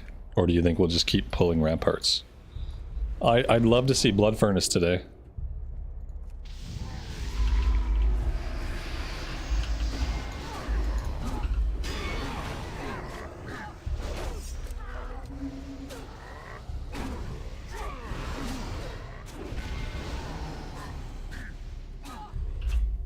Dave, have a good rest of your night, man. And thanks for hanging out. We'll see you next time. Nick, thanks for the call out, buddy. I appreciate that. Nick has a good point. If you guys are having a good time hanging out with the stream, leaving a like on the VOD really does help out the channel. It's the single most impactful thing you can do to help the community grow, and I appreciate those of you who take the half a second to click that little thumbs up. If you have small or medium-sized creators, including me, that you would like to see around in a handful of years, leaving a like on their content is the best way to guarantee that they have a chance of still doing this 5 or 10 years down the road.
I could probably do a couple more. Mm-hmm. Depends on what we get.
Maybe they have a vendor. Oh, thank God.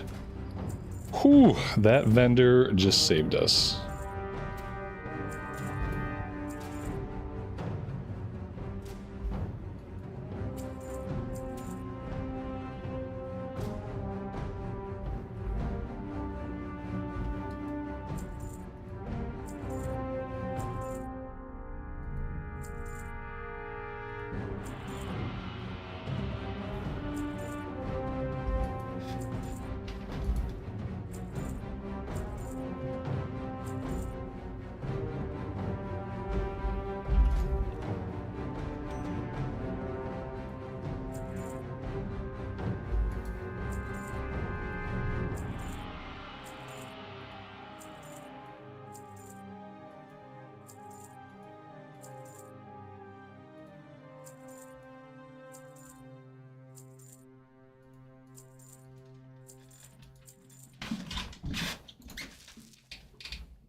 There we go. That looks a lot better.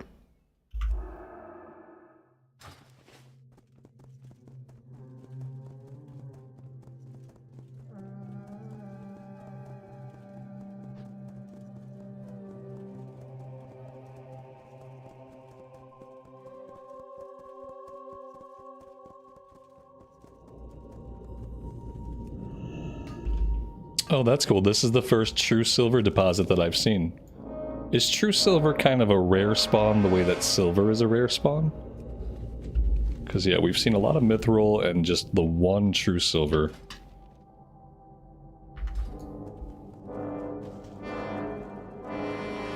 What's the bag add-on? The bag add-on is Baggonator.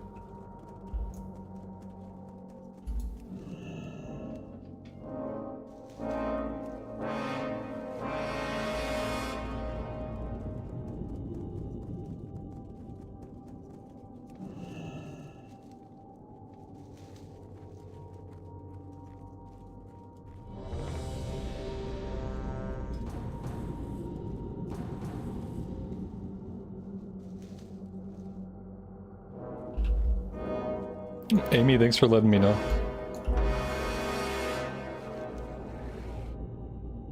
Pizza sounds good.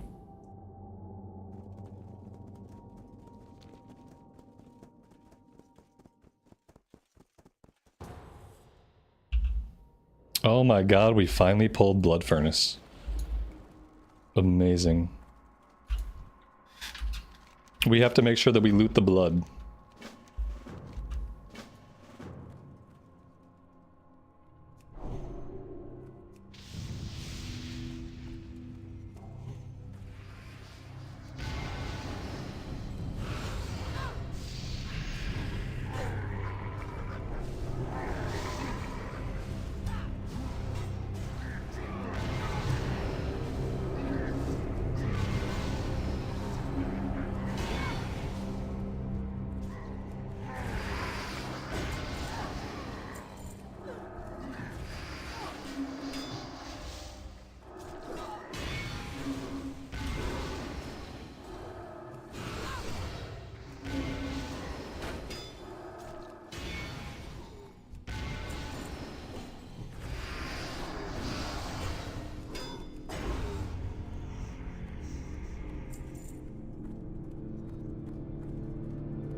After I kill this boss, I have to loot some of these bodies.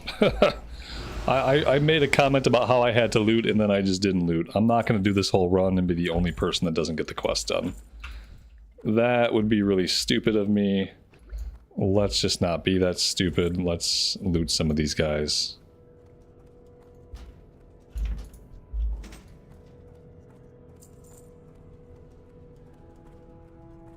Yeah, I have to loot. I'd love to pull big and just keep pulling and pulling and pulling, but I have to loot some of these guys.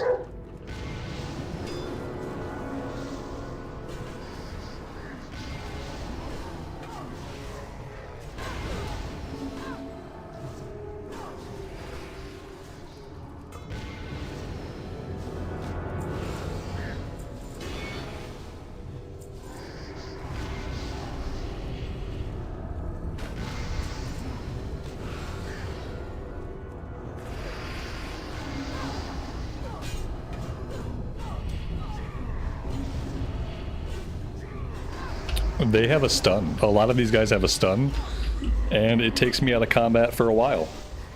I don't know what it is.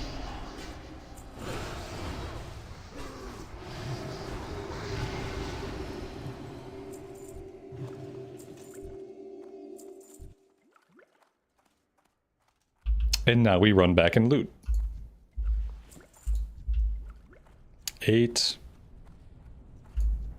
9, 10, now we're done.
And there we go. That is Blood Furnace and level 63. Let's teleport out and teleport back in. We'll get these quests turned in.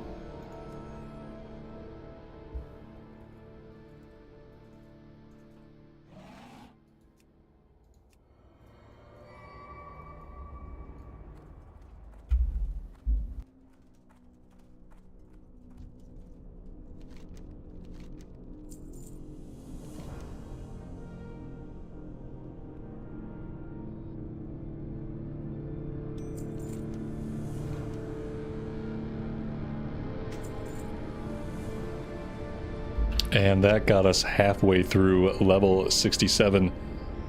Guys, I'll tell you what, I'm going to take a break right here for today. We will pick up tomorrow and we will keep grinding our way to the top. I'm going to hearth us out of here. We are going back to the Lion's Pride Inn. By tomorrow, I'll have gotten our flying mount, so some of the collection in the overworld will be a little bit easier for us. And yeah, tomorrow we should get into Northrend content. So, very exciting. We are flying through the levels. CNET, thank you so much for going on the runs with me today. I really appreciate it. And yeah, everybody, thank you all so much for hanging out with me. Great times. Hope to see you all again tomorrow. Have a good rest of your afternoon or evening. As always, take care of yourselves, take care of each other, and we will see you back in Azeroth again very soon. Bye for now.